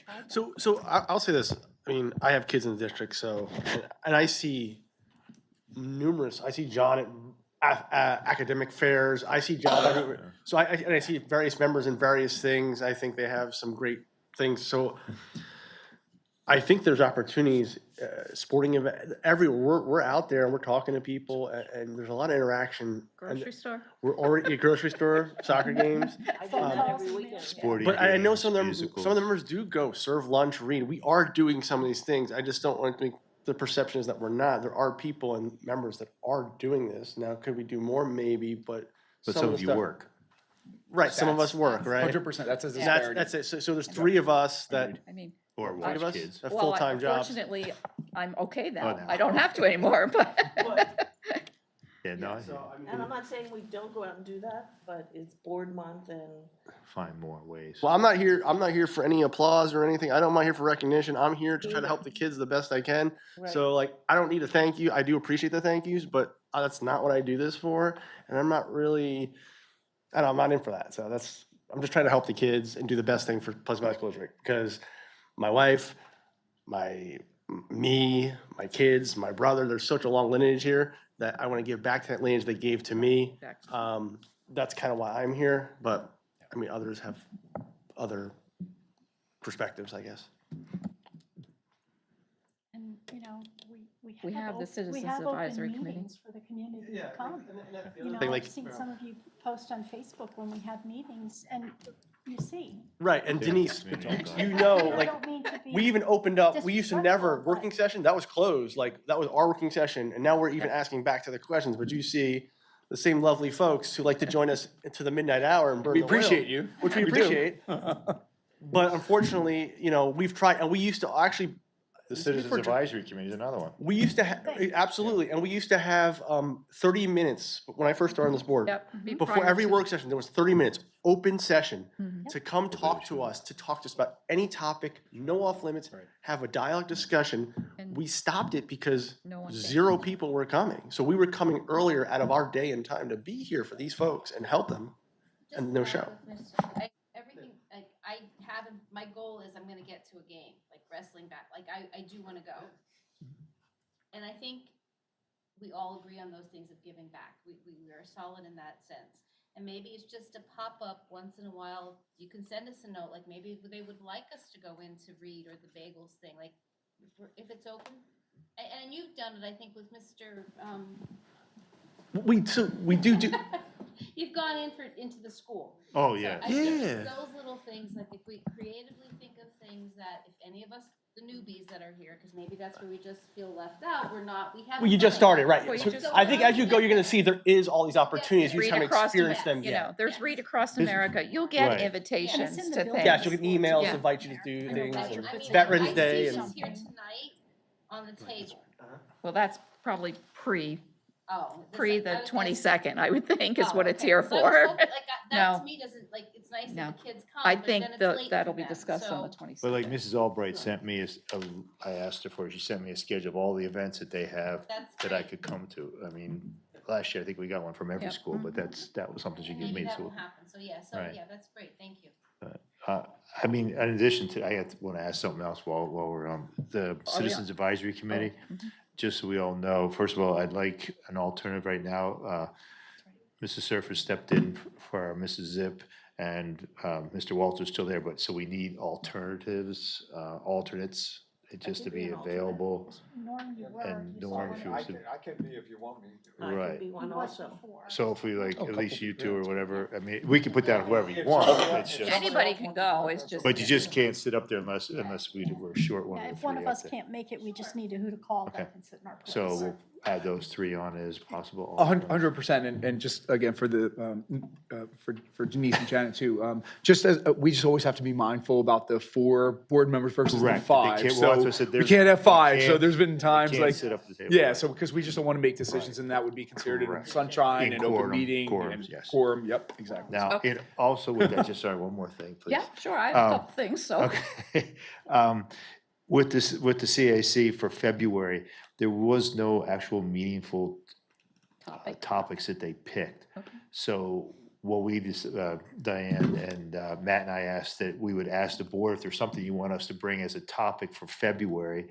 The reason we need to know is because we have to let people know that it's gonna be if it's gonna be canceled. Okay. So that's the only thing, thought back, if there's a topic you'd like us to bring to them. We kind of stopped where before we were allowing them to bring all these topics that they wanted to, but it became like just little nitpick things that, certain agendas were, and the rest of them didn't want to be involved. So we want to be meaningful. The last two, everyone loved it, the FID days and the cell phone one. People loved that interaction and stuff like that. And a lot of good discussion, like I said, we brought it back if you read the minutes and stuff like that. So if we have a meaningful topic that we'd like some more input from the community, that would be something we'd bring up for February or whatever, so. Think about I'm it, brain lunch dead. on Nothing jumping to mind. Yeah. No, I'm just, And I don't know why. I told Kathy I'd let her know by the end of next week, just Oh, so she okay, could so put we it have on. some, Yeah. we can just email John if somebody Yeah, if comes you up think with of something or something, if text him. not, Yeah. I'll send a quick email right before I say something to her, so. But thank you, appreciate it. Okay. So, I would like our nurses or our head of nursing, which I think is Mrs. Kiefer. Yeah, don't keep. To maybe look into, because I know we don't have them, to look into something called a plunger. I don't know if anybody's ever heard of this device. No. Only a toilet plunger. No. Imagine what we, No. joking about it. An incident occurred at Pocono Mountain. Oh, for choking. Yes. And this device saved the child's life because the Heimlich remover was not working. They are not expensive. So if someone, and I, again, no, we don't have them. So if we could have someone look into this. St. Luke's money. Why don't I just do my St. Louis committee? I'm actually meeting with someone, I think either next week or the following week. I can look with him, and Dawn Keeper is actually on that. Okay, that would be That great. would be perfect. That would be perfect. Okay, I'd appreciate it. because Texting her now so we It can- was a life-saving incident at Pocono Mountain for a third grader, so. I want to say I saw that on like an ABC News special, like Yeah. somebody saved a child. Yeah, The my, same thing. my daughter-in-law saw it happen, so I was, yeah, Wow. so, so if you could do that, please, I'd appreciate it. We need, and I would like to ask Janet to do this, we are a committee of the whole, but we do have, each board member kind of has like a committee, a side, you know, Sidekick. for each, when I call it a, reporting board member, that's what they are. They report out anything, you know, so if you would do that for our policy piece, because that needs to be covered. And then the only other thing I would like to ask that has to do with that is is everyone okay with how we're set up? Like you have IT, Matt, NIU, Matt has security, now you have policy, Mr. O'Keefe has athletics, you have CAC, you have Hall of Fame, you know. MCTI. You have MCTI, you have, everybody has something. Denise is PSBA liaison, so everybody kind of has something. Are we okay with what we have, I guess, or does anybody want? I want hamburgers. Okay. It's a little late. You for buying? dinner. All right, and then the only other thing that I have is, I just want to let you know that the January 22nd meeting, Diane will start executive. I will be at the middle school along with Mr. Clark. He won't be there. He'll be with me. He has one too, probably. Okay. We have, well, Yeah, it's just exec. yeah, so, but we will start, I think we've decided we're starting at 6 unless something happens, but we'll start exec at 6 on the 22nd. It's Honor Society, middle Honor school Honor Society, Society yeah, inductions. junior So I think I nationals. have one, he's got one, and then she has. You anticipate being back like two. around 6:30ish, is that? Yeah, it's Well, I don't five- know the official time, yeah. as It's soon as I 5 to can- 6:30, Okay, so yeah. we'll be back Okay. for the So if they go meeting. quicker, we'll be for the back quicker. meeting, and- Yeah, so, but the other piece of that is we will be going back into executive after, just so you know. Okay, just wanted to let everybody know. Okay? And I will be quiet now. Anybody have any other? We knew this one was going to be long. Oh, is it? Oh, okay, prepare. Yeah. All right. Anything? Okay, thank you for bearing it out with us. I'm sorry. Oh, thanks. All right, at this time, then we will adjourn. Sleep fast, everyone.